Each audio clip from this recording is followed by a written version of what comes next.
person sigh. Can't turn around without thinking terror from the sky. An aeroplane just might be headed here right now. And what it's bringing makes an awful big kapow. Oh no! That atom bomb might drop on you, And if it does, what do you do? No mushroom cloud will help you out, we'll see you through. What you do is just duck and cover, everything will work out right. Duck and cover, you might make it through the night. Yeah, you only gotta duck and cover, sing your little self a song, and if you do, we'll do it too, so just sing along. Your mom and dad might tend to be the worried sort, and they might need an extra bit of your support. Just tell them, hey, I think I know the proper way to keep this family from becoming an ashtray. Oh yeah! That atom bomb might drop on you, And if it does, what do you do? No mushroom cloud will help you out, we'll see you through. What you do is just duck and cover, everything will work out right. Duck and cover, you might make it through the night. Yeah, you only gotta duck and cover, sing your little self a song, and if you do, we'll do it too, so just sing along. And if you do, we'll do it too, just to sing along. These times are frightening, they could make a person sigh. Can't turn around without thinking terror from the sky. An aeroplane just might be headed here right now. And what it's bringing makes an awful big kapow. Oh no! That atom bomb might drop on you, And if it does, what do you do? No mushroom cloud will help you out, we'll see you through. What you do is just duck and cover, everything will work out right. Duck and cover, you might make it through the night. Yeah, you only gotta duck and cover, sing your little self a song, and if you do, we'll do it too, so just sing along. Your mom and dad might tend to be the worried sort, and they might need an extra bit of your support. Just tell them, hey, I think I know the proper way to keep this family from becoming an ashtray. Oh yeah! That atom bomb might drop on you, And if it does, what do you do? No mushroom cloud will help you out, we'll see you through. What you do is just duck and cover, everything will work out right.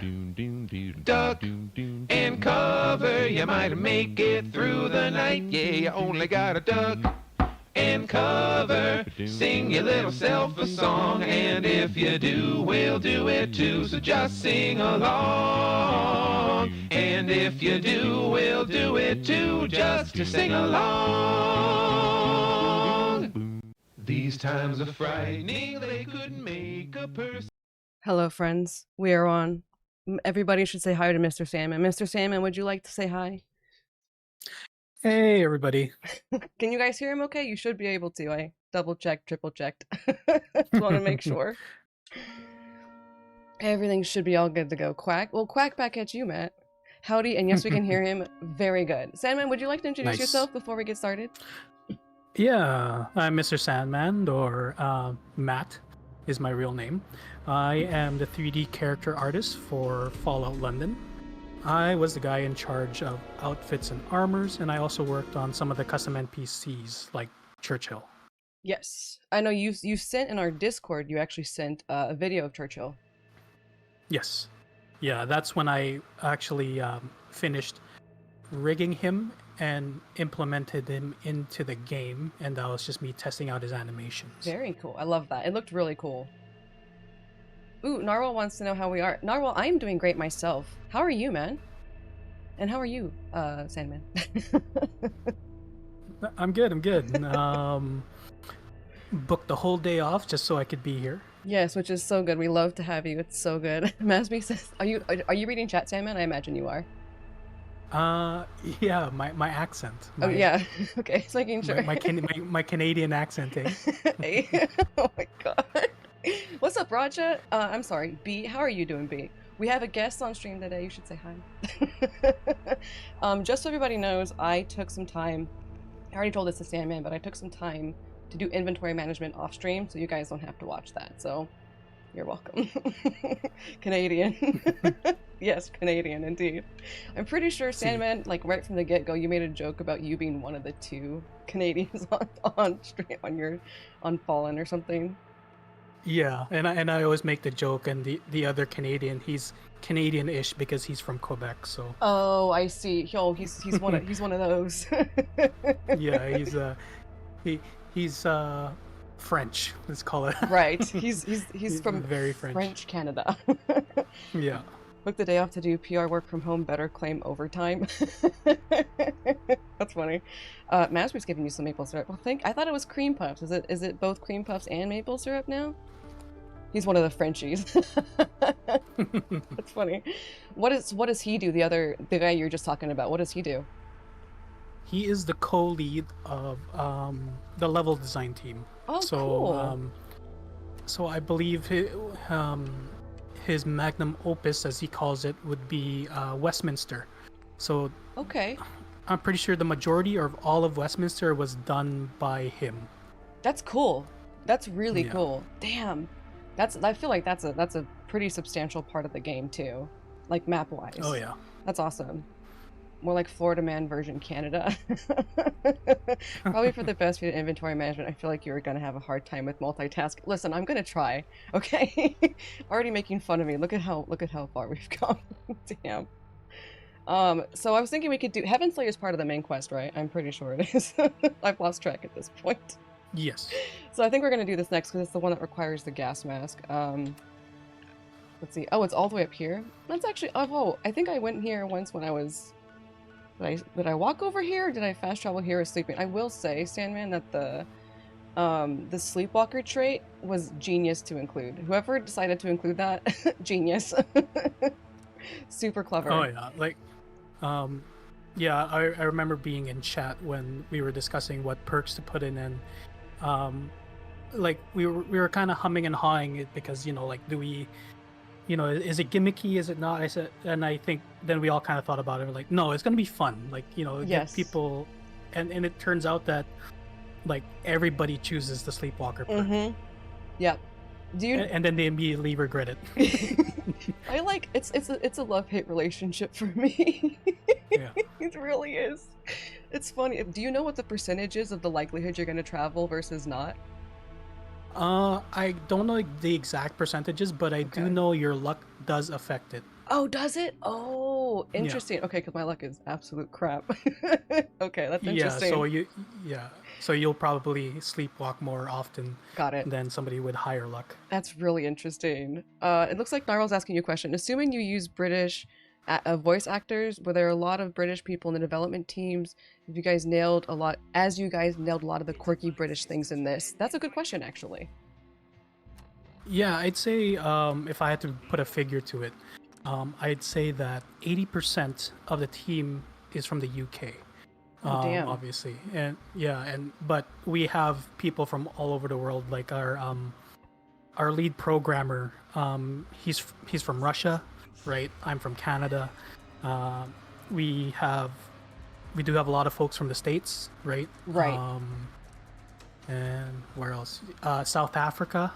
Oh, damn, that's cool. So kind of all over the place then. all over the place, like Okay. in China and like so yeah, so trying to coordinate meetings, yeah, Oh can be yeah. kind of tricky. I Yeah. can all the different time zones. Time zones are a nightmare. Like they're always a nightmare. I've heard jokes of like, I wish this Earth was flat so we wouldn't have as many time zones. Like, yeah, wouldn't that be okay? This guy's kicking my ass. Like, wouldn't that be convenient? This guy's really not being very nice to me right now. I turned my difficulty up finally, and so these people they're not nice. Is there a okay? You know, I have a question for you then, Sandman. What is the enemy you hate to fight the most in Fallout 4 in general? I mean, and in this game too. I guess you could answer that for both. The enemy I hate the most. Yes. Oh, damn it. Shit. Okay, you're dead. Because, like, for me, it's I'm just the trying to think. mosquito assholes. Those are the ones I hate the most. Oh yeah. Yeah. Yeah, I would say they would be two because because they kind of remind me of the sting wings in New Vegas. Oh, God. Yeah, those bastards were incredibly annoying, but I do find that Fallout 4 enemies are much tamer than previous entries. I agree. Yeah, Yeah. yeah, absolutely. But the one that will get me every single time are the super mutant suiciders. Oh, God, you're right. Because if you don't shoot those nukes out of their hands, you're basically screwed. Yeah, every time I hear that, you know, the nuke sound, it's just like pucker button run, right? Oh, absolutely. Yeah. It's like, oh shit. That's funny. Yeah. See, I'm actually a little surprised that you didn't mention Cazadors because I feel like that's a really common one for people to hate. I know I certainly hate Oh yeah. Cazadors. They're assholes, man. They're not fun at all. And they No. do so much And damage, like for bugs, you know? yeah, and yeah, if I remember correctly, and like they're not too far away from the starting location Mm-hmm. in New Vegas, right? So Yep. it's just like, oh hey, I'm just gonna take out these guys. No, no. Yeah, no, it's not that easy. It's never going to be that easy with Cazadors. So unfortunate. So, okay, makes me think of my next question. Do you have any particular moments in Fallout that have like either in the mod or just in base game Fallout that have really stuck out with you? Where you're like, this is a memory that I'll never forget kind of thing. Damn it. Come here, you jerk.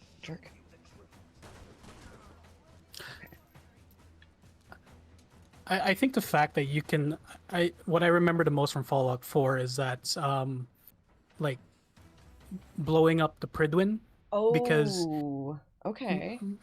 my introduction, because it's just a personal thing, because my introduction to the Fallout world was Fallout 3, and then Oh, yeah. that led me to play Fallout 1 and 2, and then obviously New Vegas, and then Fallout 4. And Okay. every single playthrough, I've always sided with the Brotherhood, right? Oh, really? And yeah, like because you know Okay. it's power armor and kind of thing, right? Sure. And I just kind of ignored the fact that they're kind of like techno Nazis, right? Yeah, that's exactly what they are. Yeah. Yeah, and then in the one playthrough, I just said, yeah, you know what? Let's side against the Brotherhood. Sure. And then you know, I don't know, blowing up the Pridwin was just kind of like, am I the bad guy? Right. Yeah, I get you. And then the Brotherhood attacks you anytime you see them around, and it's like, oh God, like it's kind of like a shock for a bit, you know. I get that. Oh, for sure. Like especially how Bethesda has framed the Brotherhood of Steel in Fallout 4 as kind of like the knights in shining armor kind of Yep. feel to it. Yep. Right. So yeah. It's really So interesting. yeah, just like yeah. So like I know Bethesda gets a lot of flack for not putting too much choice in their games, right? Like but I think they do. But when they do, they nail it on the head, I think. Yeah. I think it's funny that I'm kind of the opposite of you. I like almost never side with the Brotherhood still.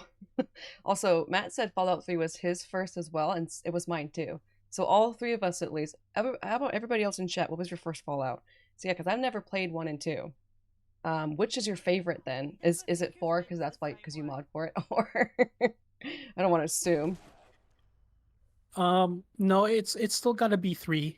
or New Vegas. Okay. But and the reason shit. why I mod Fallout 4 it's just because of the improvements to the engine, right? And Sure. um e- even though it's a 9-year-old engine, it's still quite flexible in certain aspects, Okay. right?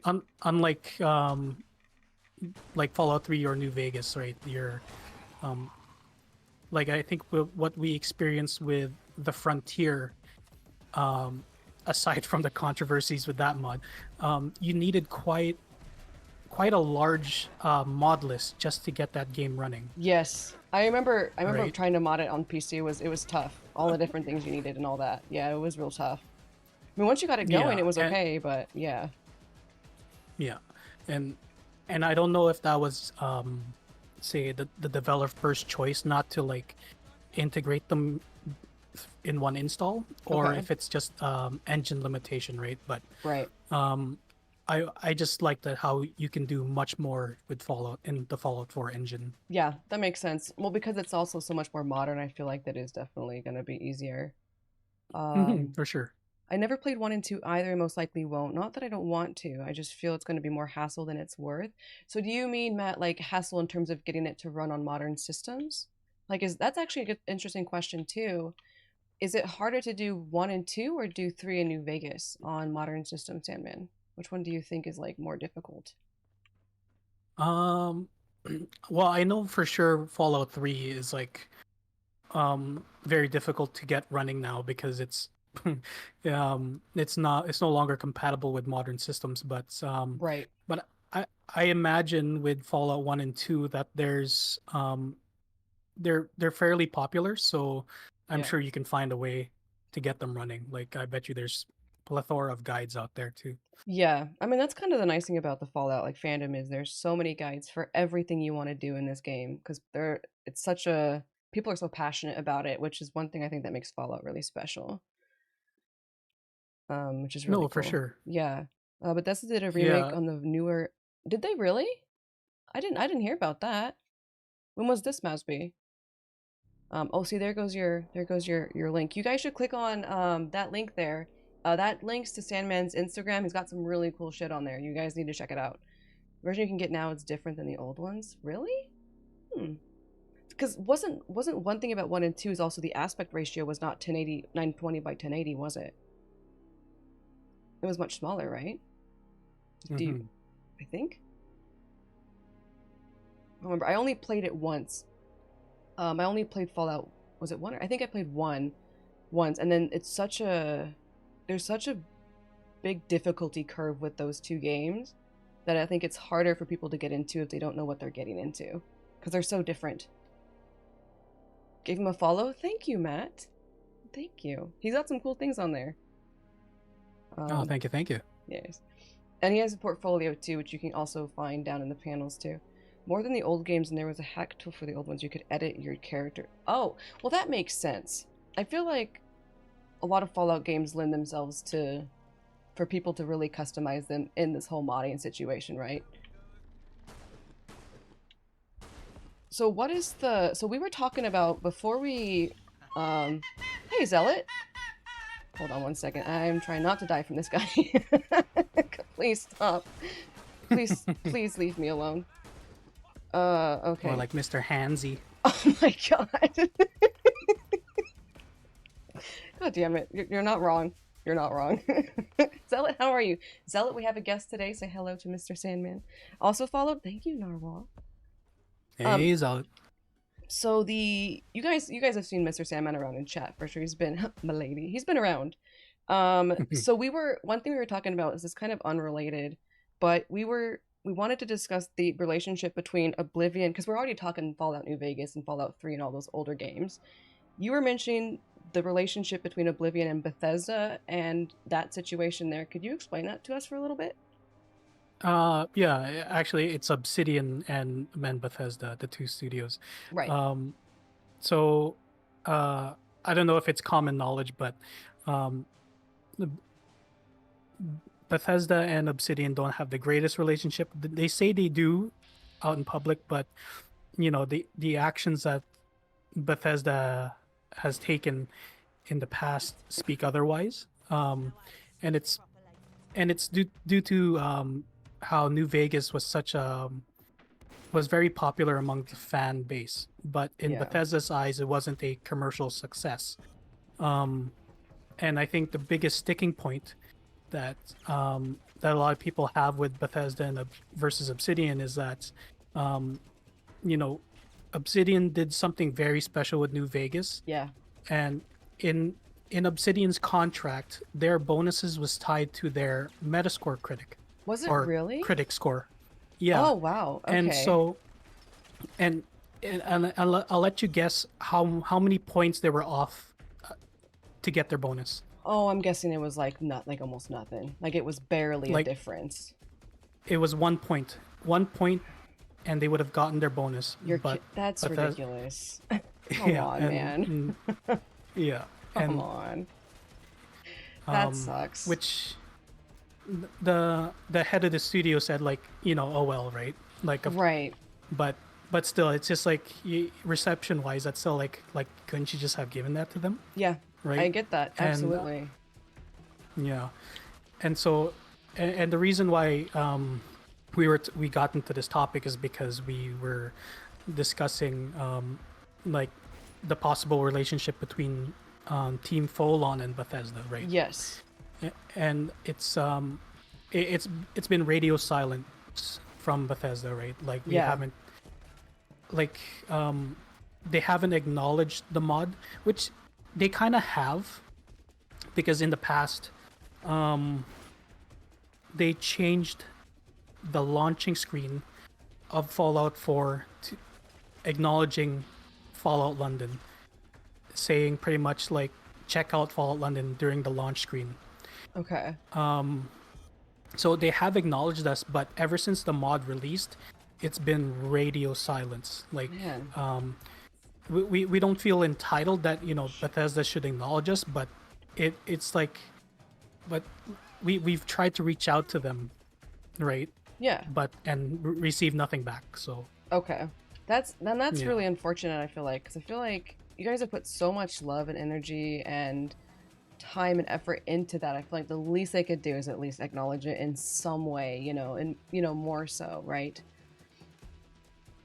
yeah, and the reason why we reached out to them was because we've been getting a lot of requests or questions about it possibly going to Xbox, Right. right? And that's the main reason why we tried to contact Bethesda. It's like, hey, is there a way we can possibly work on something to like lift the 2 gigabyte requirement? Because like, what's it, Starfield is like 99 gig mod limit Yup. for their mods, right? And what's funny, Skyrim has a bigger mod limit than Fallout 4, right? Oh my God, really? Yeah, and then that's a much older game, and Yeah. and I think Fallout 4 is 2 gigabytes. Oh wow. Yeah. That seems just wrong. That doesn't seem Yeah. right. That's a very strange choice, I feel like. How weird. Yeah, and I don't know why. It's like what we say in in the Team Full on Discord. It's just Bethesda things. So Yeah, hashtag just Bethesda things. Yeah. yeah. Oh man. So you guys have been working on it for 5 years, right? Yes. Okay. How long have you been with the team? I mean, I know, but nobody else does. Yeah. I've been on the team for about 3 years now. It's excellent. Yeah, and like I'm one of the core members. Yeah. And what we define as a core member is pretty much whoever shows up in voice chat. That's pretty funny. Yeah. Let's see. You set a goalpost in contracts, you get to stick to it. They should push it out of a ratings bonus and into a sales bonus. That's interesting. Huh. We ended up with Outer Worlds. Outer Worlds was interesting. That was a fun game, and they're coming out with a second one too. I admire how you Yes, they are. multitask, Jen. That's funny. Ooh, so I have a question. I have another question just popped into my head then. Unrelated, Mhm. kind of, but like, what other game franchises do you like other than Fallout? Like, what do you find yourself returning to all the time or playing a lot?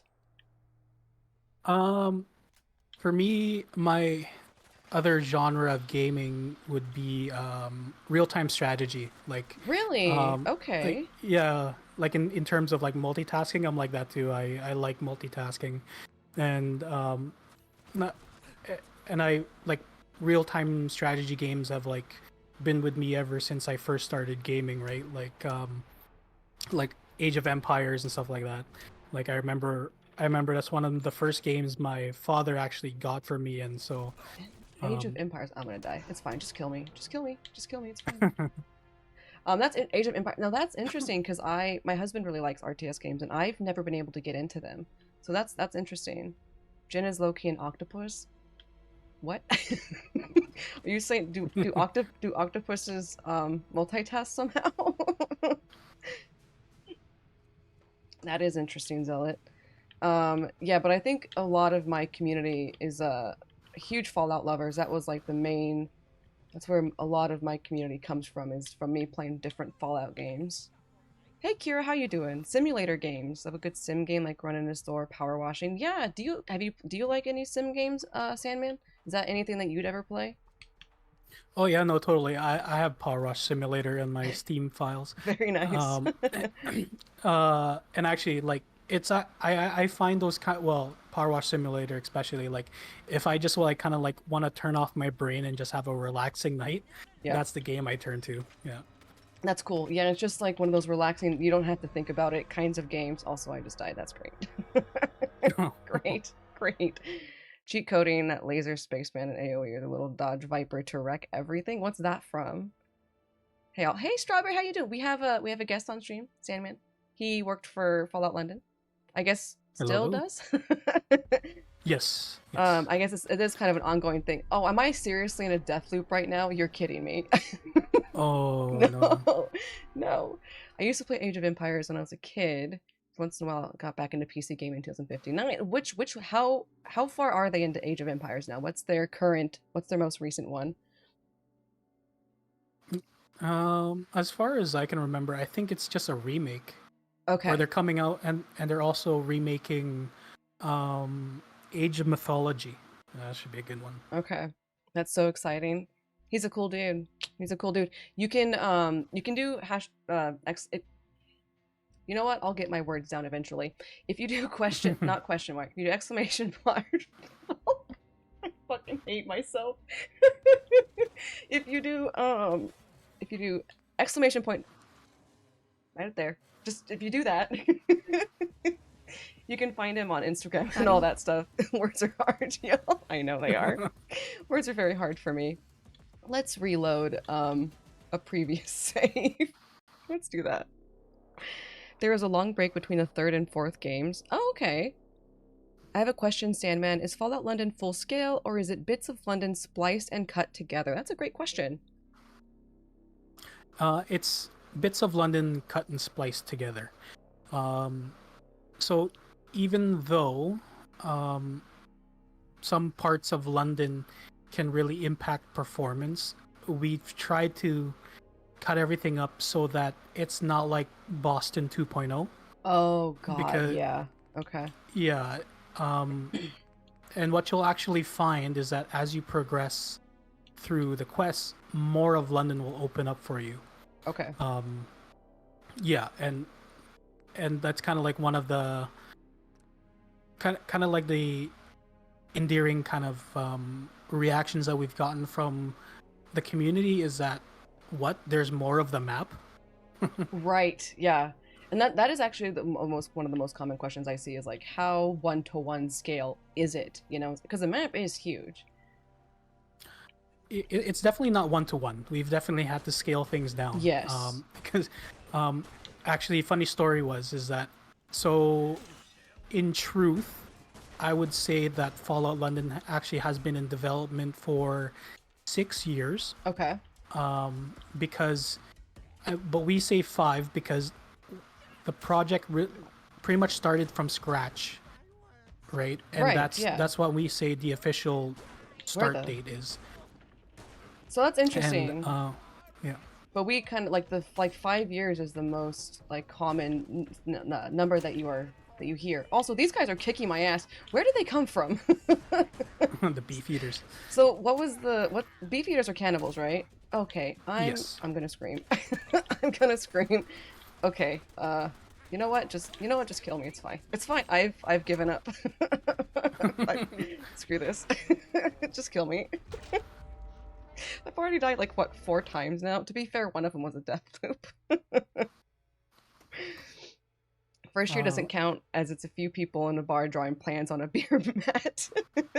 Sandman can spawn them at will. You think Sandman is just in the background like just spawning them into my game? That's pretty funny. What was your motivation to make Fallout London? Was it boredom of Bethesda's cut and splice Fallout games? I am assuming, correct me if I am wrong, you either live in London or liked London, so you made it into a game? Good question. Well, I personally don't live in London. I live across the pond in Canada. Right. And but the team leads, yeah, it was pretty much that. They were just, hanging out, sitting at a bar or whatever, and they just said, like, why don't we put I'd love to see London in the Fallout universe, because lore-wise there is mention of Europe and the rest of the world in the Fallout lore. Yep. Right? Like the resource wars and stuff like that. And yeah, so it all spawned from there. And actually, to circle back to my other topic about the development time being 6 years, is that because the first year it wasn't actually led by Prilladog. It was he joined in as just a general applicant to help with the mod. Oh. And then what ended up happening was the original mod team, if I'm remembering this correctly, did make London to scale. Really? Yeah. Oh, damn. Which was a disaster because yes, I can see that. Yeah, and so like you pretty much just threw optimization out the window, right? So yep. Things weren't going right at all, and then they restructured. Prill ended up taking over the mod as lead, and then the rest is history. That's awesome. I love that. That's it is interesting to see a Fallout that isn't in America. So you don't have the things like Vault-Tec and all those things, which has been really, really fun and really interesting. Max, can you please take it back a little bit? Already you're a little bit too far. That is too far, Max. But hello. Rad Rat Pup. Oh god, I hate these guys. The first thing I saw that really freaked me out were the radshrews. Those things were not good. Max, I'm sure you saw the announcement, yes? Are there any more of these dudes? Oh my god. So I'm curious, how are all the 3D artists, like, how are things divvied up between you guys? Like, is it just based on your individual skills, or how does that work? Yes. So everybody kind of has their speciality, right? Like, right. Our team lead, C3 the Light, or Sunny as we call him, Mm-hmm. He's kind of like a 3D generalist, right? And and we call him the expert of the CK, like of anything you need to know about the creation kit. Sunny knows, right? Okay. And the reason why how I joined Fallout London was I created an outfit and put it on the Nexus, and it got the attention of Team FOLON, and they reached out to me and asked for my permission to include it into the mod. Okay. And then later on they said, like, hey, we need an outfit guy. Do you want to join the team? Right? That's awesome. And the thing was, like, this is like kind of like when I was just first starting out in 3D, and I still didn't know what I wanted to specialize in 3D. And so just through osmosis from working on the mod, I specialized in creating outfits and armor, right? Okay. Yeah. And then so that became my specialized role, but I wasn't strictly tied to that, right? So it's like my priorities were, like, obviously outfits and armors, but if a quest designer needed like a special weapon or something and no other 3D artist was available, I might take that on, right? Okay, So that makes it's sense. very much open to whoever wants to tackle what project. That makes sense. But yeah, but there are some things that um, that people are strictly specialized in, and then they just handle that. Like Edge, he was our vehicle guy, Okay. and no, and nobody could compare to his vehicle, so we all just never touched vehicles except for him. Okay, you're really good at this. You take this. Yeah, That's yeah, interesting. it's all yours. Another interesting, I understand it's a mod, but do you have a lot of communication with the Bethesda studios to get assets? So this was something that Sandman mentioned a little bit briefly, but would you mind just very briefly going back over that again, Sandman, for Kira? Yeah, no problem. Yeah, like we've had zero communications with Bethesda, apart from their community managers, but that's it's like like nothing to do with the project or anything. It's just like hi, hello kind of thing, right? Like we've Yeah, never really had true collaborations with Bethesda, yeah, which actually would have been nice um, because there were times during the project where we were like, are we allowed to do this? I don't know. Will we get in trouble for this? You Yeah. know, and that would have been nice to just have somebody at Bethesda to be like, hey, will we get in trouble if we do this, right? Are you guys okay with this? But yeah, it's been zero communications from Bethesda. Yeah, that guesswork must have been a nightmare trying to figure out, Yeah, so we just use their better judgment, and so and it's been what, almost 3 weeks since we still haven't been shut down by Bethesda, so that's a good sign. Yeah, I agree. I hopefully there's no issue with that at all. Sorry, I've been missing a little bit of chat. Let me back up just through chat just a bit in case anybody else asks any other questions really quick. The tone it back one. No, the Maxine, the tone it back one basically. Yeah. I wonder if Whitechapel or Spittle. Hey, Sauce, how you doing, man? We've got a dev here, so say hello. If there are any nods to Jack the Ripper there. There is a Jack the Ripper museum, which is really interesting. That was really fun to go into. I was really excited about that when I saw that. How did this come to be? How did what come to be? How Sandman came on to stream? He dropped by stream. Oh God, when was it? A couple, like 2-3 weeks ago. When did you do you remember? I think it was about 2 weeks ago. Yeah. Okay, yeah. He came on and he was like, "Hey, I could come on stream sometime. And you guys could talk about it or talk about Fallout London and stuff." So I was like, "Yeah, let's do it." It was awesome. Hello, Michael. How you doing? Welcome back, Matt. Jen, really, what? You should just run podcasts. You're great at it. I'm great at podcasts. I mean, we do have a podcast, but I don't have one just by myself. Something had to happen while you were BRB. Welcome back. Matt's like, what? That's a shame because this mod is amazing. Felt way more alive than Fallout 4. Interesting, Kira. That's interesting you think that. Another question from Narwhal. Are you still actively developing more toward the game/mod, or are you in the sit back and chill /bug fix stage? Wondering if there is any chance of developing the adult tuxedo to fit the kid character with a bit hanging off of him, like going to school and hand-me-down uniform from an older sibling. That's funny. So you're looking to see if there's like other things that they're developing. That's a good question. Yes, we are still developing the mod.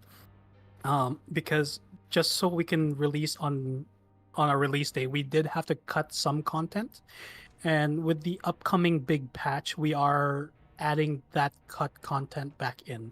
The most notable one would be the wildcard ending. Okay. So like there are alternative endings to our mod. Oh, okay. That makes sense. Yeah. And apart from that, personally, I'll probably be releasing mods for the mod. Right? Okay. For my own, yeah. That's interesting. He's one of us. Glarson Colt. Yes, Sandman is one of us. That is true. Ever since he first walked in that door, he's one of us. Bethesda Sandman. Bethesda. Oh, I see. I love that meme so much. Whitechapel, and I don't know how to pronounce that. Are parts of East London where the massacre took place. So I'm curious if they are in the mod. Oh, you mean those specific locations? I'm at 69,000 channel points. Time to keep it there forever. Oh, nice. You heard it here first. Sandman is good people. Sandman is good people. That is correct. Aww. So, Thank you. I think Whitechapel is in this game, right? Because I haven't explored everything yet, but I don't think is the other one in the game as well? The thing that Lord Sauce was talking about? I would think so. Okay. So mind you, our world space is so large. Yeah. I personally haven't been able to explore 100% of it, right? Yeah. And but I do know that a lot of historical landmarks have been put in, like you know, like Whitechapel and stuff like that. So I would say most likely. Okay. Yeah, that makes sense. He didn't not say he's developing the tuxedo. Perfect. He didn't deny it. Therefore, Fallout 4 just left bare like you're walking, not a lot of scenery. Whereas London feels more packed and a lot more of a feeling of, yeah, there was a nuke here. My other question, who is your favorite London historical figure? And do they get a mention apart from Jack? Ooh, that's a good question from Jack the Ripper. I know I keep saying that, but these are good questions, you guys. Yeah, like there are a lot of references to historical figures, like and some of them subtle, like you'll meet like a General Asquith, which is kind of like it's kind of like a parody or satire of like incompetent World War I generals, where it's just kind of like, I just want to sit back, relax, you guys go do all the the dirty work kind of thing. I think we met him actually, and he was just kind of chilling back behind his desk, right? Yeah. And that's like kind of like your typical kind of like, you know, your CEO type, or you know, like the like the general, like how'd you get this position kind of thing. Yeah. Right? Who thought this was a good idea? Yeah. And then but I think my favorite historical figure would have to be our version of the Arthurian legends, right? Like, so yeah, Arthur, Merlin. We put our own twist to them, right? And I say they're my favorite because I worked on most of their outfits, so I'm a little biased on that. I mean, you're allowed to be biased on that. Yeah. Also, I'm stuck. Of course I am. Look at that. Sorry. Totally interrupted. Go ahead. Are you stuck in the animation or just? I was stuck in the stuck? air was just stuck. Like stuck. Like I sat in the chair, and then when I got up from the chair I was stuck. I'm right here, and I couldn't get back up here either. Oh wait, now I can. But before I couldn't get up here, and then when I sat down on the chair I was stuck like right over here. I don't want to do it again in case I get stuck again. Yeah, there must be something conflicting with the collision. So if you ever do get stuck, if you go into console, TCL. Oh, that's right. You can clip through everything, right? I should have just done that. It's all good. I forgot about that. Oh, damn, Daddy. Thanks, Narwhal. I wanted to play this on Xbox. Yeah, I know. Is the Big Ben in the game? If not, I'm rioting. Is it? I don't know. Oh yeah, the biggest Ben is in the game. Very good. Then we'll come across it at one point, I'm sure. Take a shot every time Jen says that's a good question. That's rude. Got work in less than 5 hours, but I'm in. Waffles, thank you for the sub with Prime. I appreciate you, boo. Thank you so much. That's really nice of you. I'll die of kidney failure after 1 hour of stream. Listen, I'll try my best, okay? Listen. Oh, man. Almost 2 years, but I know it's crazy. I've fallen and I can't get up. Lim, I'm stuck. No Sounds alert. civilian is going thirsty on my watch. How much? This is funny. How much did you pay this man to be on stream? If I could have paid him, that would have been great, but I'm afraid I don't. It's strictly a volunteer position, or whatever you want to call it. Yes, I just do interviews on pro bono. Exactly. Yeah. Yep. I'm a potato. I'm bad at modding stuff. Well, modding's a whole thing, you know? And that's actually a good question. How... Oh my god, I said it again. Oh my god. I'm going to catch myself every single time I say that now. Jesus. What made you get into modding and 3D modeling? I think a big proponent to that was just me being bored. Actually, it started during COVID lockdowns. Right. And I found myself with a lot more free time, right? So I just started looking up Blender and just and just messed around with Blender, and then oh my god, she sat down again, didn't she? I did that. Listen, don't you judge me, Sandman. Don't you judge me. I'm using TCL this time. Good. But yeah, so yeah, I just picked up Blender, and then I just learned how to create mods, and it's slowly but surely it just became like a really big passion of mine, where to the point where I would spend 8 hours at work, come home and spend another 8 hours doing 3D stuff. That's awesome. And I did that for about 2 to 3 years straight. Well, 2 years until my son was born, and then that kind of puts a damper on your time, right? Yeah, that's a lot of time. Yep. Yeah. And then, but I still try to put in at least 4 hours of 3D work at night. So yeah, like I'm always doing something. That's awesome. That's really cool to have a passion for something like that, though. That's really special. Limb holding a gun to their head isn't voluntary. It's rude. Did you ever make a donut in Blender? That's interesting. That's an interesting question. No, that I saw that tutorial and I'm just like, is that like a common thing? I'm gonna code these. Yeah, there's a very big Blender YouTuber. Okay. And his donut tutorial is like, famous, right? So yeah. Okay, got it. So has it become kind of like a meme or something? That's kind of cool. Yeah, like like you're not a Blender user unless you've made a donut. Right? That's funny. It's like programming. If you haven't said "Hello World," it doesn't count. Yeah. Did you? Let's see. Who hasn't? Free time is how a lot of these things happen. Yes, pretty cool. I agree. Food done. Heading out to enjoy your swim, Zealot. Are you planning to do a standalone game later? Ooh, are you guys? Is that something? What was it? Oh, sorry. Are you planning to do a standalone game later? Well, Team FOLON is for sure, I believe. With the funds we've been getting through our Patreon and through YouTube donations, right? We've been just banking that, and the heads do want to eventually start up their own indie studio. Yeah. And a little fun fact, this month, I think next week is Gamescom. Yep. Yep. The heads department are heading to Gamescom on the invite of CDPR and GOG. Very good. And hopefully, make some connections and, get our foot in the door into the industry that way. That'd be awesome. That's so cool. Yeah. So hopefully, fingers crossed, we can we work on something that's not tied to an existing IP, and that we can just do whatever we want. That would be awesome. I love that. You guys deserve it. You guys have put so much love and effort into this. Lim is going to say that's a good question. Listen, I didn't do it that time. I almost did, but I didn't. The spin swam by pushing water around. Kira has another question. I know there is mosquitoes in this game, from Fallout 4, but UK doesn't really have mosquitoes, it's midges. My question is, would you ever consider changing the monsters to fit more into the UK, such as badgers, bats, foxes, and lynxes and stuff?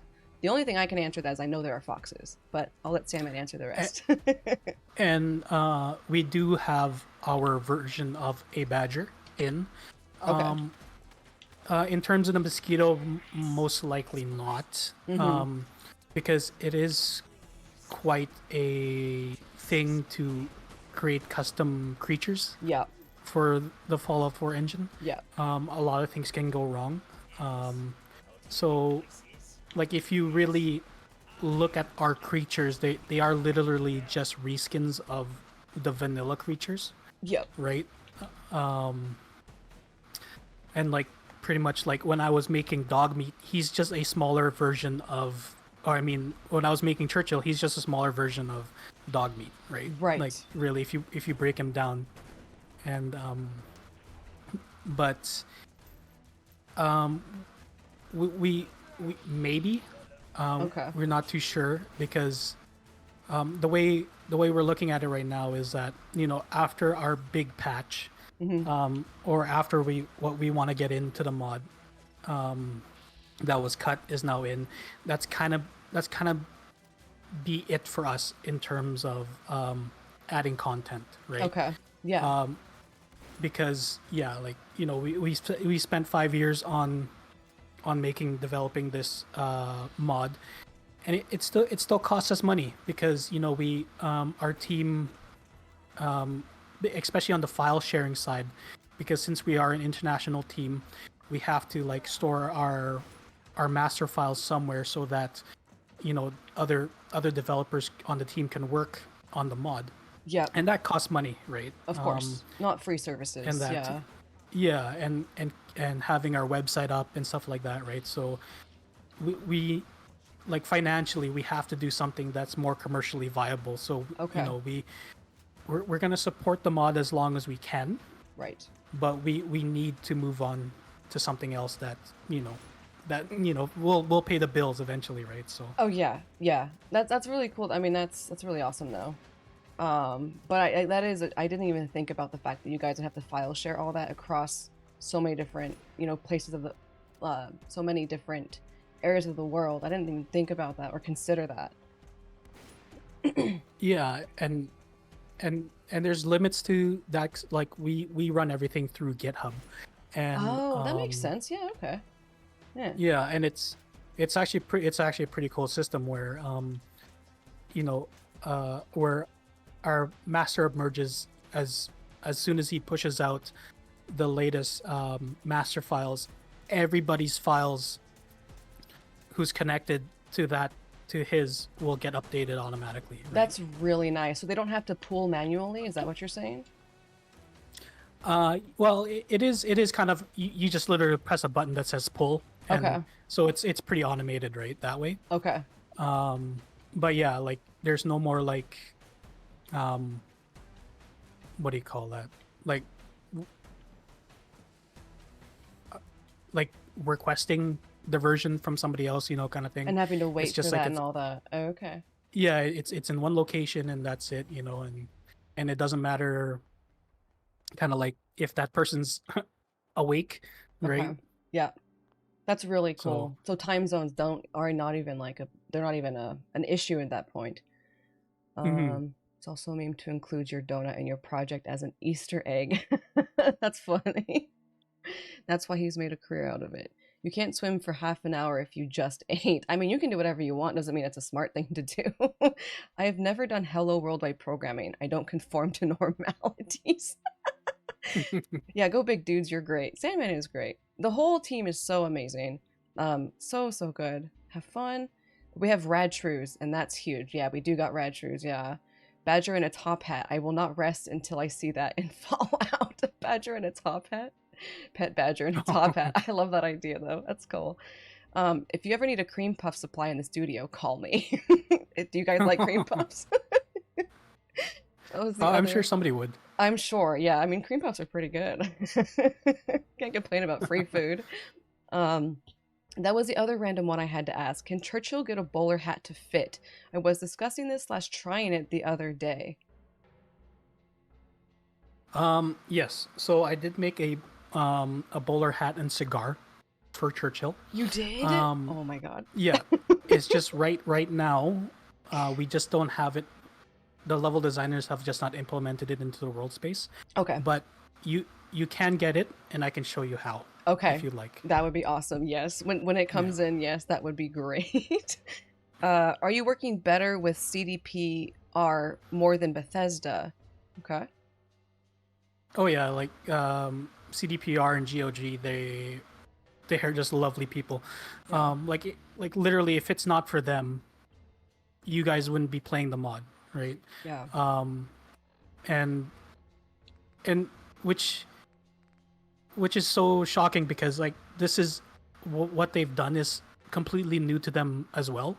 Like Right. I remember my team lead Sunny and GOG just spending countless sleepless nights just trying to get the installer working and configuring their launcher and all that background stuff just to get something just so a player can hit download and install, right? Right. And yeah, so like, and they did it for free, right? Yeah. Like And they didn't. that's amazing. Yeah, it's crazy. Like and I would say they did it for free. They didn't charge us, but you know, there was also a financial benefit for them too, right? Like, you know, it Sure. drew a ton more eyes to their store, Yep. right? Yep. And as a PR move, like like so that was an amazing PR move on their part, right? Yeah, I get that. Well, you know, supporting like a non like AAA studio type of thing, you know, that's pretty huge.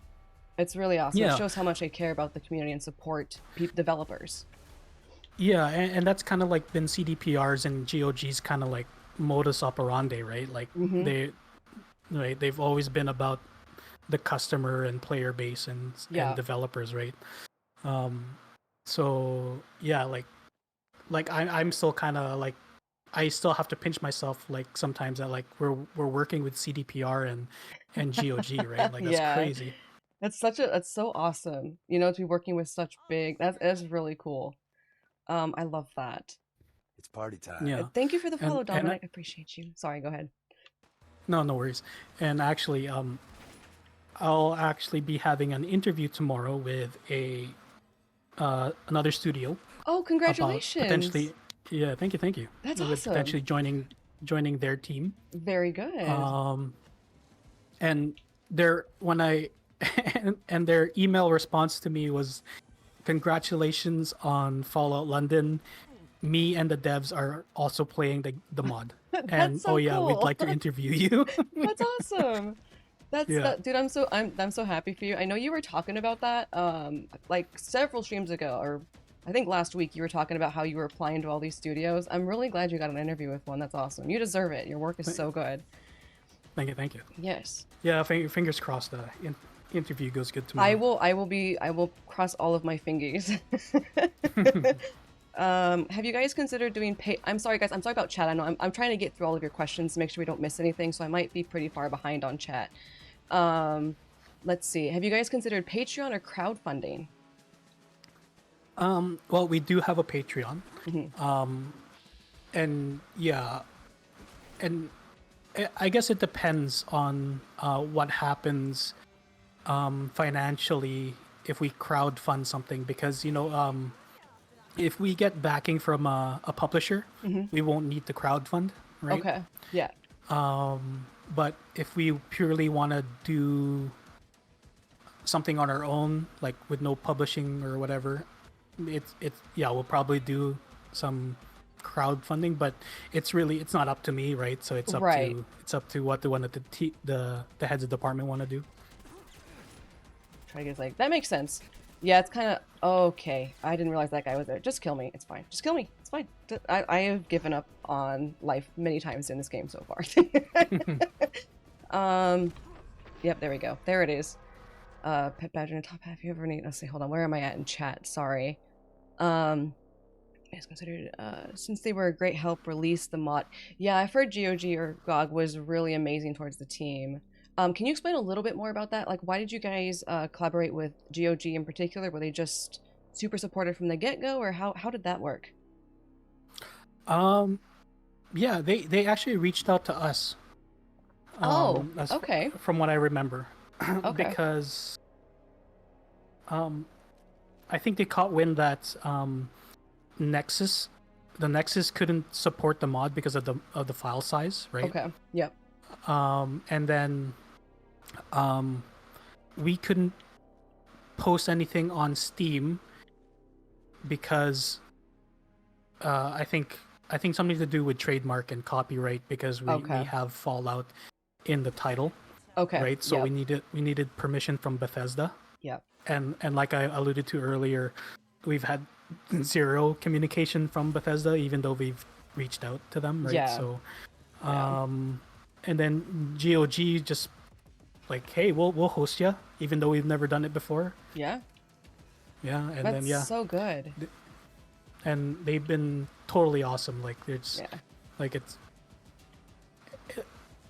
and like by no means did they even need to do that at all, right? So which is crazy. They didn't need to do it. There wasn't like a requirement or anything to so they just kind of did it because they liked what you guys were doing and approved of it and all that. That's really cool. Yeah. Let's see. So a lot of characters have a very oldish British accent. So was that people working for free with a British accent, or was it voice actors within the company doing an accent? Okay, yeah. The majority of our VAs have like natural English accents, Okay. and in terms of the voice actors, yeah, like some of them, we call them like voice chameleons because you hear them in person, and Yeah. then you hear them in the mod, and Mhm. you could not tell that was that same person, right? That's awesome. Yeah. Yeah. I feel like a good voice actor can Like- do that, you know? Oh yeah, like a lot of our latest videos on YouTube, the guy with a really deep voice, Bonhart, Mm-hmm. he's one of those voice chameleons, and like Okay. and like yeah, hearing him in real life and then hearing him in the mod, like I'm like you voiced him? Yeah. Like- This is the same guy? Really? Yeah, yeah. That's cool. That's really cool. I missed. God damn it.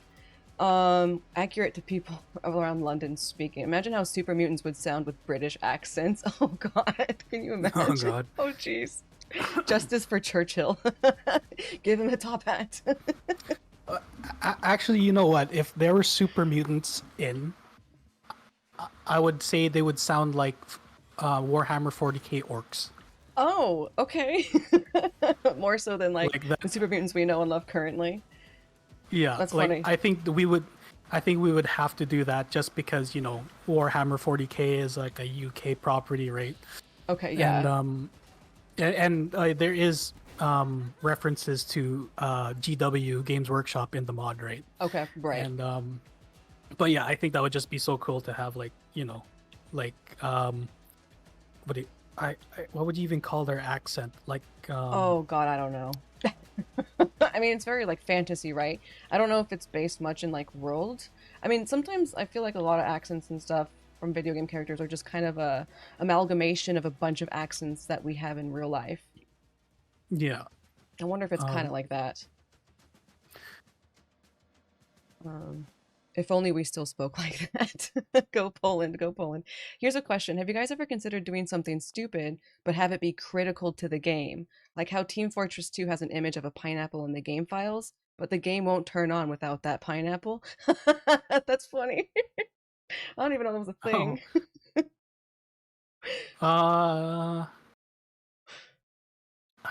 No, well, we couldn't do that even if we wanted to, right? Mm. Because, you know, we can only affect the engine so much, right? Yeah. But like, that would be cool, right, to do something like that. But there's a lot of references to like a lot of inside jokes in Mhm. from the team in the game that, Yeah. like I think I mentioned yesterday on your stream, was there's a graffiti art we use as a decal, and it's a red-lipped fish with a flat cap, Oh. and it's an inside joke with the team because of one of our team members. He has very thick, luscious lips. Oh, yep. So, I remember you mentioning that. It's so funny. Yeah.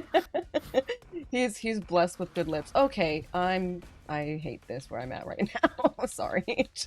That's funny. I love like all having like, you know, people outside of it wouldn't necessarily know that, but it's something more for you guys, and that's cool. Yeah, it's something for us. Yeah, I love that. Tiny Union Jack waistcoat. Dominic, I think I already said that, but thank you for the follow, man. I really appreciate you. I hope I already said that. I know it's been a hot minute since you followed. I know loads of Cockneys that sound like they're out of a Disney film based in London, but it really is how they speak. Congrats. Yeah, no, that is really exciting, right? Yeah, I think we're all... I like how we've been talking about that a while ago, but I finally got to that point in the chat where somebody's saying congrats for you getting that interview. Oh my god. Thank you. I've been so excited for Fallout London. I'm glad to see people playing it. It is... Dude, I tell people this all the time. It's like playing Fallout 4 all over again for the first time, and it's really special. The person you see on stream here, Sandman, he is a 3D artist that has worked on Fallout London. That's amazing. Congrats. I think you got it. A lot of congrats in chat. Hell yeah. You legend. Up difficulty now needs to concentrate at night where concentration is needed. They see that's I turned the difficulty back down because I kept dying. I was doing okay, but then I moved to this part of the quest, and then yeah, it really kind of screwed me over. I may have said something previous in previous streams, but in case I haven't, Sandman, you and the entire team have done a great job. I've been really impressed by everything I've seen so far in Jen's playthrough, so everyone should be really proud. I agree wholeheartedly. Absolutely, yes. Oh, thank you, Matt.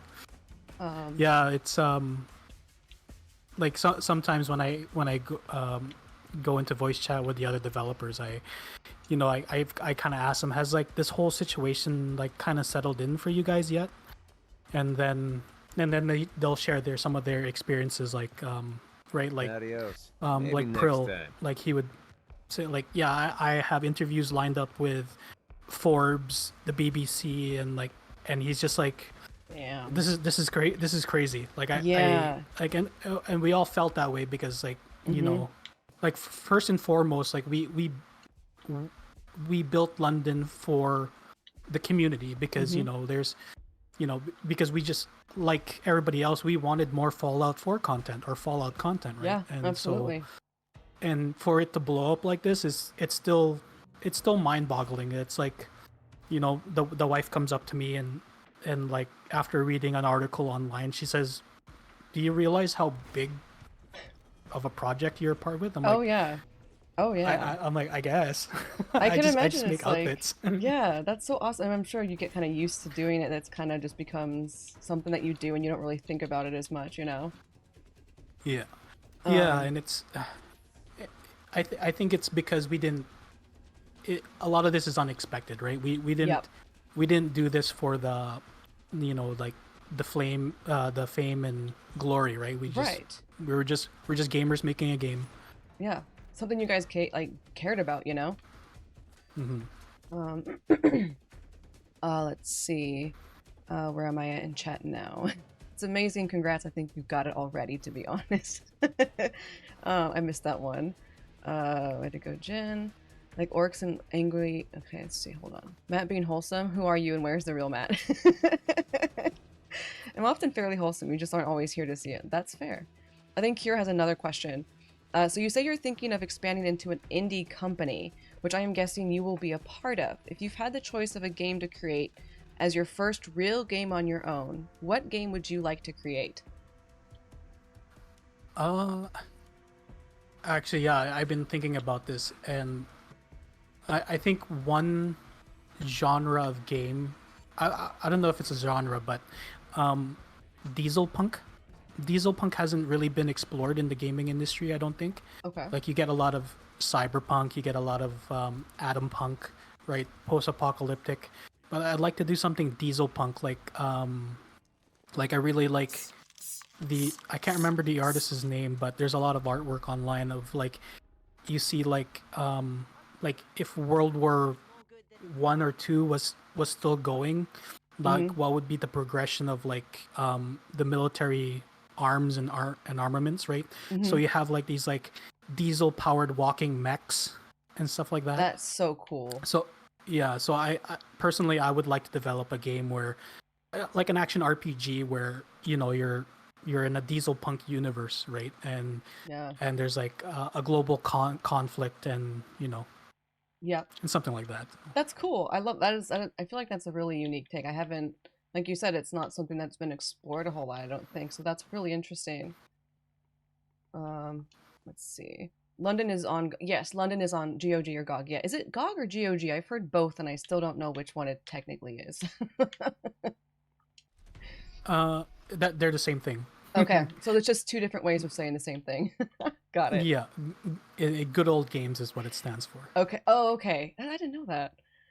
Reaper, hello, you fucking amazing humans. Hello, Reaper. Welcome in. We have a special guest today. Say hello to Sandman.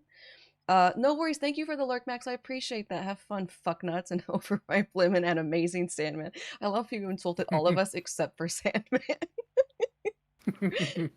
But I'm not a duck, but I am. Give a whole new meaning. That's true. That's true. We don't get a lot of steampunk either.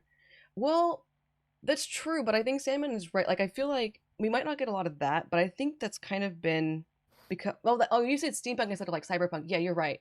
I feel like cyberpunk's become the most common one, and then probably steampunk, and then that's really cool though. Gamers making a game, I like that, but it shows in the content. Too many games being thrown together now with deadlines to get the next version out within years' time, just to keep cash flow. Games used to be about the passion, and I think that's been lost with a lot of games. That's interesting. How do you feel about that, Sandman? Actually, I recently watched a video by Pirate Software. Oh, I know that guy. Yeah, and he said, what game developers do or what studios do is that they'll make a small game within a reasonable timeline, reasonable scope, and they'll do a bunch of small games, and then they'll acquire funds from those games, and then they'll create a big game, right? Mm-hmm. Which in itself is a really big risk because every time a studio makes a big game, it's all or nothing, right, for that studio a lot of times, right? Yeah. And so what ends up happening is that the studio will have great success with that big game, and then wouldn't you know it, their next game has to be bigger. Yeah. And then their next game has to be bigger than the last game. Yeah. So you're increasing the risk every single time. And then so what Pirate Software said, we need to go back to the kind of game development where you do a few small games, make a big game, a few small games, make a big game, kind of that kind of like development cadence. Mm-hmm. And then that way, you're not burning out your dev team. Yep. And you're staying within the scope of what the studio can do. Yeah. Because like perfect example would be like like some of the studios that never done a online game are forced to make an online game. Ooh, like when they were just like a single player kind of style story based game. So yeah, like I would hope game development goes back to that kind of like development cadence where your next game doesn't necessarily have to be bigger than your last game, right? Yeah. But I know where that gets driven from. That gets driven from like investors and shareholders that need to see growth within your company. So yeah, they want to. Yeah, that makes. I mean, I can kind of understand it from their perspective, but still, I do agree that it's like not necessarily like. I feel like it's more about quantity than quality in that regard. Make the game better rather than just bigger. A lot of games are just too big, and it doesn't, Yeah, and like with everything, right? Like there's a sacrifice, right? Like what are you sacrificing to have a bigger game, right? Yeah, exactly. I actually saw an article quite a while ago of them. They actually did some research based on like player satisfaction and game ratings and a bunch of different other factors like that. And for open world RPGs, because that's my bread and butter, so I love reading articles about it. But they were talking about what is the ideal size of an open world RPG. And if you go too big, things start to fall. Things start to feel a little barren, a little bit more hollow. But if you go too small, then it feels like there's not enough. So there's a happy medium somewhere, and I forget what that happy medium was, but it's like a certain size of map, a certain amount of quests, like that is satisfying for players without being overwhelming or underwhelming. Yeah, and I think a very excellent case study for that would be The Witcher 3. Mm-hmm. Yep, I agree. Yeah, because like, I find The Witcher 3 as being a game where I'll play it once. I might not come back to it for a year or two, but I always find myself going back to it. Oh yeah. Right? Oh yeah. That's a fantastic game. Yeah. Yeah. Because like it's large enough that you might not see everything in the game, but it's also not small enough to where you don't feel satisfied. You know what I mean? So exactly. I think it is very. I think you're right. That's a very good example of a happy medium. There's hello, Mr. Sandman. Hope you are well, my guy. Oh yeah, doing good. Let's see, like Cyberpunk 2077. It's a smart idea. Also, Pirate's great. Yeah, he has some really interesting things to say because he was with Blizzard for many years, wasn't he? I believe so, and I think his dad was too, if I remember correctly. Yeah. Yeah. Like he's been in the game industry like his whole life. So Mm-hmm. if somebody were to give advice or spread knowledge about the games industry, it's definitely him, right? Yep. Um, Yep. He's got the experience, needed to make, to talk about those kinds of things for sure. oh yeah. Um, I agree, Narwhal. Companies will just throw out a game that's a botched mess and then patch it later. I miss the days where you get a game and it's fully working. It's like the same games over and over again, such as Call of Duty. It's just lifeless. That's interesting, but the only thing, I mean, I'm really interested to see what you have to say about this, Sandman.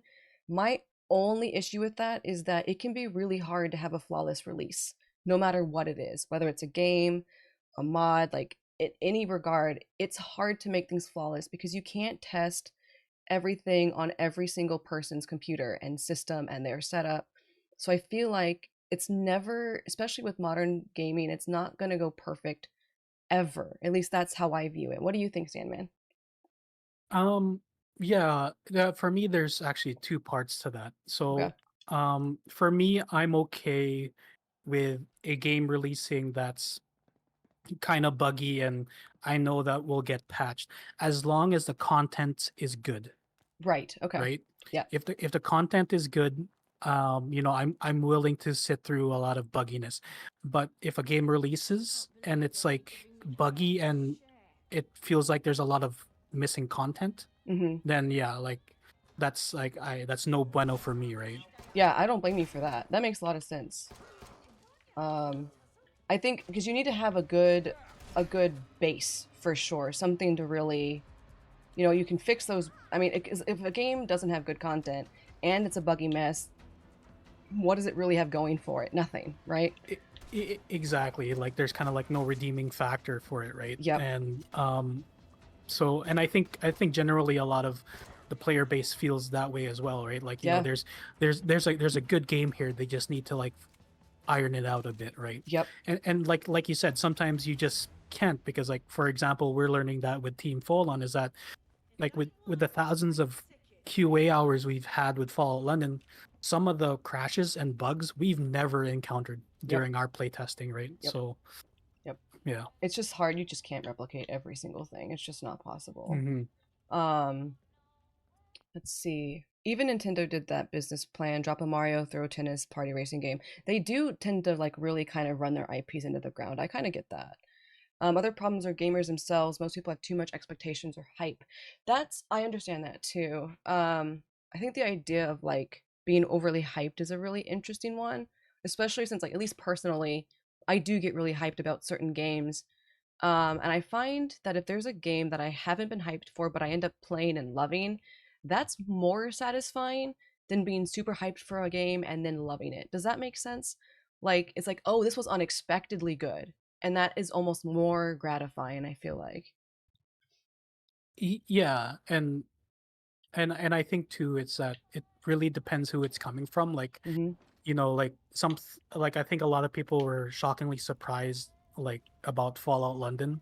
Mm-hmm. Like, like everybody looked at it at the lens like, this is just a mod, right? Right. Yeah. But then people were surprised like of how much content and stuff we've squeezed Yeah. into here.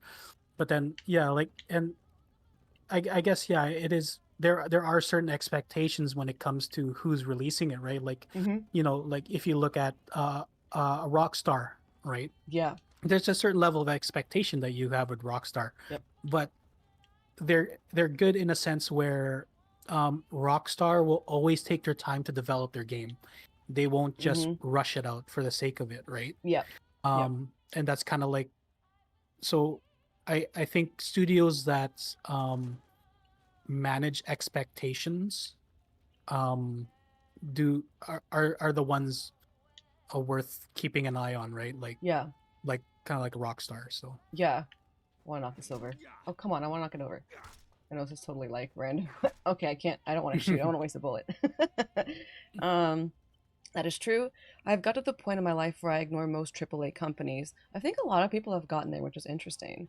We'll look for more indie game because there's so much love and passion at like games like Cat in the Big City. Yeah, that is interesting. And I think what Salmon was saying though is there definitely is an expectation for like Rockstar, a lot of these AAA studios that if they don't meet these expectations, it can be disastrous for them, you know? I don't have faith in games nowadays, to be honest. They seem to always disappoint. See, I disagree with that. I have had many games lately that I have loved a lot. Like Baldur's Gate 3 is a great example. This mod is a great example. I don't necessarily agree with that. I think there's a lot of good games coming out, both indie and AAA. I think it's just picking like which ones you play, you know. I'm curious how you feel about that, Sandman, in terms of like, you know, AAA studios and like people's disappointment around certain games and stuff like that.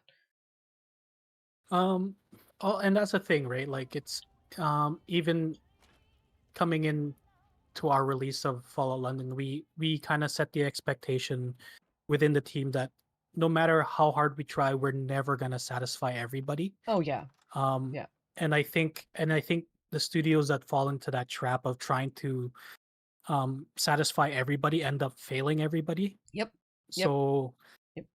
we've tried to keep to our mission statement that, you know, like we're just gonna make the game or mod that we want to play. Right. Yes. Yes, and that came out really well because of it, I feel like. You're right, though. It's Yeah. like you got to pick an audience, because if you don't appeal to at least a specific audience, then you appeal to no one. And that's a really interesting Yeah. point, not just in games, but in other things as well. That's what I should have clarified. Buggy and no content. Right, yeah, right. We should take a break soon, actually. Let's do that after we finish the chat, though. And the threads reference? What's up, Dark Vein? How you doing, man? It's nice to see you. What do you mean by threads reference? Salmon, I hope you hydrate and stretch to stay healthy. Look at Masby looking out for all of us. Only expectation I have of Rockstar anymore is how much do I have to spend in the game for cosmetics? Will there be loot boxes? The whole idea of loot boxes is an interesting one, and like microtransactions and all of that. That is, I think a lot of people have very conflicting feelings about that kind of thing. What are your feelings about microtransactions and loot boxes and things like that, Sandman?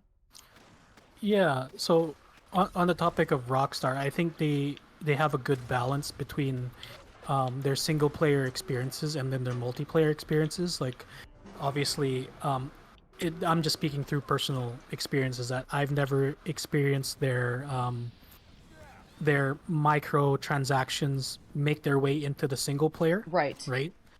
And they've kept it isolated to their multiplayer aspect. Right.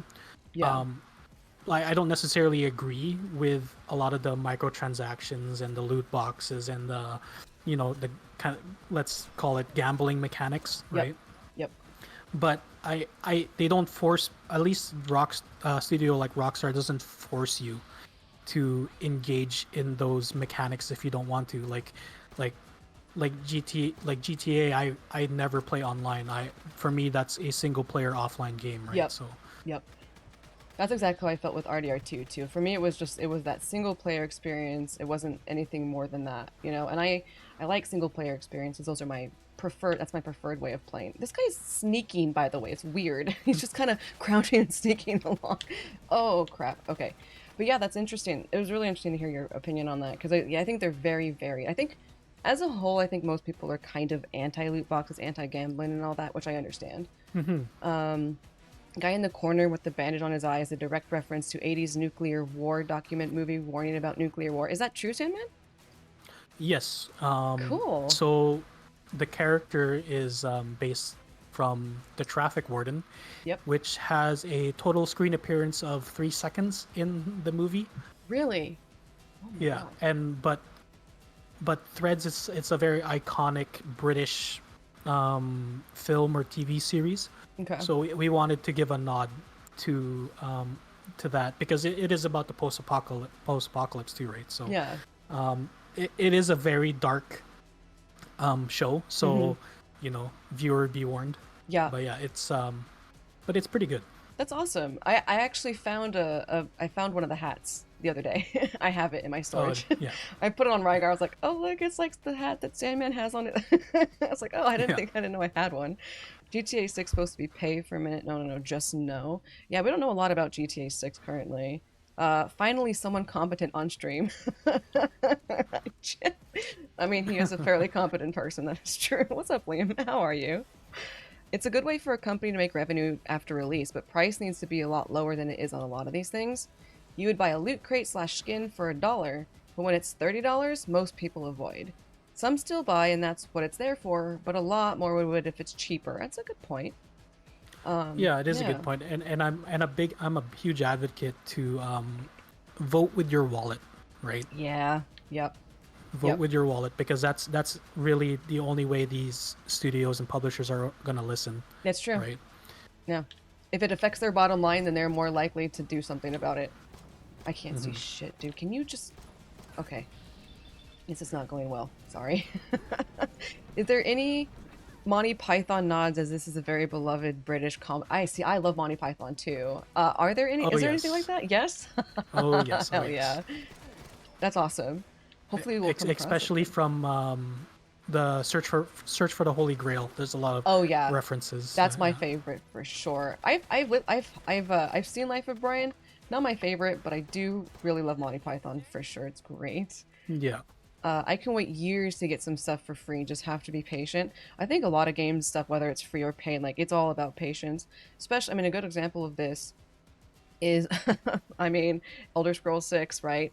It is definitely testing a lot of people's patience. I've seen a few, to name one, NPCs take on camouflage and cover. Okay, so let's take a break really quick because it's been almost an hour and a half. So Sandman, I would recommend you take care of yourself too. For those of you who are on stream, if you are not a sub, you will get some ads, but I will not come back until those ads are over. So you will not miss anything, I promise. For those of you who are subs, you're going to just see... I'm going to play the Lemon Cult gallery, so you'll see some cool art and memes that people have said. So I'm going to go ahead and run these, and I will see you guys in about 3 minutes. 3 minutos. Okay, I'll see you guys soon. Where the hell is the BRB? Got it. I'm smart.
I've been waiting for you to brighten my day.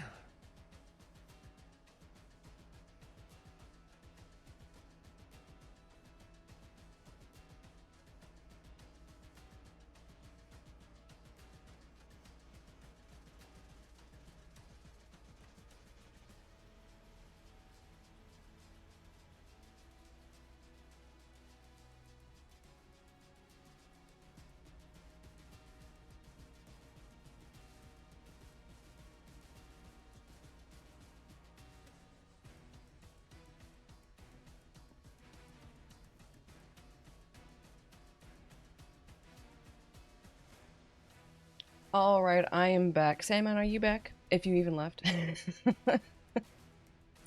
Yes, I'm back. Excellent, excellent. Let me read. Let's see. Note to leave Sandman alone. Well, what's funny? Well, so I got a little bit paranoid because I did go for a pee, Yeah, same. but I made sure to mute my mic Yep. first. So I'm like, oh, did I not? You know, I would be I'm freaking pretty out sure if I somebody's. Yeah, I would also be freaking out. So I said, you know what? If they do whatever, you get the full Sandman Yeah, experience. like yeah. It's funny as shit, dude. Just want to say how well behaved everyone is tonight. It's like when your parents have their friends over, but they let you sit in the same room while they talk adult stuff. The difference being that you guys are also talking, so you are involved in this. Also, I know we talk a lot of shit here. I know that, but you guys are actually really good, like respectful people. Like you guys are good people. Like I'm not surprised about this. That you guys are chill, you know. Thank you for the follow, Dark Knight Vash. I appreciate you, man. Full Sandman experience. Sandman and Lemon, what is your favorite part from Monty Python? Mine is, of course, the Holy Grail and the fact that police keep showing up out of the gun to track down Arthur for that murder of the historian. I always wheeze and I can't stop laughing. Sandman, you go first. It's got to be when they get to the castle, you know, and you got the Frenchman on top of the castle. Oh yeah. I yeah. fought in your general direction. I fought in your general direction, but I think my all-time favorite Monty, is it Monty Python? But the biggest dickus. Oh, I think so. I think it's Monty Python, right? I think so. Yeah, like that one always cracks me up. So good. One of my favorites is, I mean, I know it's like pretty common, but the whole Dark or Black Knight thing is really funny. I've like memorized all the lines from that section. It's so funny. But also the one where the guy keeps singing songs about Sir Robin and then talking about how Sir Robin ran away. Like that's really funny to me too. And then the shrubbery part is, I know I just named like 3 parts, but still. I need to ask Sandman a question. I'm confused by Fallout London. I cannot see any depiction of Ohio. I fucking hate you. Not been to Ohio, but I cannot see him having so much British imagery. Oh, it's from Life of Brian. Okay. There's also a Terry Pratchett thing as well. Black Knight for me, yes. It's so good. What is the average? Oh, the bridge. Oh my god, the guy that and the Tim guy. Oh yeah. What is your favorite color? What is your quest? Spam-a-lot is fun. It is. It's a good song. Are you guys talking about Fallout London, Ohio? No, that would be Liam is talking about Fallout, god damn it, London, Ohio, because he's a troll. Because I've been, and it does not look like Fallout London. Don't encourage him. Give me a TARDIS. You'd be surprised how many Londons there are in the world. Like even in Canada, we have a London, Ontario in Canada. Like why? Who chose that? Who thought that was a good idea? It's funny. And I don't think that's a good idea. It just gets confusing. 'Tis only a scratch. You have your arms off. What are you gonna do? Bleed on me? There's a London, Ohio. It's about it's an hour west of Columbus. Where is Columbus in Ohio? I have no idea. You have London and Poland too. Oh god. It's an epidemic. That's a huge problem. I'm not a fan of this. I will say though, a little bit off the side, this gun is fun. I like it a lot. I just got this gun and I was like, I gotta try it, and it's great. What is it? Let me see what it is. It is, what the hell is it? Okay, it's up here. No, glow-sighted caliber. Oh, it's a 9mm. Okay, that's why it probably fires really fast. So would you add more UK military guns to Fallout London, such as the British Army SA-80A2? Well, we were thinking about that, but we have its predecessor, right? I forget what it's called, but you know, but that is the predecessor to that weapon, I believe. But in terms of adding stuff to the mod, we definitely encourage the modding community to add whatever they want to the mod, right? Yeah. So if there's a mod on the Nexus for Fallout 4, you can definitely use it in Fallout London, right? Like especially weapon mods and stuff like that. Yeah. I would only suggest if there is weapon mods that they don't, because it's kind of tricky because like Shit. you kind of don't want anything to influence the world space. Right. So yeah. I haven't tested it out myself, but that would be my only concern. Like if they if you have any weapon mods that alter the world space, that can get a bit tricky. Okay. So weapon mods that are craftable in the chem bench would be totally fine, right? So. Yeah, that's cool. I mean, that was one of the things I've heard a lot about is like be really careful with what mods you install with London though, because some things can really mess with it if you're not careful. Yeah, like anything that affects the world space for sure. That's a big one. Yeah. But anything that just like adds like I don't know, a donut. Yeah, that's fine. Yeah. Like we were talking about earlier. It's funny. Maybe we've come full circle. It's about 3 hours in any direction to flee the state, which you're going to want to do on the regular basis if you live in Ohio. That's funny. 2 hours away from me. Damn, dude, you're close. Isn't there a big London in Jamaica as well? Is there? Oh my god, it really is everywhere. That ain't right. I'm from Central Ohio. I used to be a truck driver. I had to stop on my regular route that was in London, so I've been there a bunch. How? I'm sure it was very different from the London that we're seeing here. Literally live across the river from Ohio. Jamaica? Yeah. Hold on. Excuse me, Kingstone is the capital. Okay. I don't know much about Jamaica, so I'll be honest. Well, I can look at my window and see the river. So Sandman, I have some questions that I wrote down that would be good questions when there were not other questions in chat. Kind of more about like your stuff. I mean, we've already, let's see, hold on. This is a good one. What are you most proud of when it comes to your art? If you have something that you can think of. Yeah, I think seeing the progression of when I first started to what I can accomplish now, like to me, I think that's the most satisfying part about any kind of creative process, right? And even though people praise me for my work being so good, there's still so much I need to master and learn.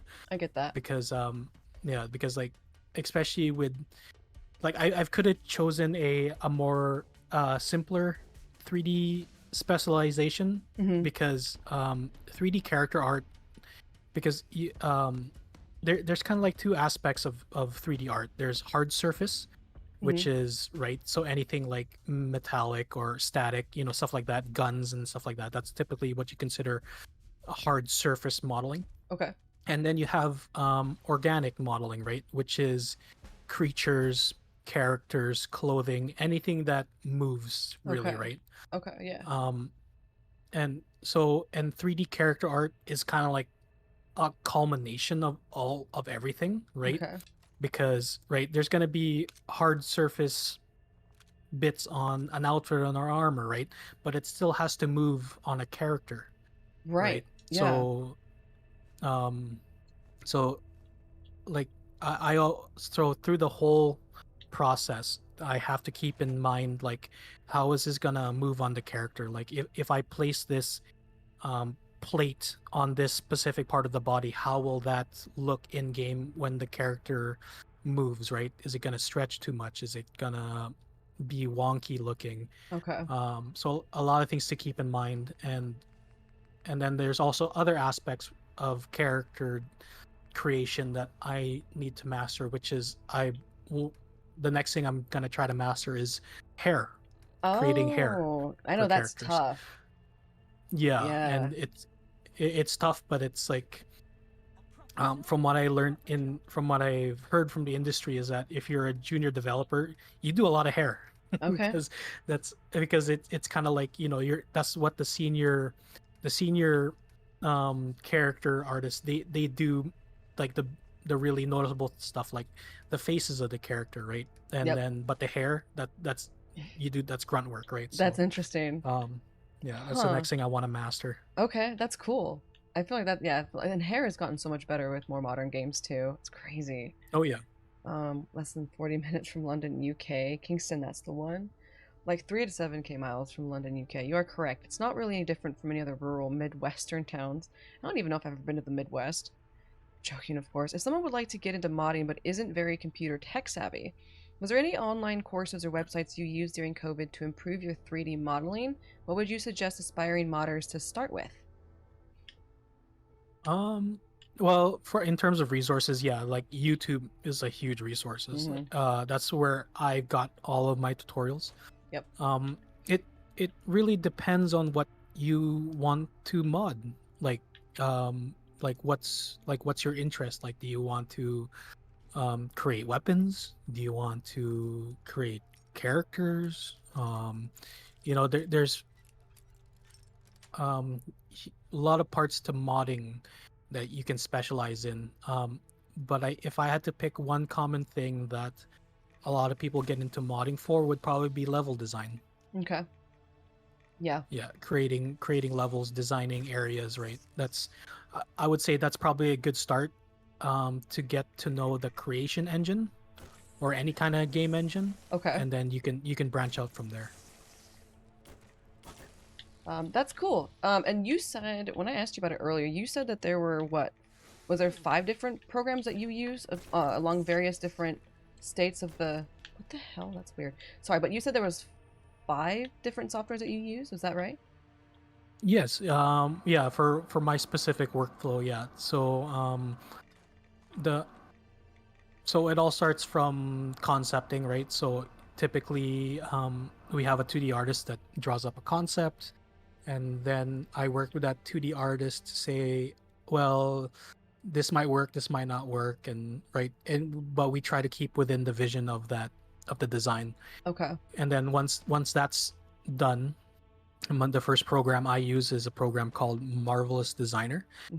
And Marvelous Designer is a program that was originally made for fashion designers and clothing manufacturers, where they can create and design clothing in a 3D workspace prior to setting it into production, because you can literally take the file and give it to a factory, and they can use the specs that you have created for that garment and then start the manufacturing process, right? Wow, that's cool. And then somebody came around and said, hey, this would work beautifully in games. So Yeah. Yep. So, and that's how Marvelous Designer came about. And Marvelous Cool. Designer itself is it simulates real-time fabrics. Okay. So a lot of studios actually use it, and so I think some of the best clothing designs I've seen in video games is in terms of real world clothing would probably have to be like the Last of Us games. Oh, okay. And yeah, and they use Marvelous Designer as their starting point to get the clothing, to fit realistically to the characters. Okay. And then once that's done, you take it into another 3D program, something like Blender, Maya, 3ds Max. Okay. And because you need to clean it up a bit before you can go on to the fine detailing.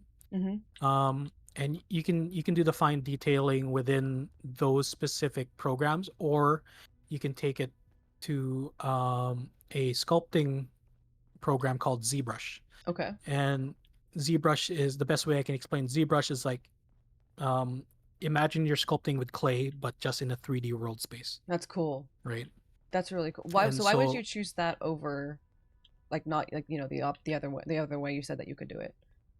Because ZBrush is specialized for that. Okay. So so Blender, Maya, 3ds Max, those kind of 3D programs, they can only handle so many polygons in one scene. Okay. As where ZBrush can handle meshes and models in the millions of polygons, right? Got it. And you need that polygon count to be able to carve in those details, right? Okay. And yeah, so what you'll find, there's not many tools that are like your one-stop shop. So like there's programs that are specialized Yeah. just in that one instance of doing that thing. Okay. And then so after I do the fine detailing, I'll put my the mesh back into like Blender, and that's Okay. when I create what we call the low poly model. And the Mhm. low poly model is what is typically the final mesh that you will see in game. So you would go from like something like a 50 million polygon model down to like a 30,000 polygon model, right? Okay. Because yeah, like if you try to inject a 50 million polygon model into a game, yeah, good luck. Yeah, I was gonna say it would probably be overtaxing for everything, right? Oh, for sure. Yeah. And then yeah, so once you have your low poly model, you can take it to I take it to a texturing program called Substance Painter. Okay. And what Substance Painter does, it takes my high poly and literally bakes the detail from the high poly onto the low poly Okay. and through a normal map. And so the normal map, what a normal map does, it's just it tells the 3D world space how light reflects onto the mesh, right? Okay. And Yeah. and and that's how you get like these 3D details. Mhm. So like if I were to take one of these outfits and just remove its texture, it will look very say pixelated and flat. Okay. But then if I turn the textures back on, you'll see like all this detail that was never there, and that's what that normal map and the texture Okay. maps do. Okay. So I've I seen think you're making a mods. huge mistake, but hey, it's your It's your funeral.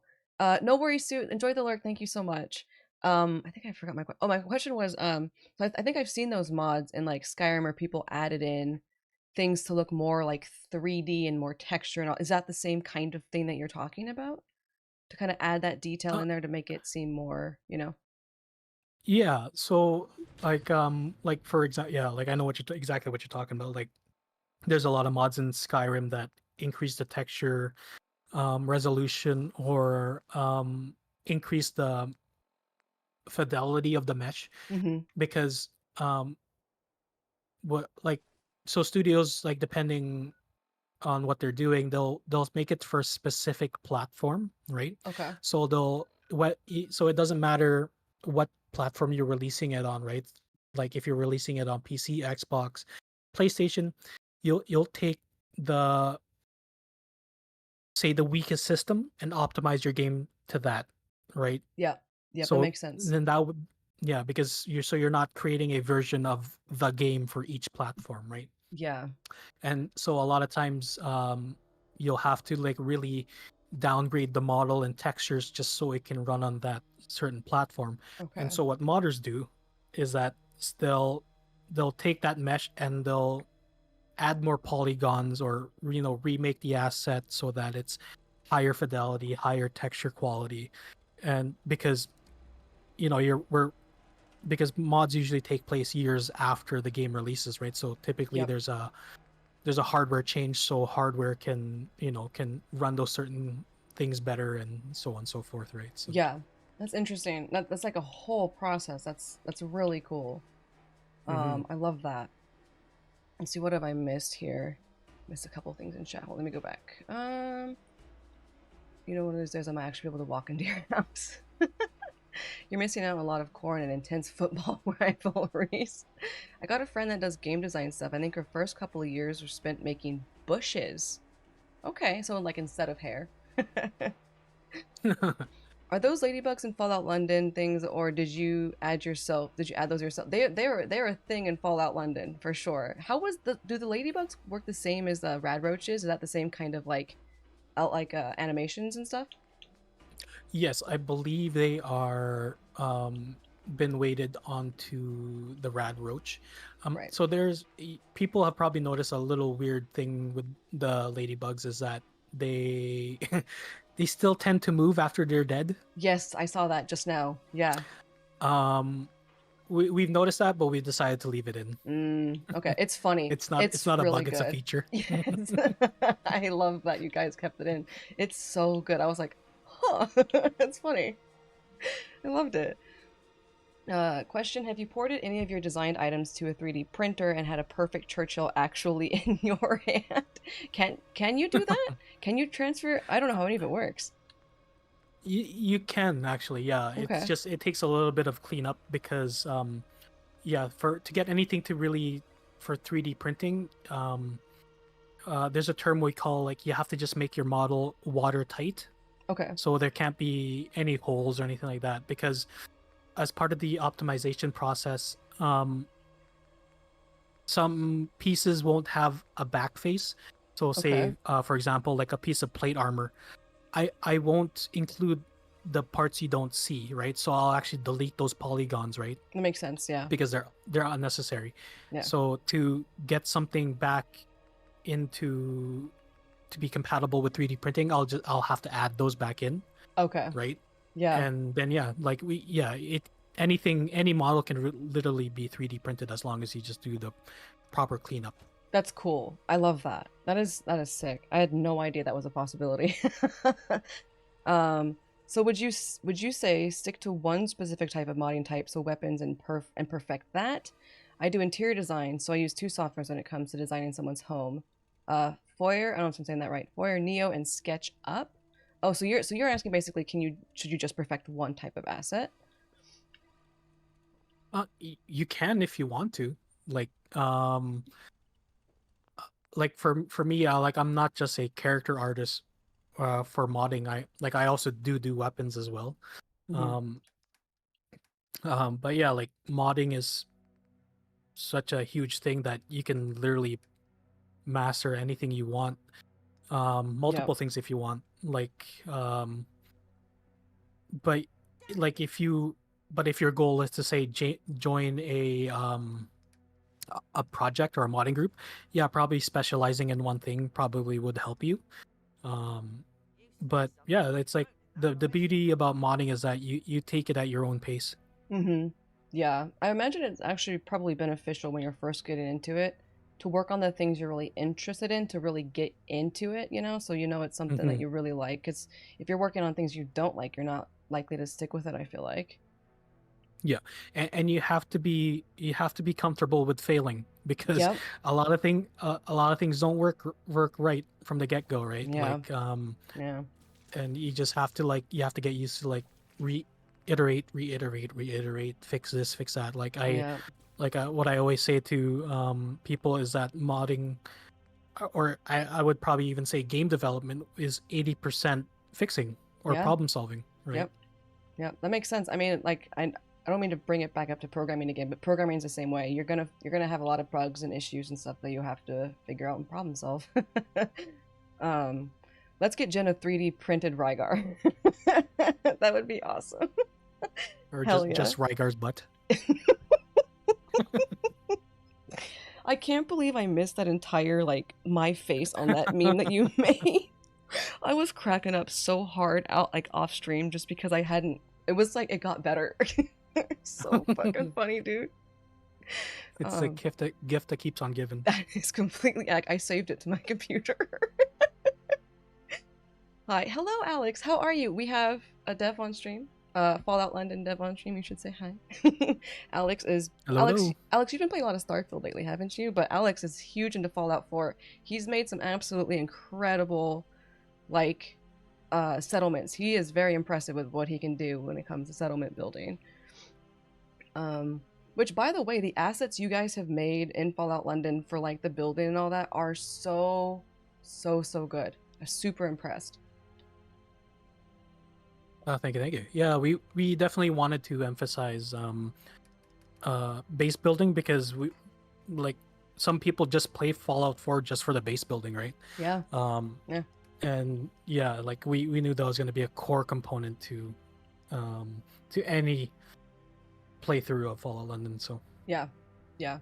but we also did find that once you have a base, the game gets easier for you, right? Okay. Because now you have like a place to like store all your stuff and Yeah. craft your items, right? So Yep. it's we wanted it to feel like a very like satisfying achievement about finding a base or helping a faction, and they reward you with a base, right? Mhm. So it's almost kind of like a level up. Yes, yes.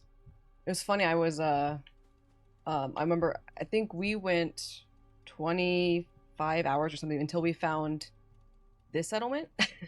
And I remember it was like Yeah. 5 hours in, and I was like, I was jonesing for a place like that, you know. And so when I finally found one, didn't fully answer the question. Do you have something you made in game? And wait, do you have something you have made in game 3D printed? Oh, so Nara wants to know if you've actually ever done that before. So it's possible, but have you done that personally? No, I have not. Okay. Not yet, anyways. There is a person on the team who is big onto 3D printing, Okay. and we have talked about, taking my high poly meshes and 3D printing them, Mm-hmm. but yeah, just haven't gotten around to it. Yeah, that's fair. I mean, I feel like of all the things you have to do and things that you have to work on, that's kind of probably not super high on the list. Yeah. Show meme, please, for context. I cannot show it because it's technically not safe for work, but Narwhal, you are in the Discord, right? If you're in the Discord, go to not safe for work. Yeah. Meh. What? Take that compliment, Alex. You take that compliment, put it in your back pocket for a rainy day.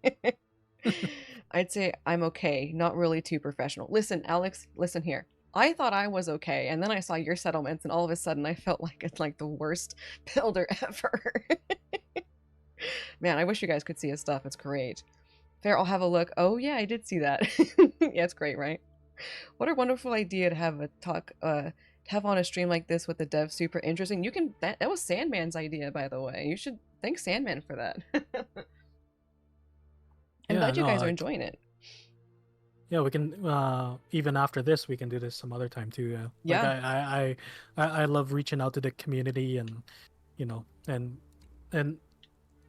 getting feedback from the community too, right? So, which is always good. Yeah. Oh, I traveled all the way down here. Oh, damn. Sorry. Just okay. I guess we can explore this area. Yeah, that's cool. Yeah, I mean, I would love to.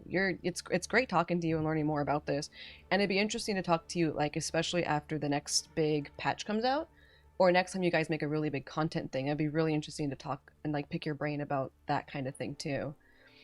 No, yeah, for sure. I love settlement building. I can spend hours designing a settlement. What was your job before going into asset adding? Was your wife supportive during your early days of career changing, or was it more you left your job to work on London? No, I did not actually leave my job. So, um, so I still have a full-time job, Mhm. and which is not related to 3D at all. And so literally, what I would do, I would do my day job and come home and literally spend another 8 hours working on London, or just honing my 3D skills. Mhm. And yeah, like the wife's been totally supportive of that the whole way through, and even after my son was born, he's 19 months now, but Okay. like I still make time, like, and the team on top of that too was very supportive, that I let them know like, hey, I have a kid now, so I may not be able to contribute as much as I used to. Yeah. But yeah, like but hopefully after Saturday, I might be doing 3D full time. So I do have an interview with a game studio on Saturday. So, Yes. and fingers crossed that I do get that job and gain some experience in the games industry. But not all is lost, even though they don't think I'm a good fit, Mhm. because Fallout Team FOLON is in the works of starting up their own indie studio, and Mhm. yeah, so I'll definitely be on board with them if they ever decide to do that. So Yes, I love that. And again, I know you already mentioned it, but it's really exciting if you have an interview with with a that's really cool. It's really exciting, and I like I said, my fingies are all crossed for you. Yeah, thank you. I hope Zealot okay while swimming. I'm sure she's okay. My settlements are a more fortified building / towers that violate several safety standards and armed to the teeth due to my paranoia. Well, the nice Congrats. thing about the post-apocalypse, OSHA's no longer there. That's true. There's nobody monitoring the standards anymore. Congrats on the baby. That's what Kira said. Thank you, thank you. There's a squirrel pup somewhere, but I think they're over there. But oh, there they are. Most games I play / my friend group, I'd say, is 50% customization, 25% base / settlement building, 20% playing the game, 5% emote, dancing, drinking. That's funny. That is funny. So that actually brings up another question. What did Fallout London? Did your team have anything in particular where you were really looking? How do I word this? Anything in particular that was like more difficult to implement, or things that you were really spending much more time on, like was built, like I know you kind of probably just had the base building system and went off of that, but was there anything in particular that was really kind of difficult and time consuming to do? Oh yeah, like the pretty much packaging the entire mod so that it's it can be installed was a challenge in itself. Is probably one of the bigger challenges. And this is where I gotta shout out my 3D lead. Like he was like the guy spent like how I can't even tell you like how many nights just trying to like get everything packaged up and ready, because um so when you build the world space, right, everything is e- everything is placed into the world space, right? But to optimize it, you would need to create something called LOD, Okay. right? And so what the I'm game gonna be does is thinking that so about once you you reach a the certain entire distance time away you're from a gone. certain object, it will replace that mesh with the LOD, so it's not as taxing on the system. Okay. But um, but packaging and running the LOD and generating the LOD can like what was it? What did he mention? He said um he has his system, he runs a 4090 with 128 gigs of RAM, Holy crap. and and the RAM call to do everything that he needed to do to optimize the world space, the first initial call was 210 gigs of RAM. Oh my god.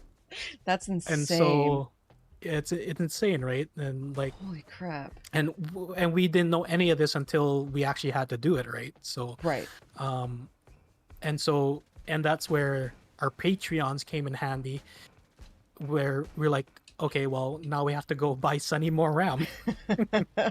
Oh my god.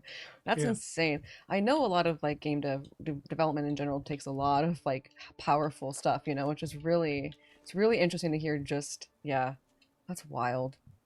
I'm Yeah, hungry. Yeah, and that's good. Sorry, go ahead. yeah, like in a lot of studios they have like I guess what would you call, like processing farms or like render farms, like Hmm. just dedicated to like the for all that kind of stuff, right? Like because not one individual computer can do everything you need it to do, right? Oh So yeah. Yeah, I can't imagine. It's kind of like your software's right. Well, your software where it's just like there's a different computer for each. Mhm. I got one. Was there anything that the team had to drop due to either issues with game mechanics or justifying why it was there? I like that one. Yeah, no, definitely. Like there's well, there's cut content for sure, which we're actually planning on adding back in just so we can meet the deadline Hmm. of release. I'm just trying to think of anything at the top of my head that's like permanently cut.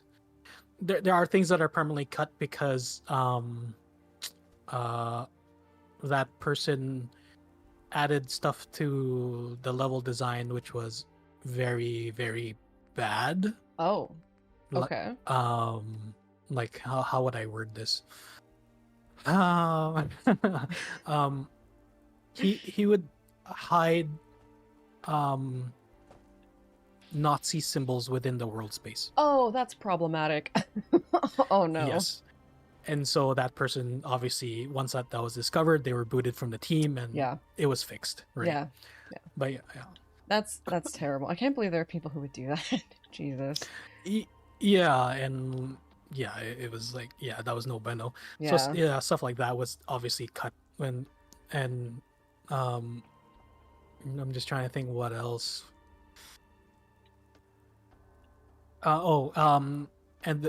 So during the development of the mod, we knew the queen's health was in question, Mm-hmm. right? And our original thing was, and you can see this in our concept art, was we were going to have a ghoulified version of the royal family, Oh, that's cool. right? And Nice. but out of respect for the queen and the royal family, since the queen passed away, we removed her from the mod. Got it. That makes sense. Yeah, to Yeah. kind of be more like culturally aware and like, yeah, that makes sense. That makes a lot more respectful and stuff. Yeah, and like, you know, we like, you can say we played it safe there, but you know, like, and yeah, it's just it's respectful, right? Like, you know, the queen Mhm. she just passed away, and there's a ghoul version of her in the mod, like, you know. Yeah. But it just that specific queen, but we did add another queen in. Okay. Yeah, I still haven't. I've And- heard a lot about the queen, but I still haven't met her, so it'll be interesting to come across that eventually. Yeah. Wait for it. That's a good question. I didn't say it. I haven't said it in a hot minute, Narwhal. I haven't said it. Can I add on to that, Lemon? Of course. During the development phase, sorry, was there any point during it where you were like, this isn't going to work, and almost ended up scrapping London? Oh, so like a huge moment where it was like kind of catastrophic. There was a moment like that. What got you guys back on track to make this amazing mod? Yeah, there was a couple instances from what I remember, actually, like we talked about it earlier, was literally the start of the project. Mm-hmm. Like, you know, we say that the project took us 5 years, but if I had to say, it actually took us 6 years, because the first year of the mod's development life was led by somebody else. It Yeah. wasn't Prilladog. Right. And there was just, the current world space was too large. Like Mm-hmm. like they initially made London to scale of London, which you Right. can imagine in a gaming world space is too big, and it just No way. introduced a ton of problems. Yeah. No way. And so yeah, and then organization wise, it just wasn't like, the project was not organized as it is today, right? Yeah. And so there was a leadership change, Prilladog took over, and yeah, and then everything is now history, right? Yeah. And if I remember correctly, there was another instance where I think it had to do with the file sharing. Like, I think the reason why we decided to go onto GitHub, because doing everything on Google Drive was not financially viable, because Ooh. the mod was just getting bigger and bigger and bigger, and then but Google Drive, you know, will charge you money for Yeah. the amount of space that you need.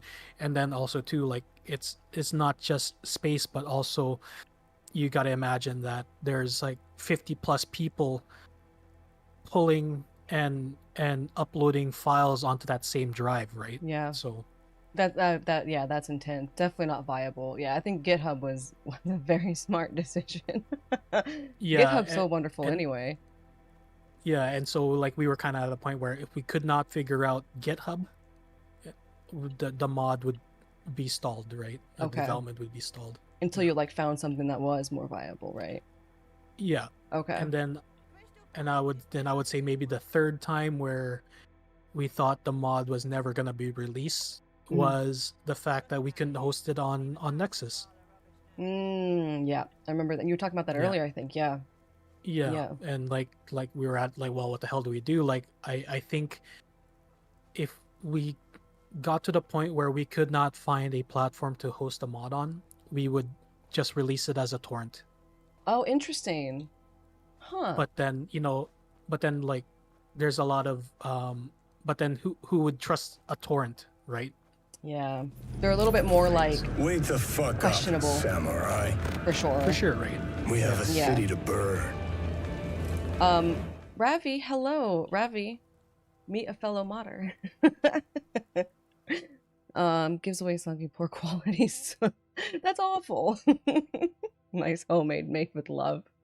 Question brought on by the passing of the queen. Any plans for adding in king sausage fingers? What the hell is that? Should I know what that Sausage is? fingers. I don't. Am I okay to look that up? I. That's a good question. I don't know. It seems kind of sus, doesn't it? I love that, by the way. It's a bit too big / scale of London. Better drop the size. Still makes a huge. It's true. It's still absolutely enormous. Hello, Mr.Sandman. I wouldn't. Don't do it. Alex is like, don't Google that. No.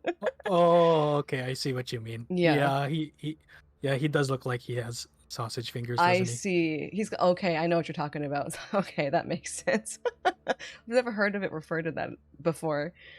Were there ever any leaks during development phase where things were stolen and posted elsewhere?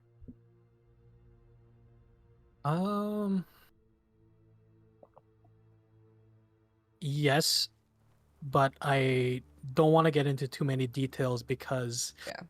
it involves another mod project. Okay. And just for the sake of not spreading bad blood. Yeah. So yes, there was, but I can't go into too much detail. Yeah, that's fair. That's totally fair. So Ravi, I was just talking about you earlier to Sandman, saying that you're one of the other modders that I know, and that it would be interesting to see if you have any questions for him. And I told him about the Ghoul Daddy mod that you made. Did the team have to cut any weapons? Also, horse. I know the horse is cool. Actually, on the topic of horse, we used to have horse riding, but we had to cut that from the game because we could not get the third-person camera to be functional. Like, so when you mounted the horse and you went into when you went into third-person camera, like it's almost like you're hovering above it, like on like a drone. Oh, okay. So yeah, Huh. and also too, like it was pretty buggy. So yeah, so for Okay. the sake of development, we decided to cut it. That makes sense. Yeah. But we kept the horse. And if you listen Yeah. carefully to the horse's footsteps, you might recognize the sound. Let's go back and look at the horse. Were there any weapon concepts that had to be cut? So similar to like actual. Okay. I imagine that's kind of the same answer though. Weapon concepts that had to be cut. No, not really. Well, I think the one that was iterated the most from its original concept would probably be like our version of the rocket launcher, because our version of the rocket launcher was supposed to be like the what do you call it? The Piat grenade launcher from World War II. Okay.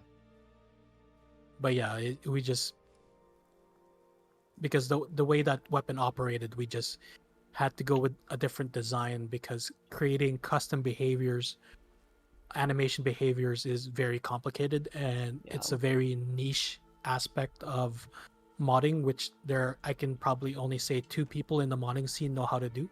Oh wow. And they're not part of the team, so. Oh god. I mean, yeah, that poses a bit of a problem, doesn't it? Yeah. Jen, steal the corn. We need it. What? I don't know. Questions. What was the weirdest technical issues you guys encountered? And short version, how did you manage to solve it if you were able to at all? So in the beginning there, where you're in the tank and the, what do you call that? The vagabonds, blew up the wall. Yep. You know that piece of rock that beans that one scientist? Yep. That was never intended. That was Really? yeah. that was because, because of the Havoc simulation, right? You run the simulation, you see what happens, and if you like it, that's what you save, and and so it ends up beating the scientists, and we're like, yeah, we have to keep that. That was never intended, but we have to keep that. That's great. So it was like a happy accident. That's super cool. Yeah. That's awesome, dude. Last question before I go to bed and work. It's a little bit more of a request, possibly. Any chance of a character design / add into a later patch an NPC Rygar who basically sells cheese / lemon and has cake? And has cake. I mean, I would imagine that's a pretty big ask. But the reason cheese, Sandman, is when I was playing Skyrim, which was Rygar's first iteration, we had a cheese basement. So I stole every single piece of cheese and wheel of cheese that I found in the game, and then I dropped it in my basement, and we had like hundreds and hundreds of wheels of cheese in my basement. So that's kind of been like a running thing. That's white cheese. Accurate. Well, if I'm not mistaken, I think there is cheese in London as well. Oh, we're gonna have to find it then. Yeah. We've been collecting tea bags and like teddy bears, I think, which isn't as cool as cheese. But in terms of Rygar, actually, it's funny you mentioned that. So I went back to your character sheet there on the Google Drive, Mm-hmm. and I saw a really cool concept of armor there for Rygar, Really? that plate armor, and Okay. I would actually like to design that as a mod. That'd be sick. I would love that, dude. It's interesting. You know, it's Yeah. funny that you went plate armor with it, because that's the type of armor he would wear in Skyrim. Legitimately, he was like a battle mage, so he mainly did like destruction or fire magic, and then he always wore plate or heavy armor. So it's actually really interesting that that's where you went. Yeah, no, it's a cool design. So I'm like, because well, for Fallout 4 and for London, or I mean, for Skyrim, it's hard to inject like purely custom made characters like outside the engine because of their character creator. Mm-hmm. So you have to kind of stick within the tools of what Bethesda gave us, right? Mm-hmm. Because yeah, like we found this out with the Thames folk.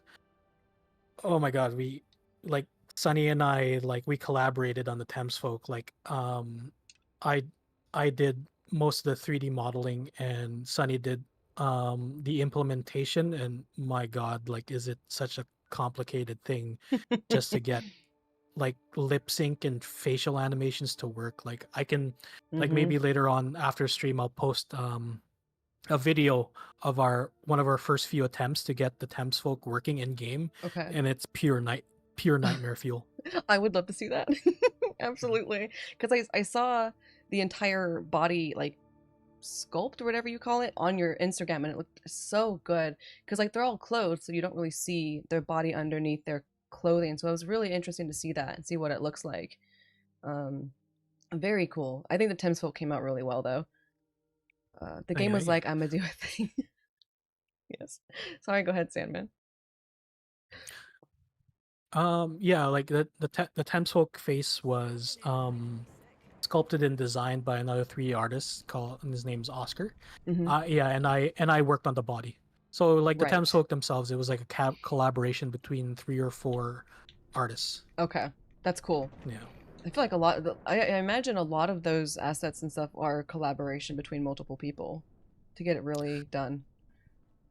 Yeah, especially something like a custom race, like not one person can get it all done, right? So we divvied up the work.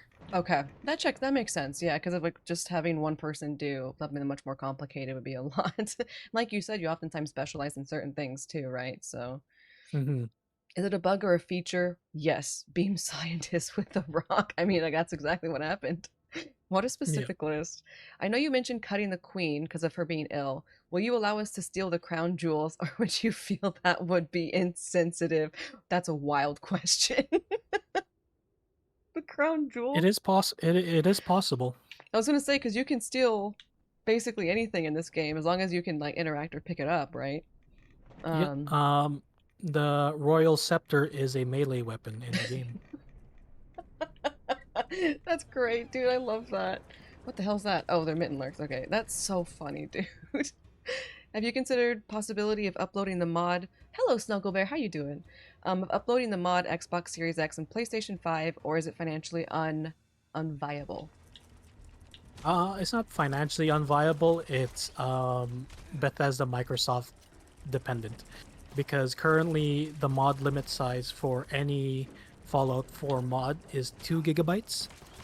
And our current install is, I believe, like 34 gigabytes. Yep, Um, it's pretty big. so yeah, pretty big. So, as long if for some reason if Bethesda or Microsoft can increase their mod size limit for Xbox, that's the only way we can ever get it onto Xbox. Yeah, that makes sense. Ragnar? Who's Ragnar? You mean Rhaegar? Rhaegar should have chapless. You know, here's the funny thing about that. All chaps are assless chaps. If you didn't know, literally all of them. So saying assless chaps is actually redundant. Yeah. Oh my god. Oh no, the cheese bandit returns. Exactly. Scottish kilt. You want to see Rhaegar in a Scottish kilt? That'd be funny. I can hear things breaking due to the chaos. Hello, Chaos. How you doing, man? Speaking of chaos, is modding and creating mods easy, or does coding skills come in handy? That's from yeah. Single Bear. Yeah, coding skills would come in handy, especially if you want to write custom scripts, Mhm. right? Like King Gath, if you guys are familiar with King Gath and King Gath Creations, he is a programmer, by trade, and the reason why Sim Settlements works is because of his skills in programming Yeah. and scripting, and and to get all that stuff to work is like a lot of background scripts, right? So Yeah, a lot of processes happening that we don't see, right? hmm Break time, that's probably a good idea soon, not quite yet. In Fallout 3, we stole a certain document. Oh, you mean yes, I know exactly what you're talking about. And that's a whole fun quest line too. Who's this? Caravan. Okay, I don't care about that. Can steal anything except the bank vault full of gold. Because it's not real gold, it was fake gold. Remember that? It was like tungsten or something covered in gold. Remember? She said they came out and swapped it? Kira's insane. You can bonk as a queen. Yes, I meant you can take the stick and then bonk her with it. That's funny. Let's see.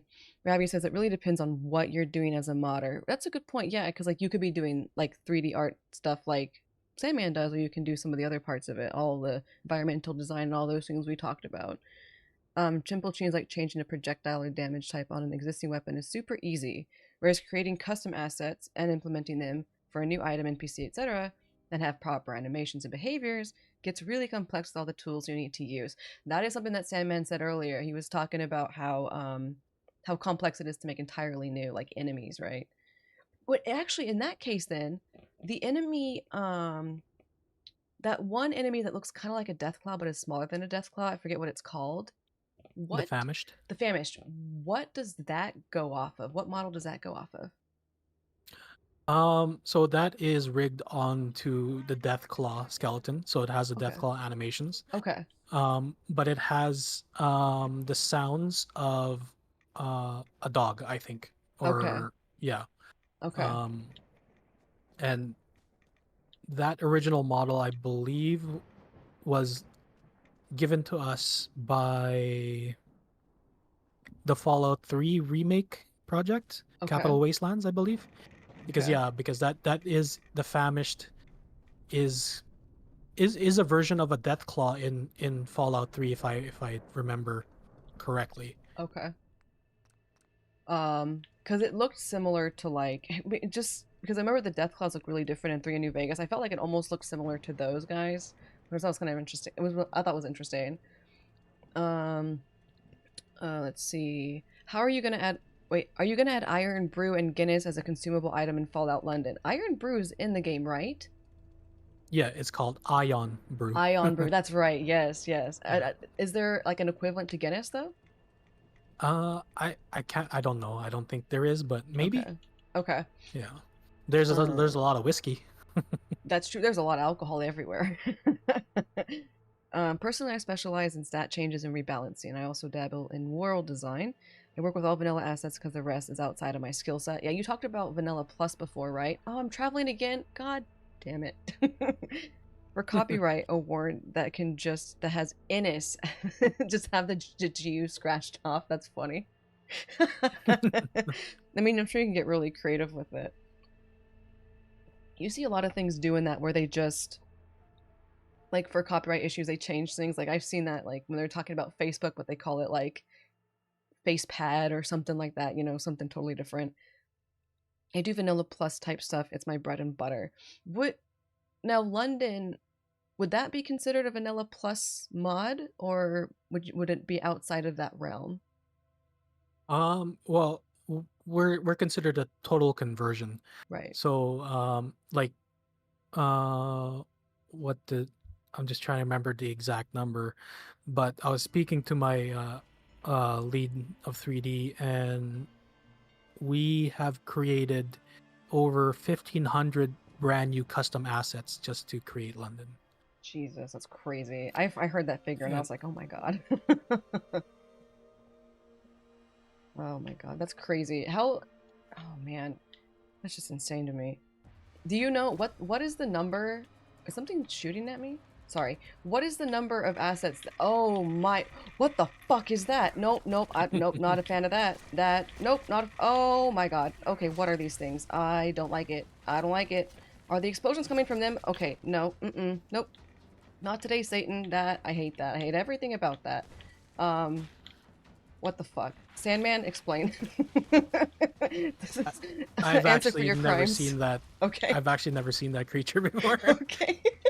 So you were seeing it for the first time just like I was. Yes. This thing is terrifying, dude. Jesus Christ. Looks like a beautiful and immersive project that I'm glad is finally complete. I've been promoting the release of Fallout London to all my friends who are avid mod users. Yes, anybody that comes in and asks me how it is, or just I gush about it too. It's so good, man. No, thank you. Yes. So you said there is royal family ghouls. Is there any famous British you planned on making a ghoul as the development came to a close? So instead, okay, that's a good question. Yeah. Oh, there it is again. Whoops. Not as that I'm aware of. For sure the famous ones were like, yeah, the royal family. But I think we have some politicians as, like, you know, like the Futurama head in a jar. Okay. Yeah, Okay. so we do have some of those on Protectron bodies. That's so kind of like a version of Ada. Yeah. That's funny. Like, yeah, with the politician's head in a jar. That's so oh, it's more like the guy in Nuka World then. Yeah. That's great. No, that's dangerous booty holes. Eric, I literally thought the same thing. I was like, those just look like flying buttholes, and I am terrified with teeth. I hate it. Eric, how you doing, man? That was one angry puckered asshole. Okay, I'm not the only one who thought of that then. I just didn't want to say it. I hated everything about that. Those things are terrifying. Did not see what that was. Show the core. You killed them too fast. Did I? I don't think I killed them fast enough.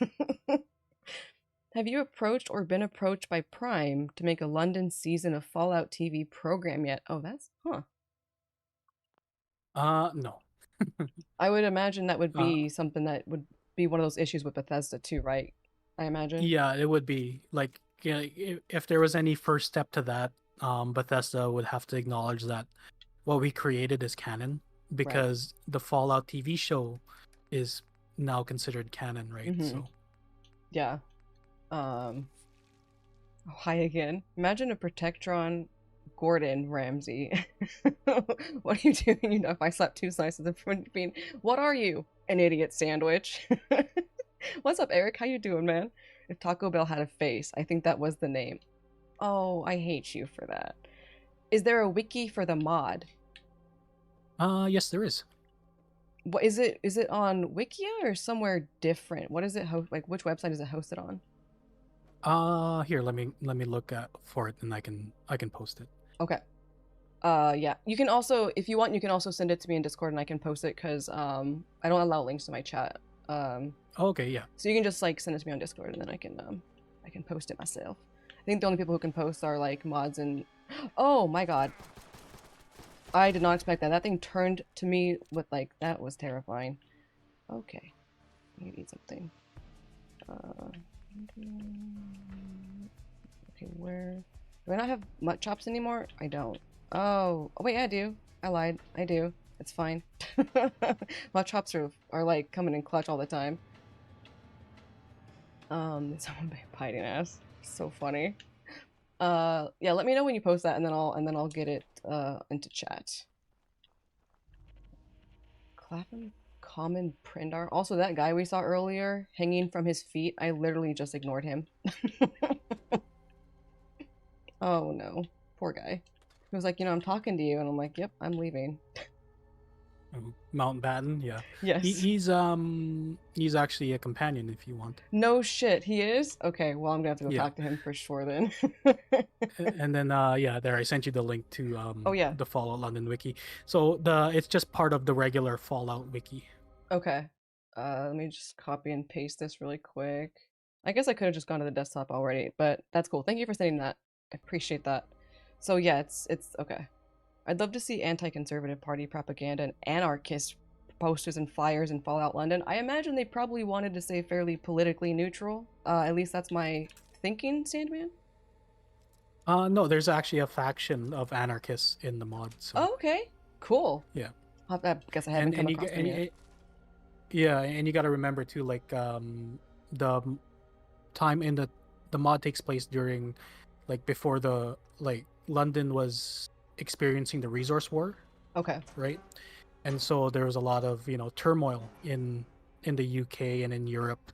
So you'd imagine there's like riots and stuff like that, and anarchist groups that would spring up during the chaos of the resource wars. Okay, yeah, that makes sense. Not to spoiler at all, but the Cutethulus, is that a nod to the Cutethulu quest from Fallout 4? Yeah, definitely no spoilers, because I think I have 3 or 4 Cutethulus, and I'm really, really excited to see what that is all about. Well, we definitely do like the Lovecraftian nods in Bethesda Fallout 4 games, and so we kind of wanted to continue that, and yeah, Cthulhu was just a part of it, like a little kind of like a collectible that you can attain, and with all our collectibles, just like bobbleheads, there's a benefit to collecting them, right?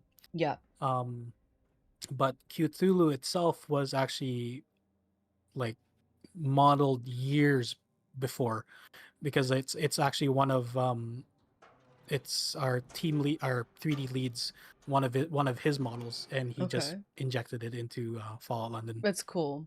The flavor text every single time you pick one up is really funny. The one where it's like, you are feeling one with the doll. It's so funny. Yeah. Have you ever had a disheartening review, I use this word loosely, by influencers or YouTubers? Because it's already been out for a little bit now. Have you had any negative reviews? No, I think generally people have been very fair with it, considering that it's a free mod, right? And that they know that it's free, so and it's a Bethesda mod, and Bethesda games are typically buggy to begin with, right? So it's only natural a mod of this size and scale would be relatively buggy.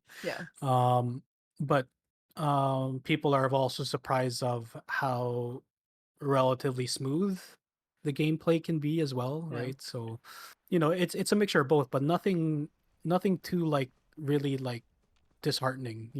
I think a lot of people have been fair. That's good.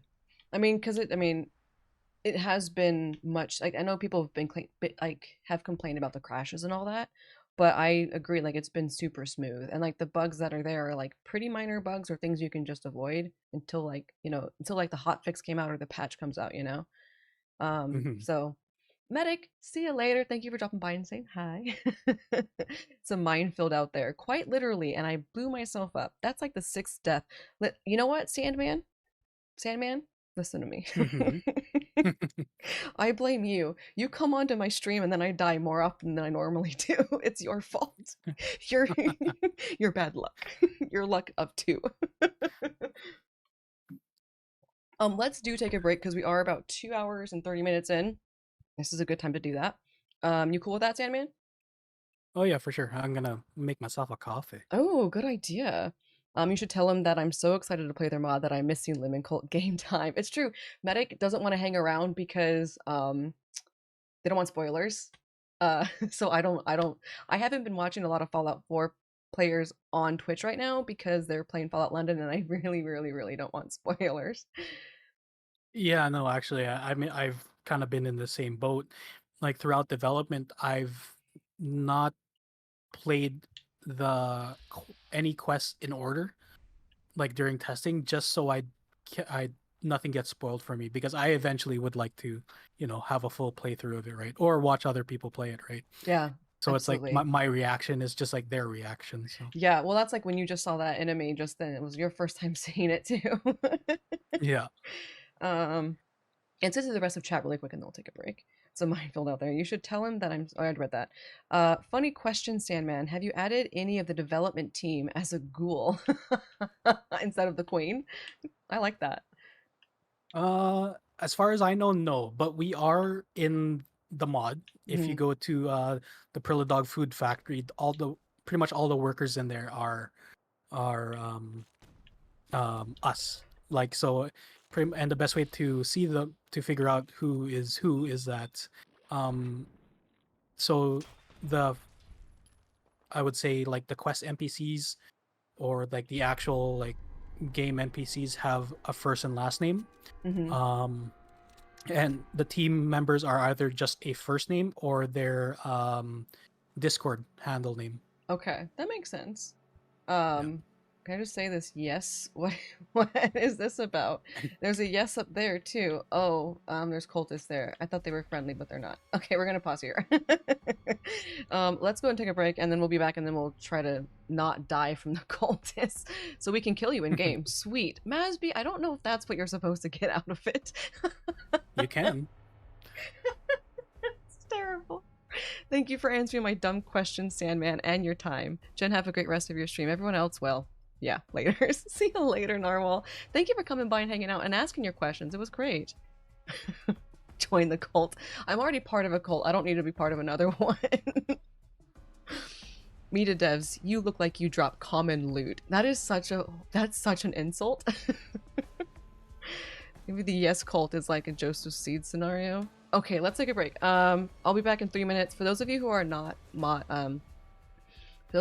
subs, you're gonna see ads for 3 minutes, but I won't come back until those ads are done, so you won't miss anything. And so let's go. Yeah, let's go to the gallery again, and I'll be back in about 3 minutes. Go make your cup of coffee, my guy, and I'll see you back soon. Sounds good.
I decided to get myself a soda, so not as cool as Sandman's coffee, but Sandman, are you back yet or not? Oh, you are back. Okay, never mind. Yes. Heard the laugh. What kind of coffee did you get? Folgers with 3 sugars and hazelnut creamer. That sounds good, actually. I can't have hazelnut, but not anymore. But I love it. It's so good. And that's the thing, right? It's the things you love that you can't have. Like the wife is lactose intolerant, but she loves ice cream. Yep. It's life is cruel. It's not fair. Okay. Can I kill these? Yes. Okay, they're gonna kill me first. These guys hit like a train. Yeah, I think you'll like these cultists. Okay, because I love them already. Oh my god, they've got the Cutethulu hats, bro. oh my god. Okay, I'm so hyped. Okay, I gotta kill them and go and see what this is about. There's no choice here anymore. It's happening. I'm gluten intolerant, and I told my body that if it rage quits lactose, I'm a riot. That's fair. I get that. Gluten's a tough one. Yeah, because gluten's in like all kinds of stuff. It's real tough. Oh my god, these guys. So cool. Okay, I've got to reload too. Okay, cool. Thanks. So you know who these guys are then? Yes. Okay, well, let's see if I can actually get him. We're gonna have to go get that guy that you said could be a companion. We're gonna definitely have to go get him. Because now that I know he's a companion, and he was what, in a tuxedo or something? Yes. And he actually has some. He's like one of my favorite NPCs because he has some very good dialogue. Okay, cool. I love good dialogue, so that makes me very, very excited. I love Archie's like screaming. By the way, oh god damn it. Oh yeah, the voice actress Reina. She every time we hop into voice chat, we always gotta bug her. Hey, do the scream. It's so good. She did so good on it. Super, super amazing. Oh, I gotta reload again. Oh, come on. The only thing I don't like about this gun is that it's only got one in the magazine at a time. It's a lot for sure. It's in a lot for sure. Also, the more dietary restrictions you add in, the less good food gets in general. You know, to be fair though, there have been... Am I just missing them every single time? Oh no, I didn't. I got them that time. Okay. Like, there have been a lot of really amazing alternatives to things that have been coming out lately. Okay, am I going to use all my Stimpaks here, or what's going on? Dude. Sandman, make them nice to me. You can do that, right? Pop off, good luck with the not dying and stuff. I don't know about that, man. Take it easy, Darkbane. Thank you for hanging out, man. I appreciate you. Have a good one. Ooh, level 15? Yes. So, we're waiting. I'm really looking forward to getting to level 18. Because then I can get the... I missed that too. The master lockpicking. There's a suit or a tuxedo of some kind in the Jack the Ripper Museum that I want. But it's... I think the key for it is locked behind a door that has a master lock on it, but I've had that on my mind since I found it. Oh yeah. I'm like, I need that suit, man. Oh my goodness. Okay, I'm crippled now. Great. I opened a diner down the street from us. It was entirely gluten-free. I got waffles for the first time the other day. We're definitely... Yes, the substitutions are amazing. Okay, I can see well enough. I can kill that guy. But I don't want to use another Stimpak, but I think I might have to. Or is that the last one? Nope, not the last one. Nope. I thought for a second maybe it was going to be. So you haven't done a proper playthrough then yet, Sandman, right? No, not yet. Okay.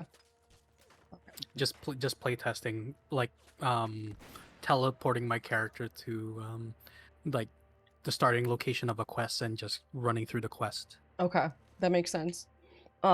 There was something I was thinking of asking. I don't think I asked it already, but there was something I was thinking of earlier when you were answering another question. How many assets in this game out of the however many there are, the 1,500 plus there are, how many of those have you made personally or helped with, I guess? Oh geez. Let's see. Let's go into my files.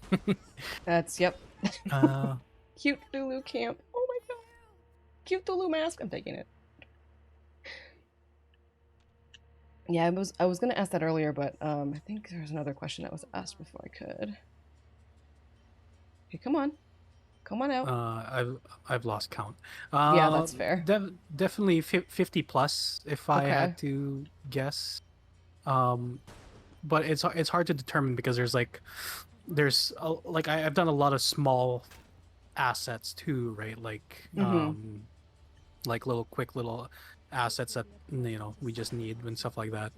Um, but I've been fortunate enough to like been able to be the person who design and create all the faction leader outfits. So all the Oh, faction leaders like Gaunt, Arthur, um, and yeah, pretty much all the faction leaders I've made their outfits, and that's like cool. Rachel.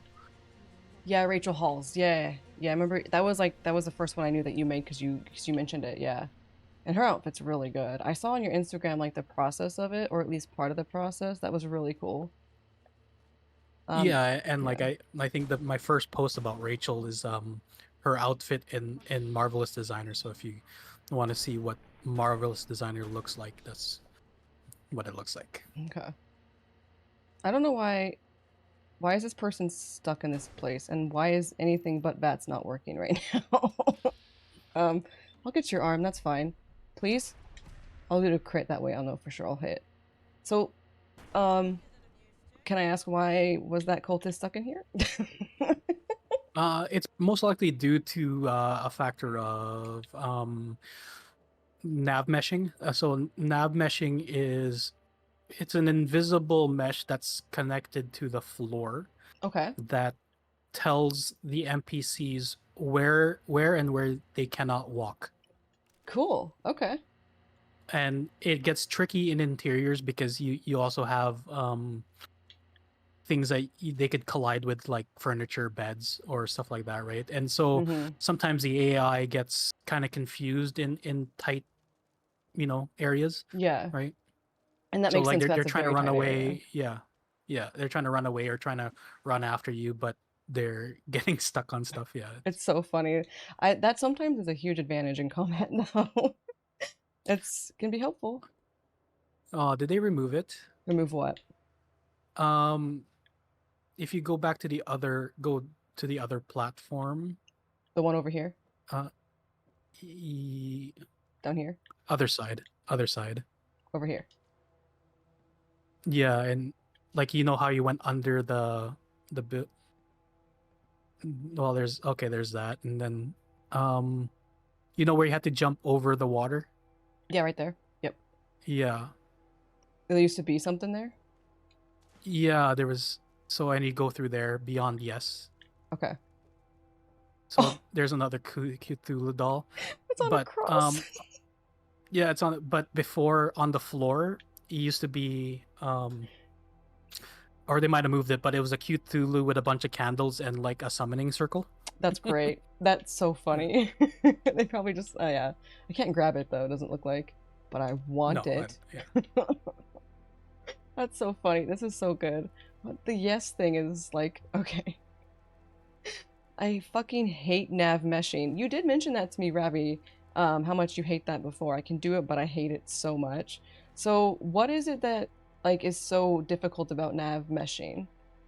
It's very tedious. So you're literally drawing triangles Mm-hmm. onto the world space or the interior, Okay. and it's just a very tedious process. Okay. That makes sense. Sometimes tedious stuff is not the most fun. It's not usually the most fun stuff to work on. Yeah, and yeah, like Ravi, yeah, like that's the most common thing I hear from the level designers is fucking Yep. triangles. But you never want to see a triangle again after you do it. Oh yeah, well, especially with something like this, like because when you create the world space, a brand new world space, there is no nav meshing, right? So you have two choices. So you can either finish doing a cell, go back and do the nav meshing, or you can kind of do it all at once, near the end. Okay. And yeah, Like and save the worst for Wolfie, yeah, or save the worst for last. And yeah, like Yeah. Wolfie, our lead level designer, he's just like eyes are bloodshot, and he's just like fucking triangles. Like you look rough, dude. It's like Yeah. triangles. That's so funny. Stairs, paths, etc. On these rocks should be triangles that tell NPCs where to walk. So it's basically giving them their paths or where they're able to go. If I understand right. Yes. Okay. Okay. All these planes everywhere. 1 second.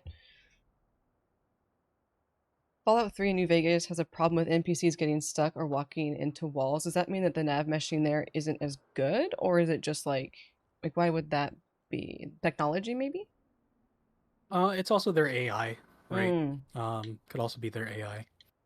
And Okay. also too, yeah, it could be the nav meshing, because if the nav mesh goes through the wall, they might think that the AI might think that there's not a wall there, right? Okay. Fuck. Also, hold on, once I kill these things, I will show you something. Please! God, I'm so bad at this. I'm so bad at games. But I love Fallout enough that it's fine. Okay, I want to show you, I don't know if you saw it. Yeah, and the crazy wind That's physics. Yeah, so funny to actually, me. that's a vanilla Fallout 4 thing. Like if you just outside Sanctuary, if you look at the trees at a certain time of day, the trees get crazy. Yeah, That's so funny. Oh my god. That's really good. Oh my god. Like a good nav mesh will be aware of walls and static objects. It at least helps the NPCs know that I can't walk here, there's something in my way. Okay. Okay. hold on, I think my headphones just died. Sure. No worries. Take your time. Is this for... Oh! I forgot I was even following a quest marker. Right. And I'm back. Welcome back. Whereas a bad nav mesh will just be fuck all over the place. That's how you get NPCs trying to walk through a desk. Or like Sandman said, trying to walk through walls. Okay. Okay. But like you said, it's so tedious, and I imagine that there's room for mistakes just because of how, not fun it is to have to go through it. Yeah, and it really all depends on how they created the nav mesh. Like in the creation kit, there is a auto nav mesh feature, but as you know, you would know that anything auto is not nearly as good as hand placed, right? Yeah, So never. Yeah. Oh, they're below us. Okay. Yeah, and I feel like that's how how a lot of things go. Okay, that's what you are. Okay, please stop. Please. Okay, I'm gonna cry. I'm gonna cry. Okay, I'm gonna cry. Just kidding. This is embarrassing. So bad. Let me put it this way. I've given up on using the auto generation tool because it isn't reliable. Therein lies the problem. Reliable nav meshes are done manually, so many fucking triangles. Is the auto stuff better if it's more of like a flat plane they're walking around? Like, does it become worse when there's things to walk around and stuff? Yes and no, and I think I know what Ravi means about unreliableness, because like what do you call this? Like there's you can check the nav mesh, and what they'll get highlighted in red if there's something wrong with them. Okay. And yeah, just auto generating is like he said, it's just not reliable for say optimized nav meshing. Okay. And bad nav meshing could also lead to crashing too. So oh, that's not good. That's not great. I'm carrying too much again. God damn it. Okay, question for you, Sandman. When you play games in general, but especially like Fallout, are you a loot goblin, or do you have self-restraint? oh no, I'm definitely a loot goblin. Excellent. Like my stats is always high strength, just so I can carry more. That's yeah, that's funny. Oh, I get that so much. Jeez, people give me shit sometimes for it, and I'm like, what? Listen, listen here. It's especially annoying when you consider a cell world space, that is, for example, a house with several floors, and you want NPCs to be able to navigate the entire building. The auto tool just shits its pants like a toddler in a diaper. Oh god, so it's... Jesus. I feel... Yeah, I think that kind of goes for all kinds of stuff, not just like gaming or development, is that auto stuff sometimes is just not nearly as good as doing it by hand. I don't know if it ever will be. That's interesting that there's an auto tool, though. And that's part of the creation kit, you said? Yes. Okay. Okay. I actually need Archie to hold some stuff. Archie, can you come here? I know we're kind of in combat, but I need you to hold my shit. We have something that's more pressing right now. Fucking triangles, yeah. That's so good to me. I've never, like, thank you for coming on, Sandman. I feel like I've learned so many things that I never knew about before that I would have otherwise not have known, or would have had any reason to know, you know? Oh yeah, no problem. My pleasure. Yeah, no, I enjoy talking about like modding and developing, and because yeah, like a lot of people like are like curious about like what goes on and like what actually happens behind the scenes, right? And Yeah. a lot of people aren't aware that like like a lot of it is problem solving. Oh yeah. Oh yeah. I mean, there's so many pieces to it, and it's so complex that what the hell is that? That like I'm not surprised, you know, that it's a lot of problem solving. It just kind of makes sense to me. But I get Oh that yeah, and people then not getting it, you know? yeah, and then you take all those problems and solve them, and then and you pray and you hope that everything works when they all meet up. Yep. It's kind of what that kind of reminds me of. I know it's not quite the same, but like when you mod something, you put a bunch of mods all in one go, and you're just praying it works. You just hope everything works together. That's exactly it. Yeah, that's pretty much exactly it. It's like, I really hope this works. This mask is amazing. Damage resistant 19 for a Cthulhu mask? Okay, hold on. Dude, did you make this shit OP? Did you guys make this OP? Did you tell we wanted people to wear them? Yes. That's so funny, dude. I want to know, who thought it was a good idea to tie combat sounds to a fucking quest? The Ghoul Daddy mod would have been so much easier if I didn't need to mess... What quest was it that it was connected to? Where is Zealot or Kira Zealot? So, Zealot is at the swimming pool right now, and I'm not sure where Kira is. Lurking? Somewhere else doing something? I don't know. Off doing their own life stuff. This mask is fucking great, dude. I hate to break it to you, I'm not gonna wear it. I don't wear helmets that much. But it's great. I have enough space to... What is this, by the way? Oh, damn. It was a ghoul quest. It was like a conditions handler thing for deciding what gets used by the engine. Interesting. I don't know what any of that means. Conditions handler? What does that mean? What is this? Profit and loss analysis? No. I think we... Look at how tiny that text is. Diversification. Facing familiar challenge in the gen industry. Despite ongoing efforts, profits continue to decline due to multiple factors. Diversification. Oh, exploring opportunities in beer production. Demand for beer. Interesting. I'm not sure I want to read all this stuff. Curious origin? Okay. The term quest is kind of misleading due to a degree because it doesn't actually mean let's go out on a quest. It's just a system for the engine to assign certain actions, effects, etc. Oh, so it's so in game development, or what you're talking about, a quest is a totally different thing? I barely understand the quest. So do you know much about that, Samuel? So yeah, well, in terms of questing, so there's a lot of times a quest can trigger when there's when the player encounters a certain invisible marker in like the world space, right? So sometimes that's when you get those notifications like investigate this, and then all of a sudden a marker pops up, right? Okay. And then but sometimes quests have conditions like attain this item and then this quest triggers, or attain this item and if you go here the quest triggers, right? Okay. And yeah, so a lot of quests are set up in stages, and there's conditions to those stages, right? So you kind of have to do things in a certain order. Okay.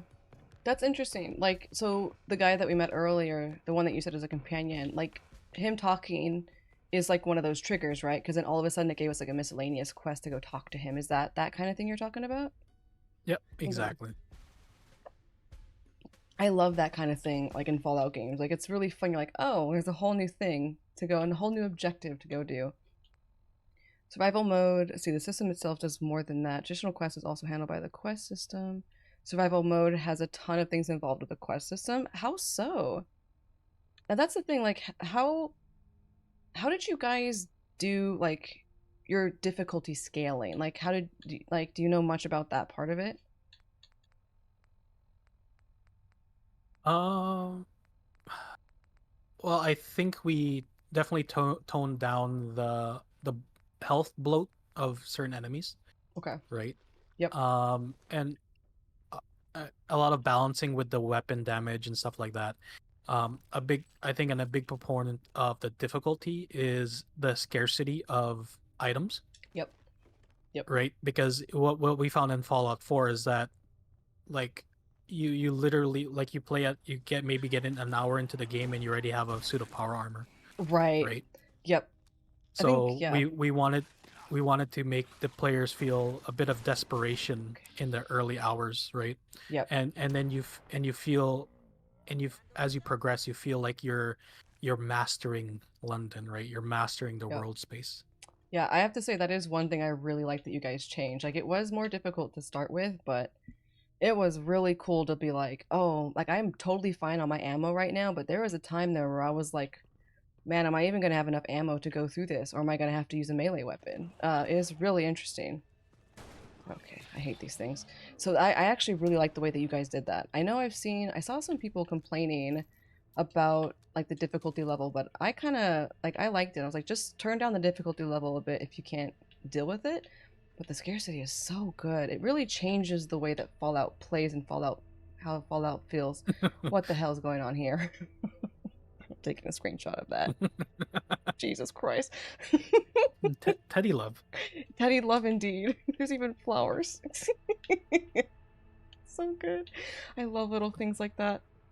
I'll tell you, I will say you guys definitely nailed like Fallout's humor pretty damn well.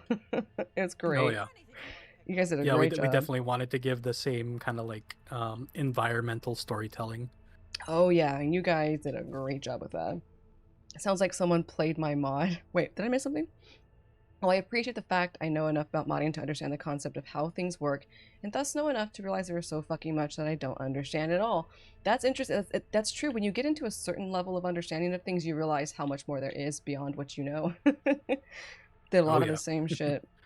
Hugs you too, Masby. My new playthrough has been so fucking rough because of the scarcity.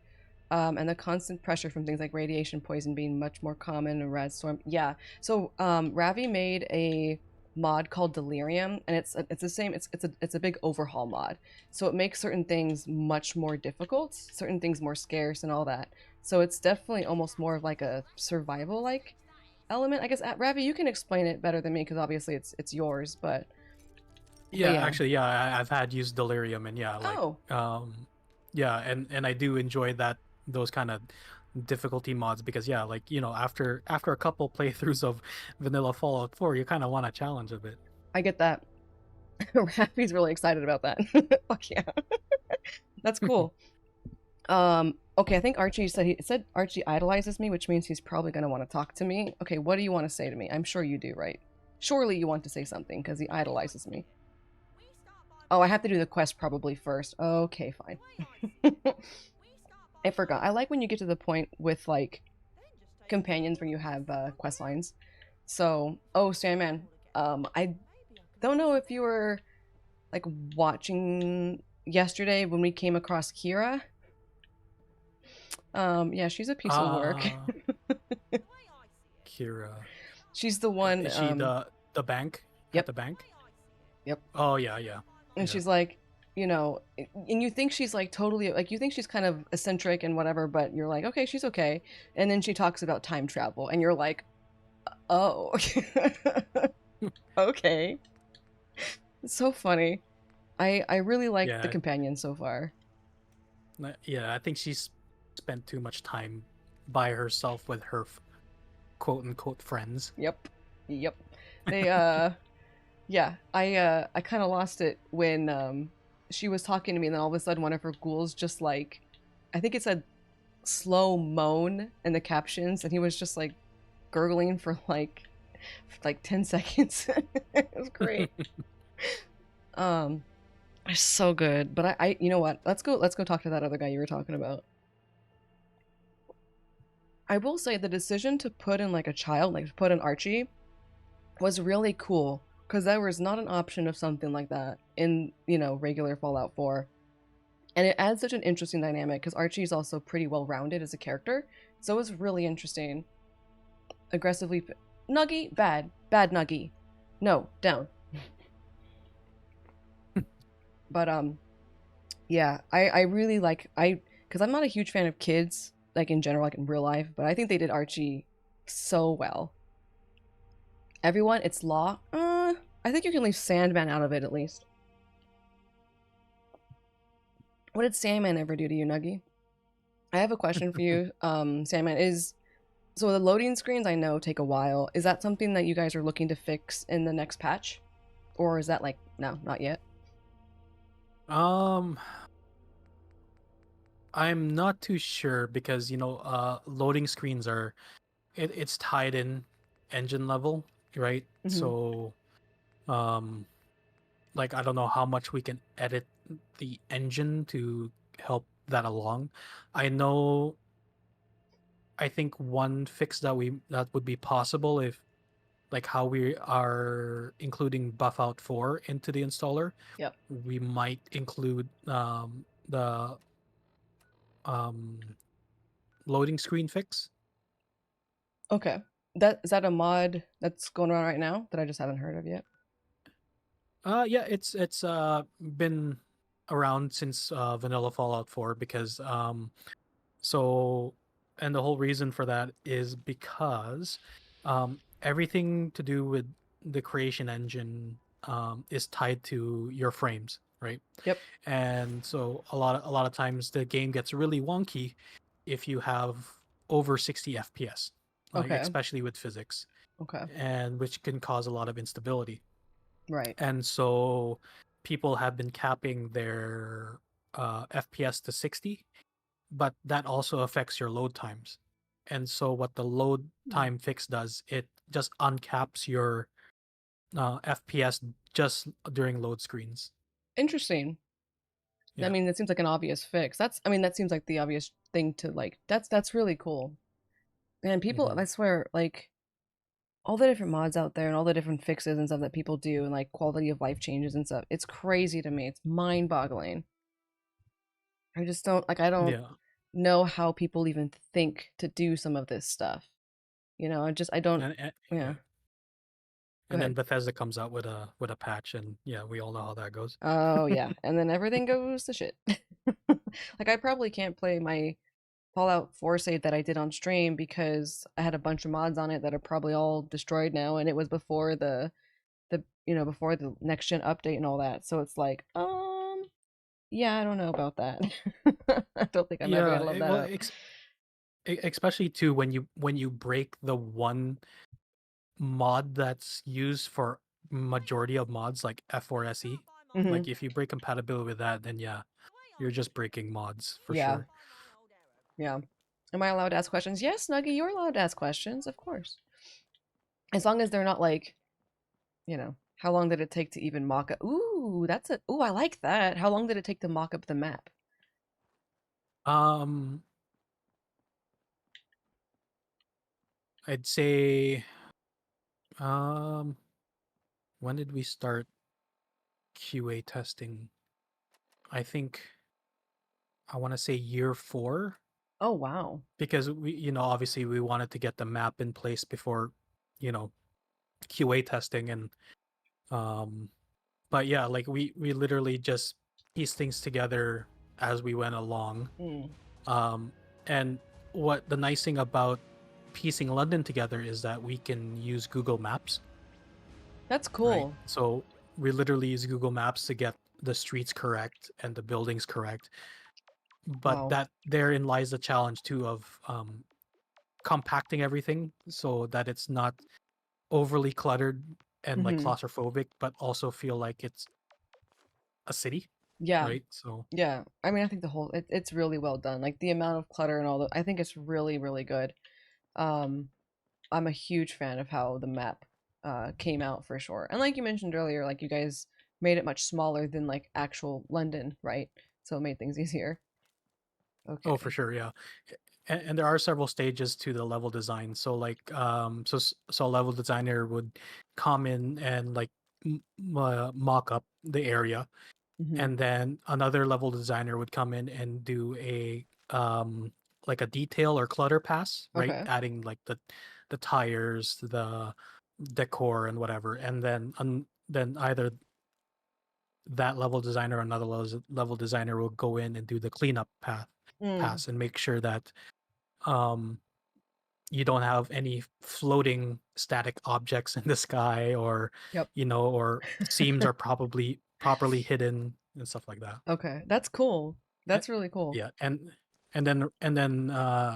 then Raven's favorite part there, then that's when the nav mesh happens. Oh, yep. Yep. Fucking triangles. Oh, his name is Arthur. Okay, hello. Oh, I have the sound down. You can't really hear him that well. Are you going to help me down? Do I have to?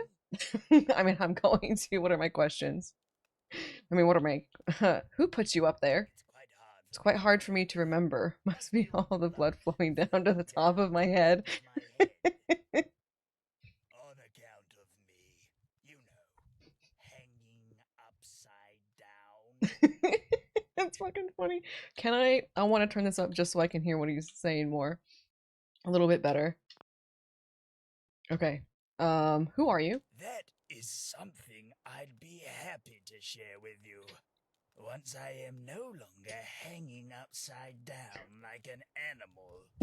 I like him so far, dude. Thanks to bat sloths and monkeys. Of Oh yeah, he's course. great. All right. How do I get you down from there? Wonderful. Wonderful. Simply untangle my foot, and I shall gracefully drop to the floor below. I shall gracefully Just let me count down first. On 1, 3, 2, 1. Archie As liked far that. as holidays go, That's it funny. was not to my liking.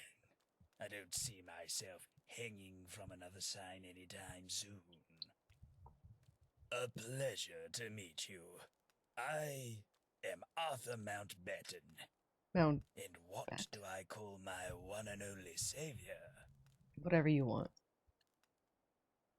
So there was a really rare bug with Mountbatten. Mm-hmm. It was very rare. I've only seen one other person encounter it, where when he fell, Mhm. he would stay laying down, like your whole playthrough. He would not get up. So he would walk around, move around the map laying down, and even in combat, he would be like fighting, but like laying down. Still there? And So good. I think the best part about that is that when you talk to him, and like if you're near his feet, his eyes still look at you, so he looks like he's giving you like a sneer in the corner of his eye while talking to you.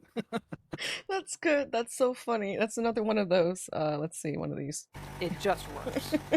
It That's just works. so yeah. Tell good. me your brain is rotting away Okay, as well. I'm Rygar. How odd. Did you pick that one yourself? Yeah, no. He's laughing at me.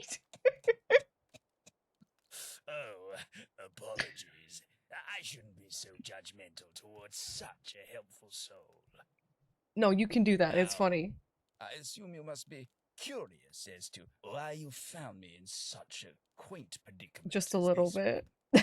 one. You see, I am a tithe collector Okay. for the government in Westminster. We were just talking about Westminster It earlier, were is we a not? title and a position that was foisted upon me Yep. against my will. I was tasked with telling the Roundels The that their Roundels? tax had been retroactively increased by 5%, and that they were to promptly pay me the difference. I feel like that didn't go over well, huh? Unfortunately, my visible distaste for the work and my repeated pleas for empathy didn't stop the Roundels from stringing me up on their side. Yeah, that doesn't sound like that. Let's see. Hold on, let me put my drink over here.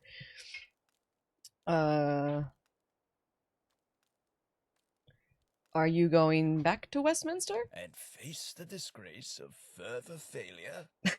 Please. I have no interest in discovering what lies at the bottom of this particular barrel. I love the flower If on his anything, lapel. I believe that this encounter is a sign Oh, yeah. that I should leave behind all this talk of taxes and accompany you through the wastes. I mean, that was certainly forward, What do wasn't you it? say? We could be quite the pair. You're damn right we could, and we are going to be. Okay, what can you do? Why not get revenge on the Roundels? Welcome aboard. Why don't you go back to Westminster? Why should I take you along? Our world is filled with wonders and terrors. It helps to have someone who can help you properly react to them. Okay. What can you do? I'm quite skilled at data entry. Terminal stuff, I guess? Archiving, organizing. Oh, you mean what can I do in terms of defending myself? I mean, that too, yes. Well, I do have my trusty Webley. Did he name his It has gun, been or in is that the name family of a for gun? decades. Never missed. Of course, I really found How do you it. manage to rarely fire it in... Well, Jesus. Why not get revenge on the Roundels? I'd rather avoid another go at the Roundels, if possible. God knows what other things they'd hang me by. I love it, dude. I love his accent sauce. It's so good. Why won't you go back to Westminster? And face the disgrace of Yeah, the further VA totally failure. killed it with Mountbatten. It's very, very good. Here's the thing. I have not heard a single voice that I didn't like or that I thought was poorly voice acted. Like, I thought everything has been really good. It's been very, very solid. Welcome aboard. Capital. Ah, but I see that you already have a companion. Pardon me, but I have no desire to fight for your attention. I'll just take everything off of Archie and If then... you ever find yourself in He'll need be of here? an additional, I'll be here. Okay, well, it's fine. I'm not going anywhere. Where's Archie? Archie, come here. By the way, what's really funny to me is Archie can carry a lot of stuff, and he's a child. So funny to me how much he can hold. I remember I kept giving him stuff, and he never ran out of space. All right, come here. Judging by the look in your eyes, it seems like you want us to depart. Yeah, it's not at Yes. all leaning into the child labor aspect. No, not at all. Not one bit. Nope. Totally ethical here. Come along, Arthur. Finally, onwards and forwards. That Webley of yours sure seems expensive, mister. Can I have a look? Nice try, but that routine won't work on me, Archie. I wasn't born yesterday. I love that you guys have companion swapping dialogue. That is great. Because that's one of the things I really liked about Fallout 4. Where are we going? We don't need no sinking ethics. Archie's voice is solid. Archie's voice is great. Who did you say voiced Archie again? Her name is Rena. Did she do any Or other Reyna? voices on here? Rena? Yes, I believe she's done 2 or 3 other voices. Okay. Sick. That's good. Well, yeah, the Archie, yeah, the voice is really good. Sauce. Well, to be fair, yeah, I think they're all very good. Where are all my quests? Hello? Why? Oh, they went down here. Why? That's weird. I am very curious to see, does he also have a quest like Archie does? I imagine he does. Yes. Okay, cool.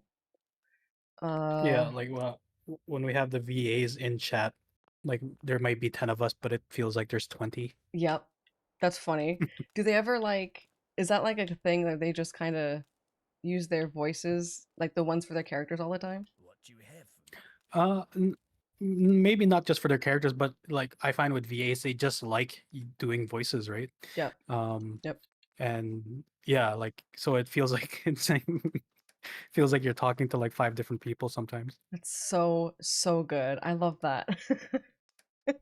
I wish You know, I always thought it'd be fun to be a voice actor, but I can't. That is not a skill that I currently possess. But I can imagine it's really fun to be able to like change your voice on the fly like that. That's really cool.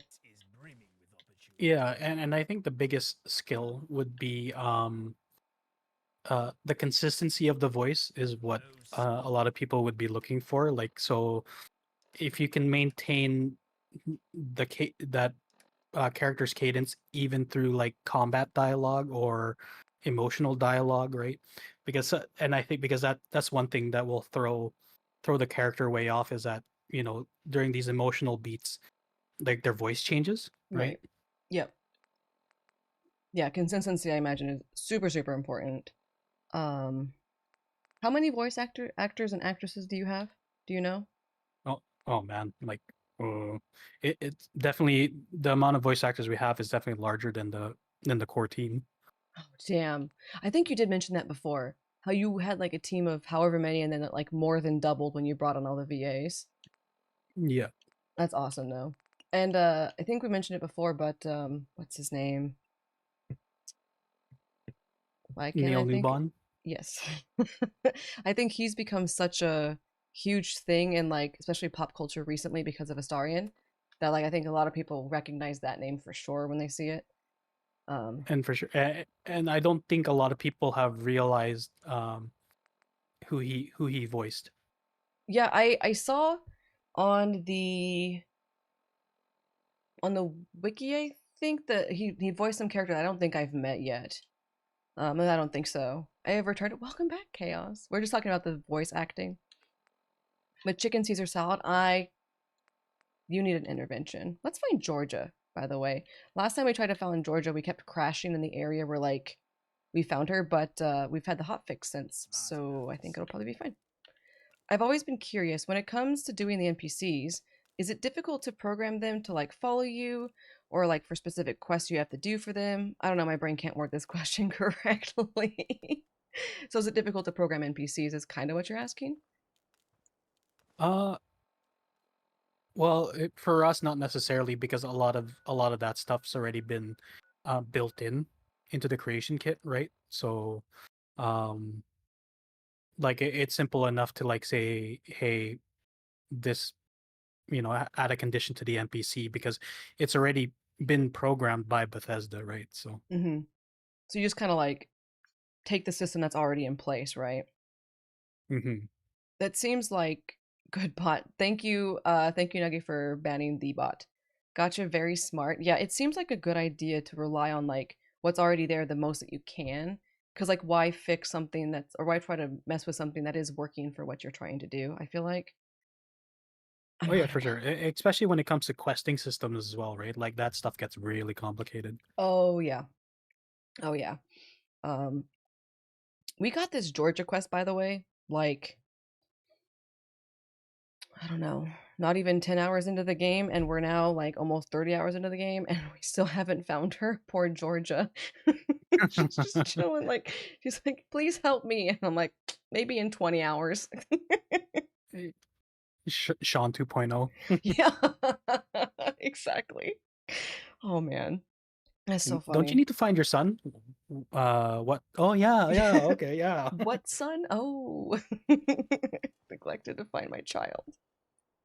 That's so funny. God, I love the whole side quest thing. Oh, I, y- yeah, most of the people in chat have finished Fallout 4, I'm assuming.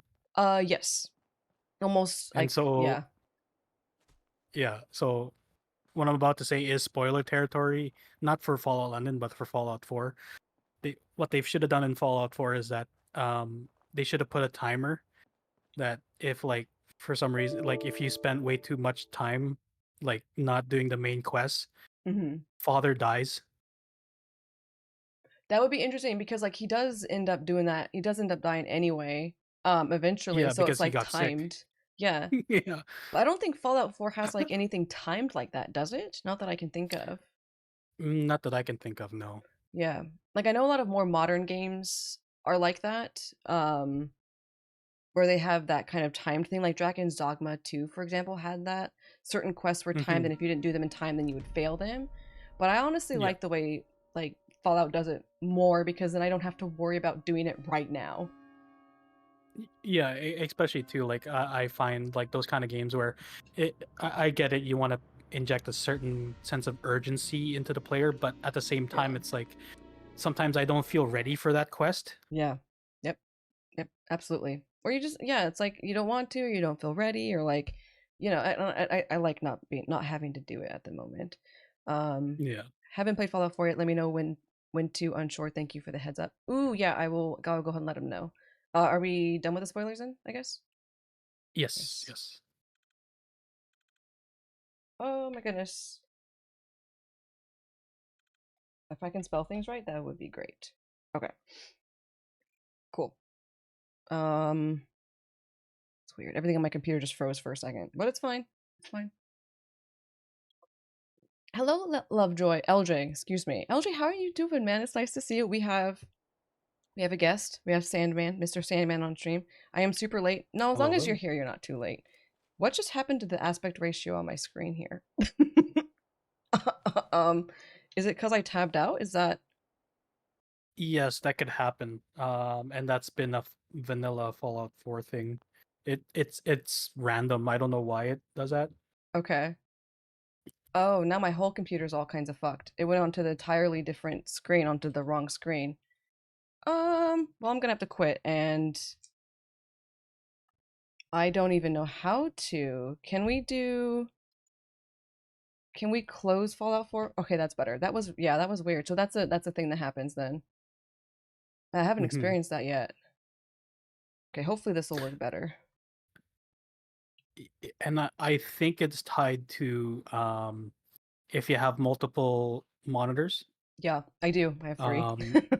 Yeah, and the vanilla Fallout 4 does not like multiple monitors. Like sometimes the bug I would get sometimes when trying to run Fallout 4 is that it will constantly minimize.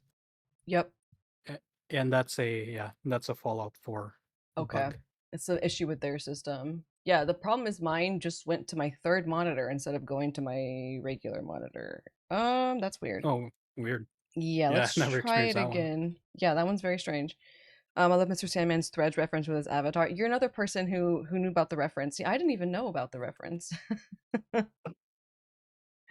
That's cool. Come on, please. Oh, it's going to the wrong monitor. He was one of my favorite outfits to work on, so yeah, it's really cool. The hat was really cool too. I love the hat. Is there a way to move this to a different monitor? Force it.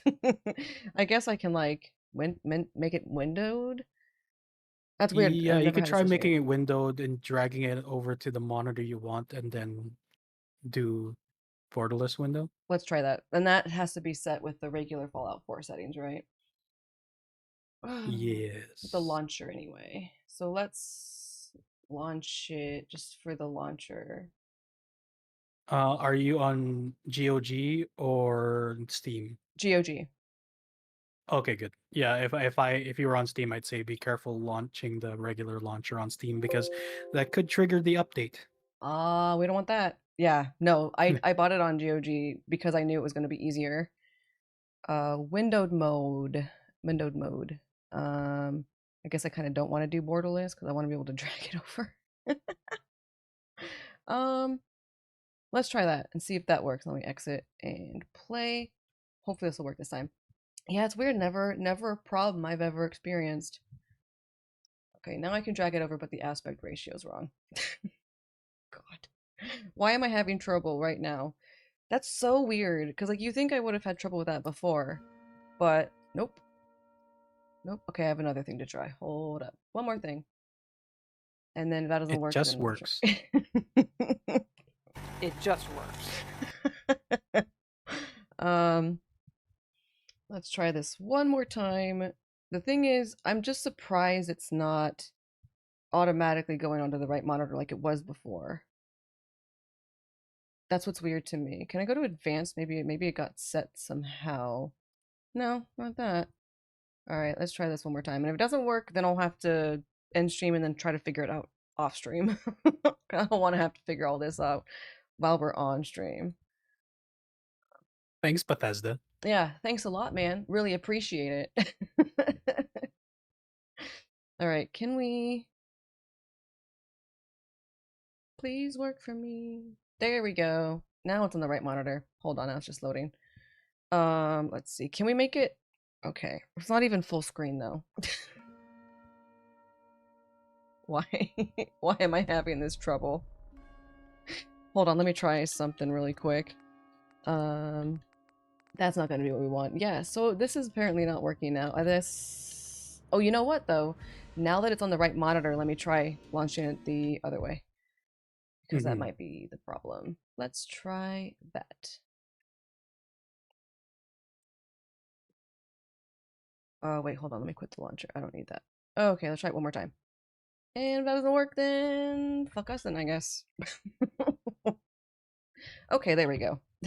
Okay, that was weird. But Nice. switching to window and then out of window apparently fixed it. So good to know. Apparently also the Georgia thing is broken still, unfortunately. So we'll have to do a different one. Why is the resolution so bad? You know what? Or it could just be me that I'm... Doesn't matter. Doesn't matter. It's fine. I'm gonna deal with it for now. It doesn't look that bad, actually. It just looks a little bit more pixelated, I think, than it normally does. I can try and figure that out later, though. I think that had something to do with the... Anyway, it doesn't matter. So let's not find Georgia, then. Sorry, Georgia, you're gonna have to wait longer. I had this weird bug, Sandman, in... I forget where it was, but it was where you're getting the, you're getting those people together. I forget what the hell their names were. But you're getting a group of people together and, like, getting them all to agree to join this group. Nice, Narwhal. And, there was one guy I couldn't talk to because the dialogue options weren't popping up. It was just, like, a blank bar. But then once the, like, hotfix came out, it worked just fine.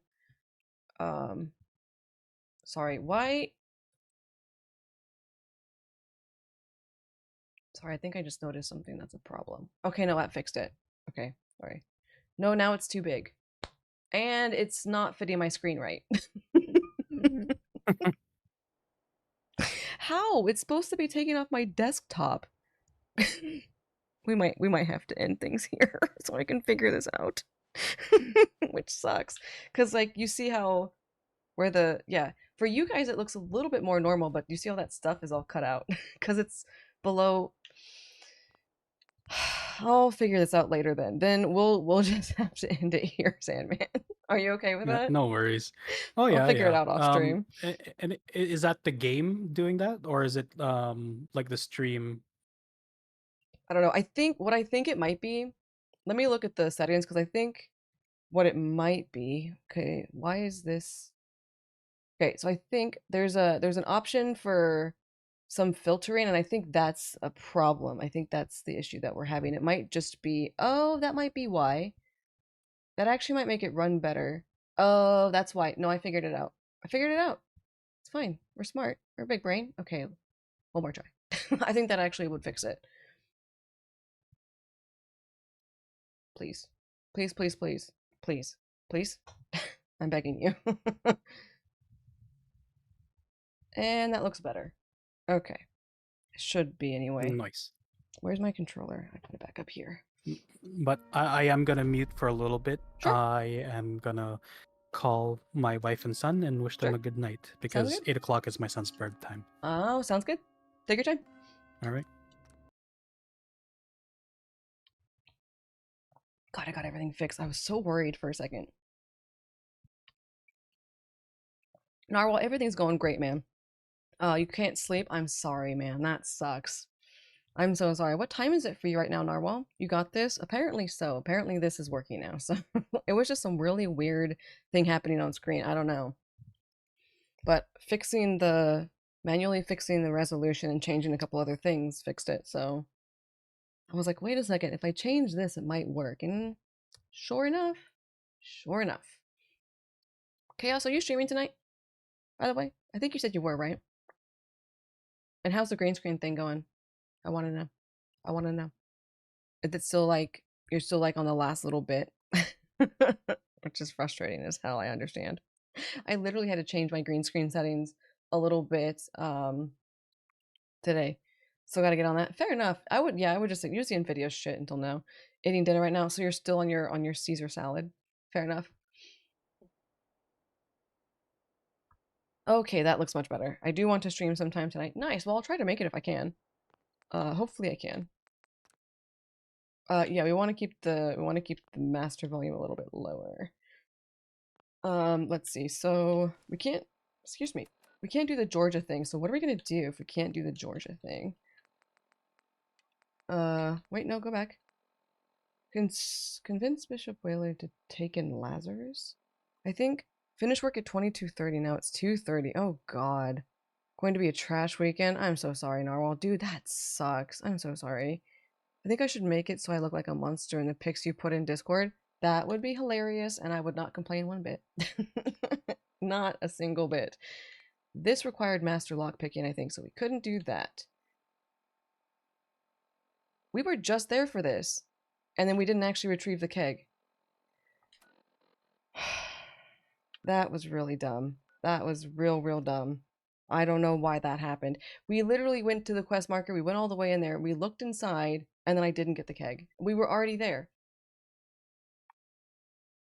Chaos, can I blame you for this?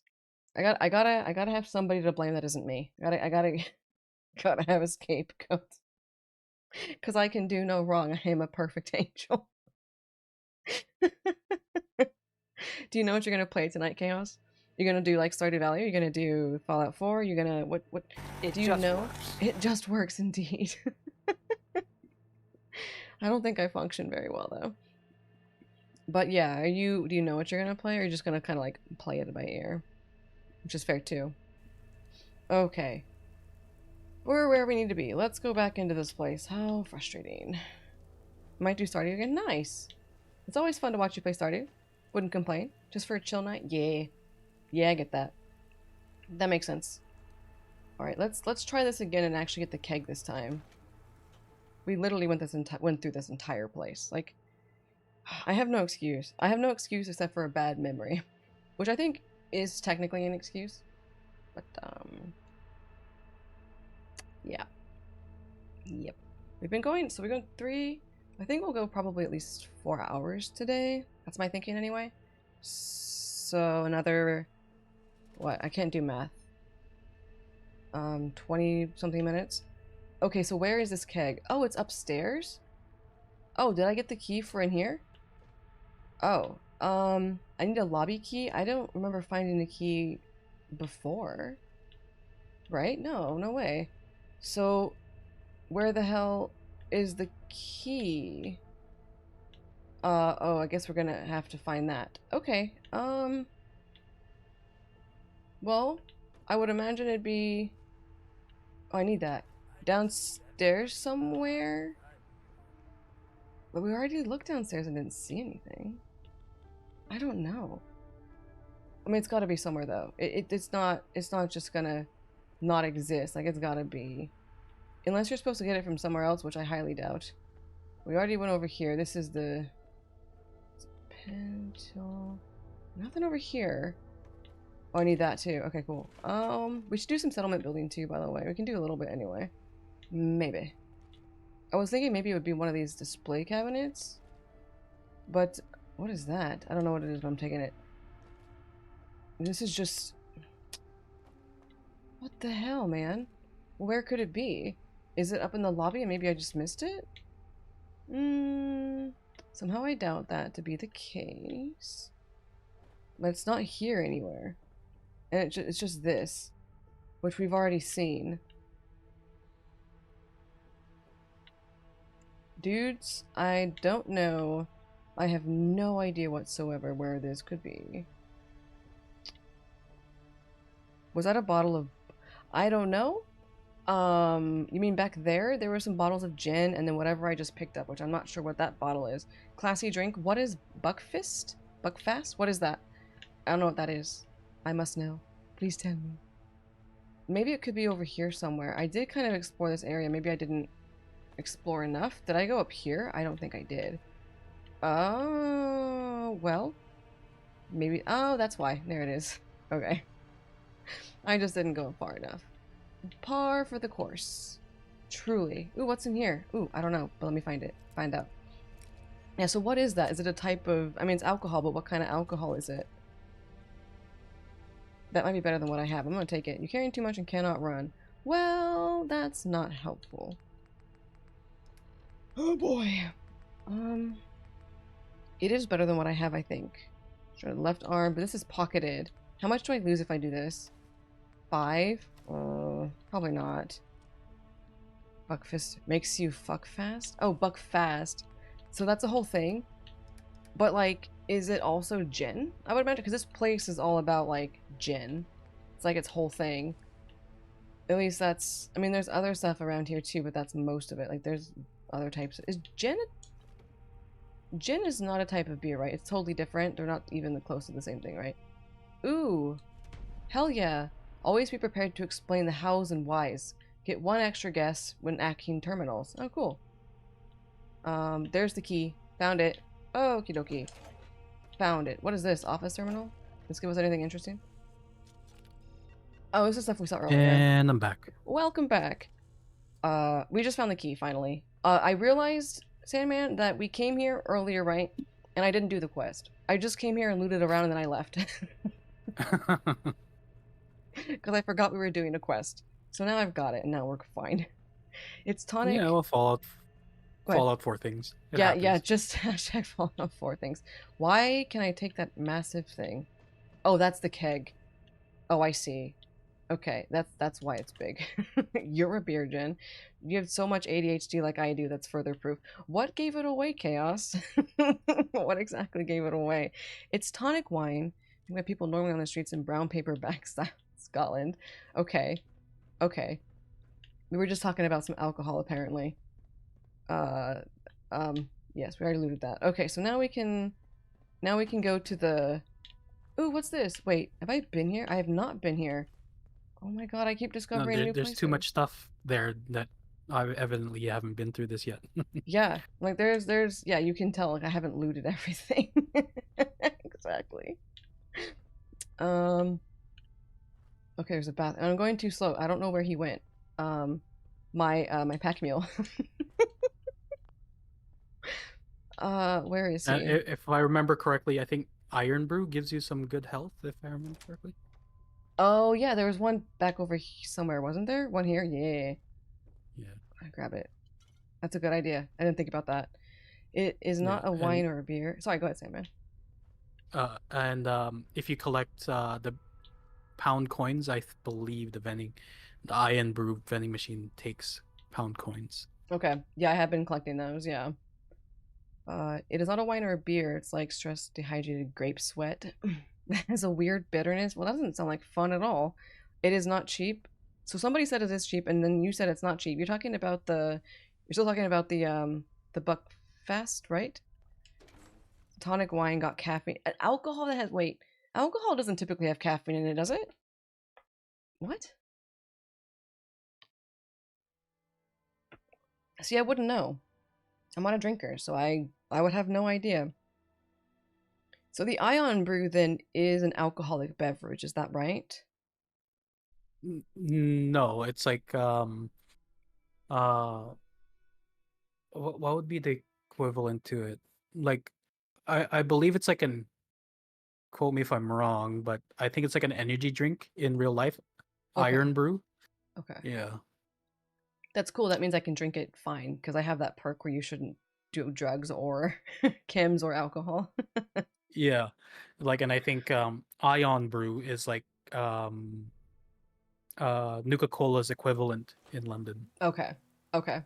There's a guy here. I can't see anything. That's really cool. It used to be cheapish, but it's more expensive than a decent bottle of wine these days. I sometimes wonder how much thought goes into the clutter. Like if there's a reason there were tires in there, or if it's all random. We talked about that earlier. Sandman, do you mind talking about that a little bit more again? Yeah, it's definitely the level designers artistic do take artistic liberty in terms of cluttering the world space or the interiors. A lot of times though too it is art directed because for quest purposes. But and also a portion of it too is hiding unwanted seams, because sometimes you get seams because floor meshes and wall meshes don't line up exactly sometimes. So Okay. Sounds like a smart idea. Just hide it instead of really, that makes a lot of sense to me. Makes it easier than having to go through and make sure, Inspired syringe. Oh, there's a lot of radiations up there. I don't want to do that. I don't know where that industrialist went, actually. Iron Brew is just a soft drink. Oh, is it? Okay, no alcohol does not usually have caffeine. The Dare perk. Right, that's what it is. It's called Puritan, I think is what it's called. Scottish soda drink, original energy drink. Just to make me drink it. Regain sodium electrolytes. So it's at the level designer's discretion. Yes, more or less. So like we obviously like say like clutter it so it makes sense, right? Like so like would it make sense to have a first aid box here or stuff like that, right? Mm-hmm. And that's part of the like one of like part of the cleanup pass is that is it too cluttered, is it not cluttered enough, is it does this set dressings doesn't make sense, right? Right. I feel like it's like a happy medium, right? Like a lot of things, it's just a matter of getting the right amount of things and not going too overboard with it. Yes. Okay, cool. I was worried I couldn't shoot through that fence, but I can.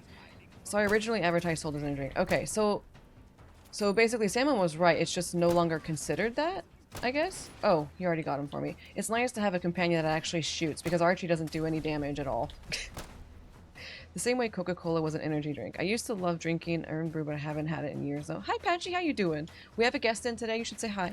We have Sandman. He's a... Oh, okay. You're taking care of that very effectively, Arthur. I guess Mountbatten, which is more what people call you. Anyway. Oh, hello. This is not what I want. I can't see shit.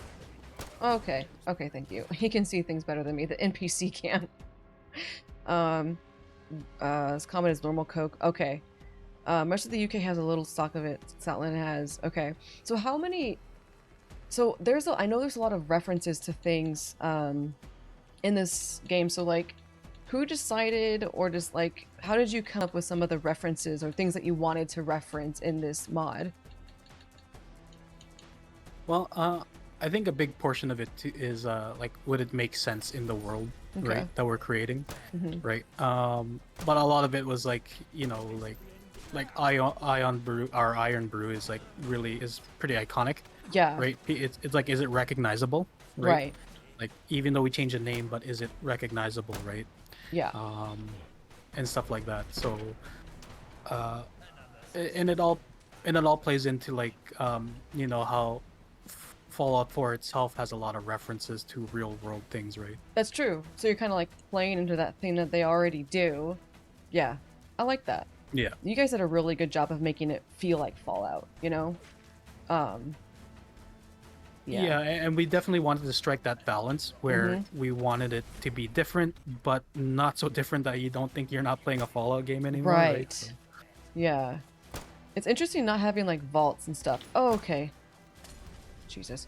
It was interesting, like, when I heard about the fact that there weren't going to be vaults, and I was like, oh, of course they're not going to be. It was an American company. So it makes sense. Did he just say ultra violence? Do you know who voice acted him? I don't know the voice actor's name. Okay. It doesn't exist anymore. You guys know so much about all this that I have no idea. It was a nice little UK nod. The two doctors at the start was very cool too. I've heard there are a lot of like there are some TARDISes, I guess is what they're called in this mod. Yes. I don't think I've come across any of them. Yeah, and it's actually a little mini quest as well too, like to find all the TARDISes. Oh, that's good to know. That's really good to know. I like that a lot. England football top with more 6 was also cool. Clockwork Orange reference. Damn. Miss my homeland of Scotland and mac and cheese. There are mac and cheese pies. That's a thing that exists. I think I have another question, by the way, written down that we can ask. Okay, I can't see anything, man. Okay, now he just disappeared. He threw a Molotov and then was like, peace out, which is not cool. Everything's in a pie in Scotland. I think that's what we're also adjusting in the upcoming patches, like the amount of grenades and Molotovs enemies have. Yeah. I mean, it's nice for us to be able to loot a bunch of them if we manage to kill them before they use them all. But like, yeah, I get that. Yeah, it's a vanilla Fallout 4 problem because so NPCs they require ammo in their inventory to shoot the weapon or to use the weapon, but they don't actually use the ammo up. So you can loot them after. Right. Yeah. So they just have infinite ammo, infinite grenades. Yeah. Makes sense. I mean, that's I remember with like companions in Fallout 4, if you wanted them to have a certain ammunition, you just needed to make sure they had at least one. And then it was fine. One, yeah. Yeah. Then you could have the rest on you if you wanted. Do you still... Seriously, dude? Please stop. There's explosions everywhere. Come here, you jerk. Okay, I missed both of those shots. Just come here. Like I'm shooting him right in the face. What is your favorite type of gun in general? Like, do you prefer rifles or do you prefer pistols or what? I'm a machine gun guy. I like mowing people down with a machine gun. Oh, okay. Yeah. Okay. See, I'm not a huge fan of like automatic weapons in general. But I know a lot of people love that kind of thing. Like if I'm using automatic, I'll try to just shoot one at a time. Yeah, it's either that or if I had to choose a single, like, you know, like a semi-automatic kind of gun, it would be any kind of revolver. Okay. Okay. Do you remember that revolver in, I believe it was New Vegas, the one that you pull out and it's like, and it has that music and you put it, what the hell was it called? It was a special revolver. It was like a cowboy's revolver or something.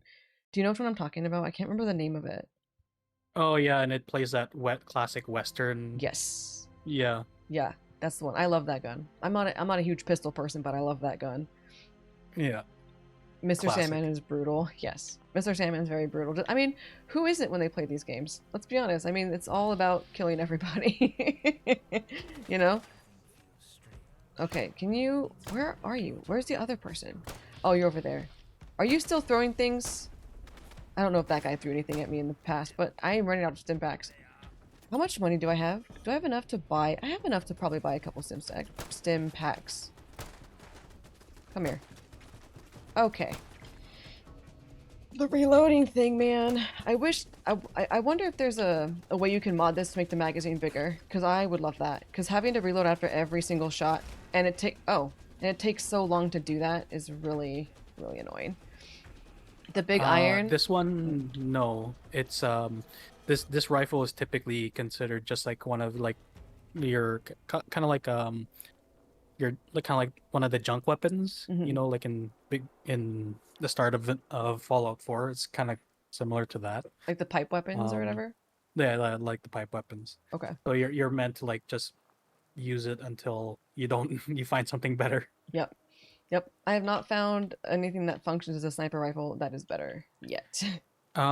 Just keep an eye out for the service rifle. That is a Lee Enfield.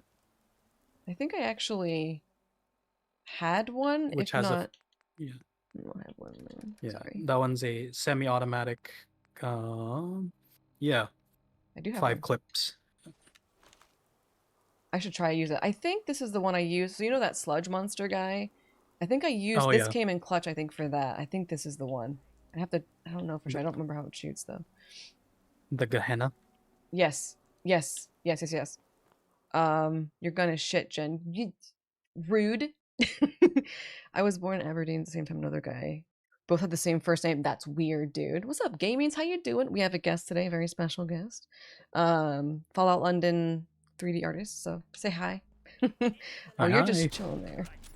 Oh, I killed him in one hit with this gun. Okay. I can't see you. Okay. Come here. Oh. Okay, this gun is, Yep. And you can craft a scope for that gun too. Okay. Yeah, I like it so far. Rifles are generally my go-to. They're kind of the ones I prefer. Non-automatic though, for the most part. Ooh, military ammo bag. That's cool. I have a question. Something I've been wondering that I couldn't find online. Is there ballistic weave in this mod? When I implement my outfits, I do have that. I do add the keywords so that you can craft ballistic weave. Okay. Whether it's in the mod or not, I believe it is. Yeah, because that's one thing we wanted to add, because we wanted to add more customize upgrades for your outfits, because we do know that some people like to stick with one look. Yep. Or a certain look for their character, but they just want more upgrades for them. So I believe there is ballistic weave. Okay. I kind of figure because of all the military ammo bags too, and I remember like in Fallout 4, that's kind of one of the main ways to get ballistic, like get the materials needed for it. I remember, so I did the whole Brotherhood thing in my last playthrough in Fallout 4. I did the Brotherhood thing up until the point where you can like talk to Maxon and all, you get the power armor and all that. And Maxon was on the lower level, just chilling, looking out over the Commonwealth, right?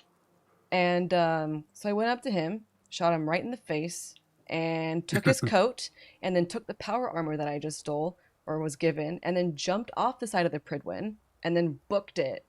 And I was fine. So I had his coat for like the rest of the game, and because I really wanted him to wear that coat, I gave it ballistic weave. So that's why I asked. It's like you can look like anything. You can wear any outfit you want. I am closely listening. If you have any questions, Gamings, feel free to ask them, like about the development of things, or about Sandman's like 3D artist stuff, or whatever you want to do. If you want to ask questions, you're more than welcome to. Yeah, for sure. You'll find that Sandman's a cool dude. I was just thinking of something, and I just forgot. Oh, god damn it. You know what? It'll come back to me. It's fine. At least I hope it will. Doesn't always, I guess. Is this door able to go infield? I don't think it's a factory, so it's probably pretty big, but we can... I haven't saved in a hot minute. Let's go here. The question will probably enter your mind after stream. Honestly, yeah. That's how it works. That's how it works. I'll like frantically DM you like, hey, by the way. In the middle of my interview tomorrow.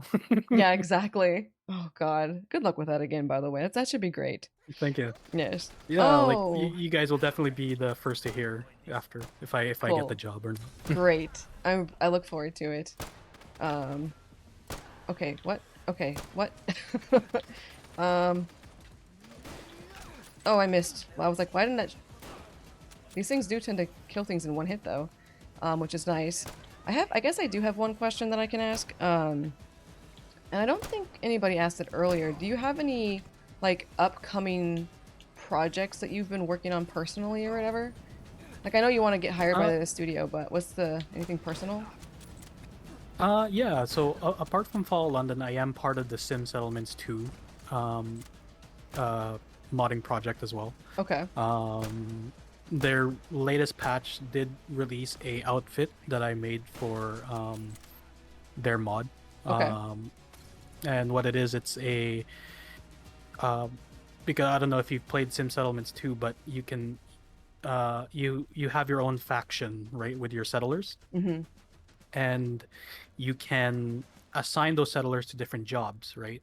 Yeah. And so the outfit that I made is there's different variations. So if you assign a settler to say a guard position, he will auto equip a outfit that has, that looks like he's a guard. Okay. And it's a completely custom made outfit. That one's out already, I believe. Or it's either out or coming out soon. Okay. King Gath did release a trailer for it. And then I'm also part of the Project Arroyo and Vault 13, which are remakes of Fallout 1 and 2 into the Fallout 4 engine. That's awesome. And that sounds fun. And apart from that, I am working on a commission for a for somebody who's making their own kind of like smaller toll conversion mod, which Oh. is going to take place in Canada. Okay. And then some personal stuff. So I'm a big fan of Warhammer 40K, and I am currently making a Warhammer-esque or Warhammer armor and weapons for Fallout 4. That's cool. I love that. That's really cool. So how many personal projects do you have going on right now? Too many. That's fair. Yeah, but yeah, like they're manageable, right? They're like, and like the best thing about these mod projects is that everybody knows that you're just doing it on your personal time, so yeah, right? you just can contribute when you can contribute, but obviously now my commission is taking priority over anything else, right? Because the person's paying me, so yep, that makes sense. You gotta because it's literally it's like a job, right? Yeah. Personal projects, Rygar's cake / scale slider. See, but everybody's obsessed with Rygar, which is good. Well, especially now that they know that he has cake. Yeah, exactly. Exactly. Maybe Rygar could be included in the mod. In what mod? Oh my god, Vault 13. Fuck yes. Apparently Sauce is very excited about Vault 13. Have you played... so you know about that, Sauce? Already suggested this as a cheese limit. Yes, you talked about that earlier. That rifle looks sick. Yeah, I have a question for you, Sandman. Do you know who the fuck that was that I just shot? Because it says that the things that I could take were stealing. I missed it. Okay. He had a name, and I don't know. I walked into here and everybody was shooting me, so I shot him because he was shooting at me. But I get this gun for it, I guess. I don't know what consequence that's gonna have. Everyone has a well, name he's tag. not essential, so obviously he wasn't that important. Exactly. That's exactly right. So this looks fun. Infield electric boogaloo. Rumored to be the brainchild of a pre-war military engineer who sought to blend the reliability of a classic rifle with the devastating power of modern technology. Yeah. Oh, it uses cells? Oh. Yes, so it is a laser Lee Enfield. Okay. Oh my god. Oh my god. And it has a scope. I love it already. See, all this is stealing. What is all this? Oh, is it... Are these mods? I think these are mods, right? I think so, yeah. Those are mods. Oh, he likes that I stole things. Oh, cool. I'm down for that. I like when companions like that you steal things. And they're bad influences on you. Grab the tape. It has adhesive. Oh, that's true. It does. You're right. I didn't think about that, but you're right. Where's the tape? And I'm gonna need a lot of that. Is that also military grade duct tape? Oh, hell yeah. Wait, there's more. Steal all of the tape. NPCs have feelings too. Do they though? But do they? Vault 13. Our pre-programmed feelings. That's exactly right. It's like can AI actually, Vault 13 is where the protagonist of Fallout 1 hails from. Such nostalgia. See, Sauce knows the sauce on this one. Yeah, and actually, the Vault 13 group did release a playable demo. That's cool. So if you guys want to check that out. Oh, I should. That sounds like so much fun. Ballistic weapons permanently do 5% critical damage. I am here for that. I mostly use ballistic weapons, so... Okay. I'll show you who the guy was, by the way. I can show you his name. Yeah, look at all these mods. I'm taking them all. Because I don't know which ones I'm gonna use. He might have been a vendor. Oh, and I'm just stealing all of his shit. Like, kill him. Well, he's not gonna miss it. Yeah, no. There is no missing it anymore. He is more than just incapacitated. Not like he had input on... Yeah, it's not like he had any idea. Exactly. Oh, that is something I need, probably. Aluminum. Arrow to the knee. Great art. Oh, is that what that was? Oh, you're right. That's what it was. Wait, what was it called? What was the magazine called? Hold on. Which one was it? I don't know. I didn't catch it. Was it this one? No. Hold on. Can I get rid of these? Okay. Which one was it that we just saw? I guess I can find out by the records are really cool, by the way, Sandman. Who decided on the, like, why did you guys decide on records? I think because we just had a gramophone Okay. in the mod, so we're like, we should find a way to use it. Okay. Yeah. When and I was like you can and I think rather than having a radio that you can craft in your settlement that just plays the regular radio, you can now actually choose the song you want to play. That's if you have the record for it. I love that. I really do. I know, because I remember I was looking at when I was building a little bit. I saw I saw it and I was like, gramophone, I think, right? And I was like, oh, I need to build this. I didn't have what it needed to be, you know, what I needed to build it, but I was like, that's cool.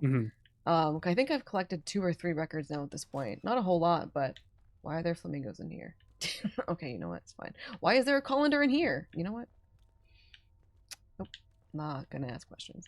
But yeah, it's really really cool. You guys have so many collectibles, you know. I already know you're just gonna lose your shit as soon as you find the duck and cover. Oh yeah, yes, yeah. Duck and cover. I love that song so much. It's literally gotten stuck in my head so many times already. Oh wait, the guy's name, Isambard. He's dead now, and I took his clothing too. Bye. Oh, dang it, didn't work. Come on, I want to put you over the side. Come on, come on. Bye-bye. Get fucked. Okay, yeah, so I can take all these things now. I think you're right, he was probably a vendor. Yeah, he was a vendor. Oh. Oh, now his dog cares. Now his dog really cares. It's a cool gun, though, but I am dying. I like how the dog, the dog is so funny. Why would the dog? Jesus. You know what? It's fine. I'll go ahead and I'm gonna eat this time. How many mutt chops do I got left? None. Okay, that's fine. I've got to have something else that I can... Iguana bits? That's grilled red seg? Yeah, I'll take that. Okay, cool. Yeah, so I'll take all of this shit. I might as well. I'm here, you know? I can't buy anything from him anymore, but that's alright. There are plenty of other vendors in this world, I'm sure. Ooh, I love that. You can also visit Vault 13 in Fallout 2. That's cool. Knife skills. You never shit in a cult. No! Someone's ever eaten something they shouldn't have. No. I wouldn't say I've ever done that. And if you have, I'm slightly worried for you. Oh my god. Anything could be a toilet if you're brave enough, I guess. Yeah, exactly. Or desperate enough. Whichever one. Jesus Christ. That's so funny. I do think it's really funny, though, that the dog didn't get hostile after I killed his owner. He only got hostile after I stilled the shit. It's fucking wild. But she has looked Play-Doh. Yeah, listen. Listen, you all bullied me into that, and I am not good with peer pressure, so it's all your fault. Really. I just want to make sure I didn't miss anything, which I have been there. I have been over here. There's his body. I was young. It was a hook on the end of a tonka. Had to confirm it passed. Yep. You know, Sandman was earlier, but before you came on, I was like, maybe I should warn Sandman about, like, my chat. And then I realized, wait, no, Sandman knows how unhinged the chat is already. Like, he's very, very well aware. You know for sure. Trust me. Yeah, like we get to some unhinged shit too, like in the dev chat. Yep. It makes it so much more some of our fun. members. Yeah, some of our members were just like, "Oh my god, why? Why you like this?" Because it's fun. Why are you not like this? That's the real question. And so, you know, how I told you about the one nut guy during my nursing school days? Yep, I will never forget that. Yeah, so there's 2 members in a team would only have 1 nut. So I've known quite a few people with 1 nut. That's interesting. Like one is weird, but to have more than one, yeah, that's very interesting. Yeah. Who wants to be normal? That's a fair point. Yeah, I think being normal is really boring. Who wants that? I mean, to be fair, what is normal? You know? Like, I don't even know if there's a baseline for that. I guess whatever society deems acceptable. Which I don't know if what happens here would be societal, like, would be okay in society. Like, we got our own society here. Call it a cult, if you will. If you will.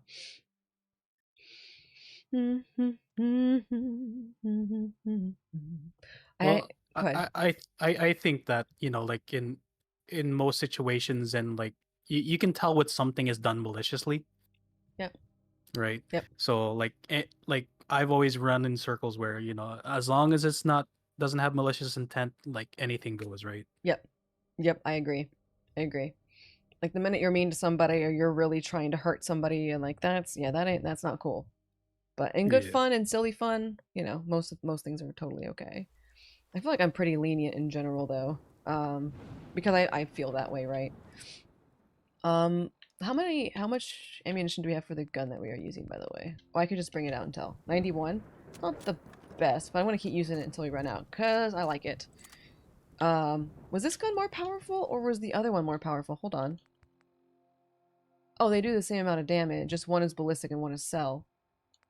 Oh, wait. They do? Wait, what? 38? Yeah. Go ahead. You also got to keep in mind too that most NPCs will have resistance to ballistic Yeah, it's true. rather than energy. Yeah, that's a fair point. Although energy would probably be better against robots, right? I imagine. I think so. Yeah, I think that's how that works. This is a normal asylum. Everyone is weird. We are weird. Yeah. We are, I would go so far as to say that this chat and this community is a special breed. I would go so far as to say that. Yeah, I think, so it's nice to have both of these though. This is already favorited. Can I favorite the other one? The name of it is just so good, by the way. It's just excellent. The electric boogaloo. Yeah. Where is it? It's over here. Okay. Gotta get used to where everything is. Because now I've got a lot of things on there. By the way, Sam, I was thinking about ending fairly soon, like 4.5 hours roughly. Does that work for you? Oh yeah, no, that's okay with me. All right. Special breed, you made us this way. You are welcome. Yeah, it certainly didn't help, did I? Oh, there's a monkey thing there, but it's not going off? Okay, I want the garden though. It's got pieces I need. Oh, weird. Yeah, I don't know what I'm tracking that it has on it, but nice No, little no, bit it's of weird. Discord disconnected me and then reconnected me. Oh, like all at one? Well, that's weird. Yeah. There's a nice little benefit he's involved in this masterpiece of a mod. Yes, I agree. We were all angels before LemonCultGames. Yeah, before I happened, you guys were totally okay. Sure, because that's how this works. It was conditioning, not breeding. Psychological torture caused this. I love how you have so much faith in me, like enough faith in me to think that I have that much power. Which, I don't know about that. Also, I should have played that. I don't remember what it was called. Damn it! I should have paid attention to what that was called, because then I could play it. But I didn't realize... It's fine. It's fine. Maybe I'll find it. Maybe I'll find it. Maybe I won't. So the collectible stuff, you've got the coasters, the records, the cigarette cards. Am I missing something else that is a collectible in this game? Coasters, cigarette cards, Cutethulus, right. What else? I'm pretty sure they're like apart from the comics. Yeah. Like we've added so many, it's like hard to keep track. Yeah. It's cool though.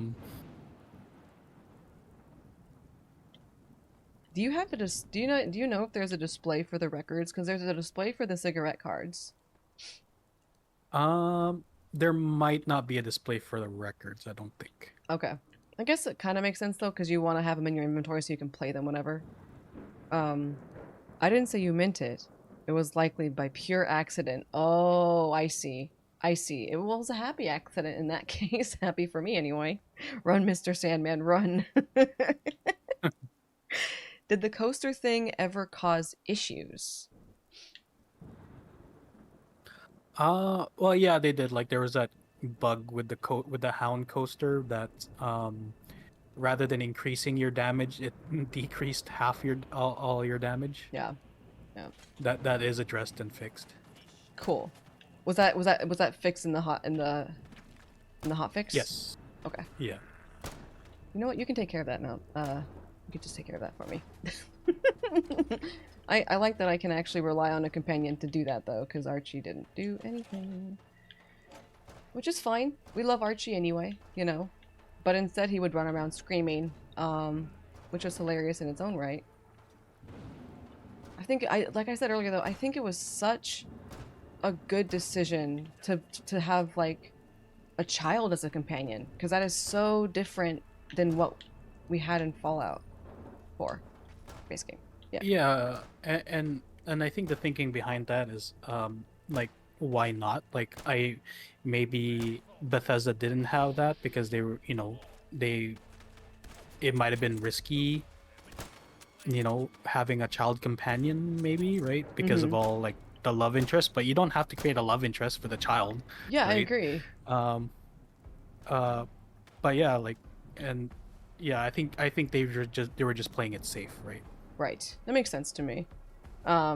Because I think all of the companions were romanceable except for Strong, Dogmeat obviously, and Ada. Who am I missing? Am I missing anybody?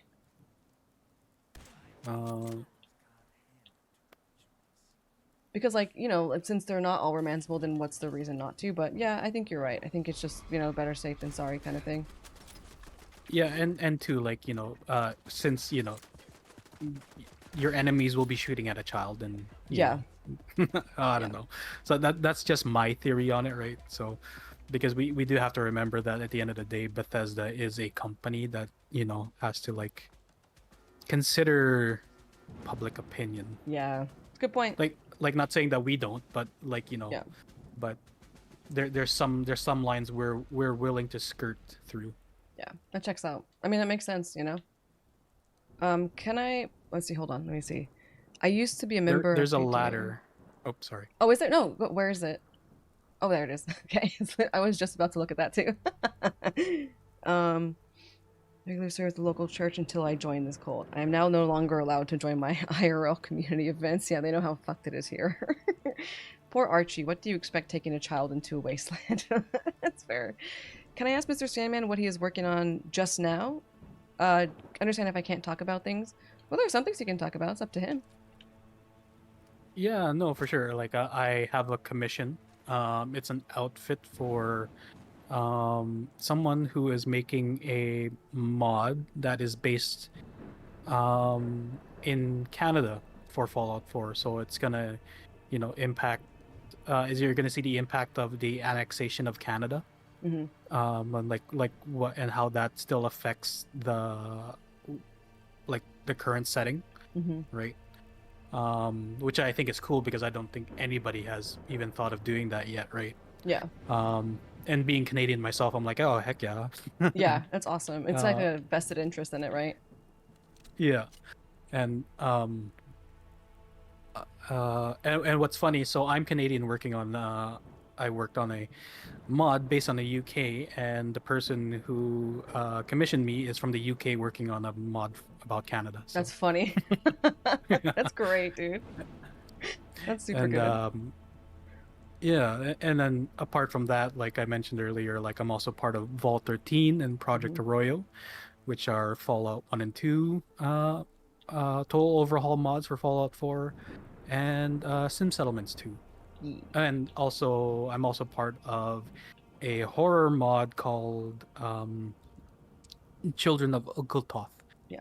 But development has kind of like paused at the moment. Okay.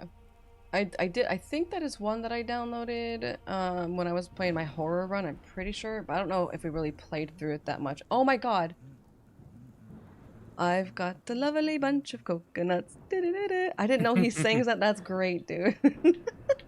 Was the child thing an Oliver Twist inspiration or just happy coincidence? It could have might have been like I wasn't too involved with the writing and or that aspect of the character design. But yeah, it could have been. Yeah. That would have been cool. Nice. A friend of mine was talking about games in Canada. He's currently playing. Oh, he is. Hell yeah. I was just about to ask if he knows that Canada isn't a real country. Jesus. There's a whole children and We're the original Commonwealth. yeah, exactly. That's funny. There's a whole children and video games etiquette. A lot of games honor this by just making them or making them like you can't kill them and all those kinds of things. Call of Duty gives you a warning on the first shot. Okay. If you fail second time around, it switches the game off and makes you restart. Wow. Yeah, it's a whole. I mean, I think the most obvious, the most obvious example of that though is definitely like not being able to kill children in most games. And there's all that ethical stuff, And like Sandman said, like especially a company like Bethesda, they definitely. Well, anybody does, but especially a company where like their bottom line could really be affected by that kind of thing. It's really important. Okay, so I want to put some stuff. Is there a fast travel mat? Because I haven't seen one, and I keep traveling here when I want to travel up to the front. Yeah, the center of the settlement. Possibly. I guess I can, because I didn't see one earlier when I was looking for one. Because I thought it'd be like under here, but I don't see like these are just regular mats. It doesn't say anything about fast traveling or anything.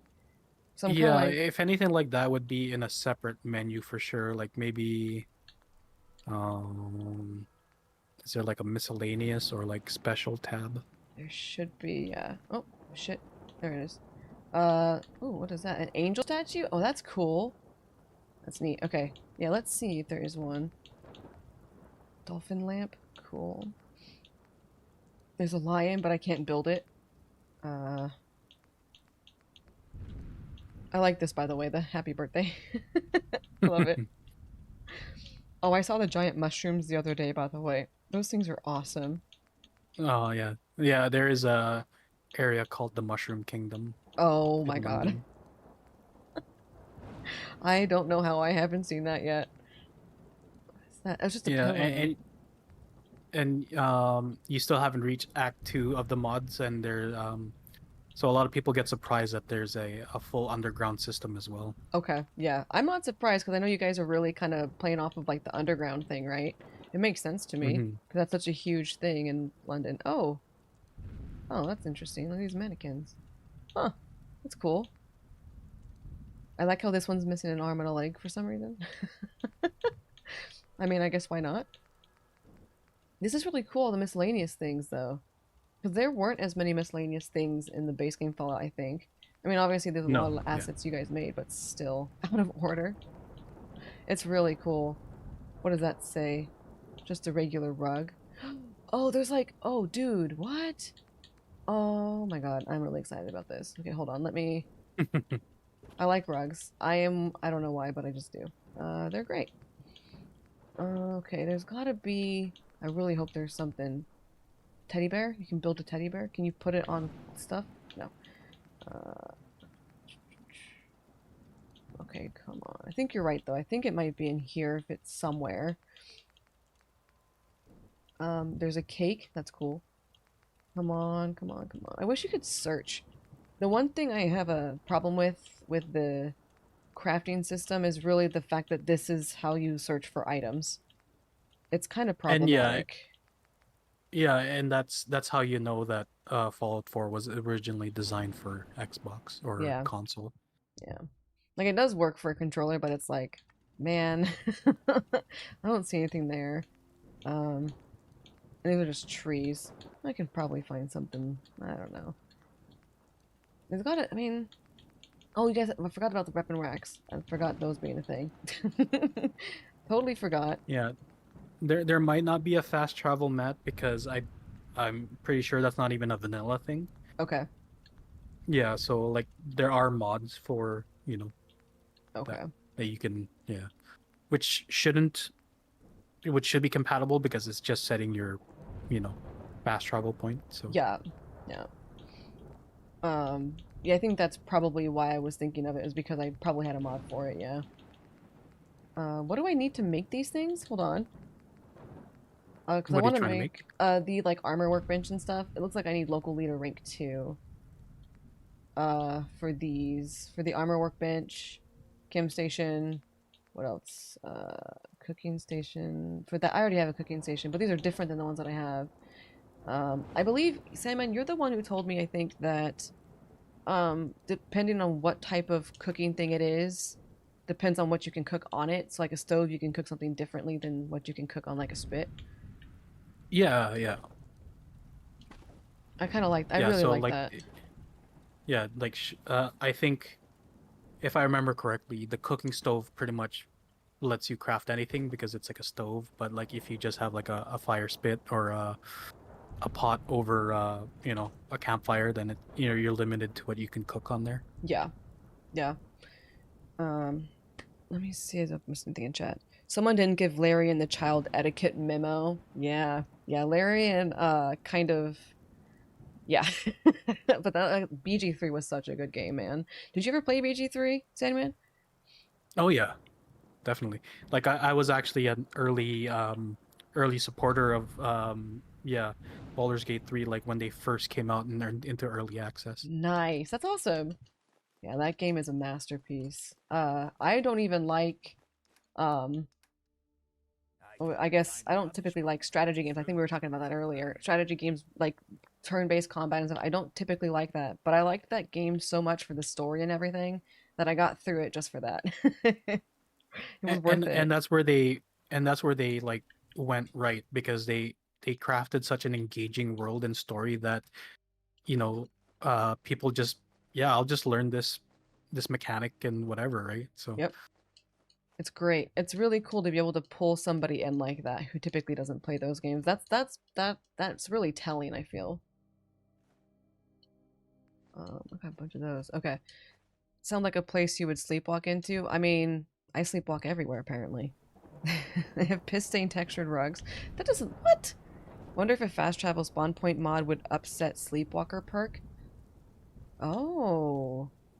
Well, they're different though, right? Because fast traveling would be different than, but I guess it would be considered. But you don't fast travel to your settle. Is it possible to fast travel to a settlement, like your own settlement that you own? I'm not too sure. As if I remember correctly, there is a the perk has a set list Mm-hmm. that you just, it's random. Right.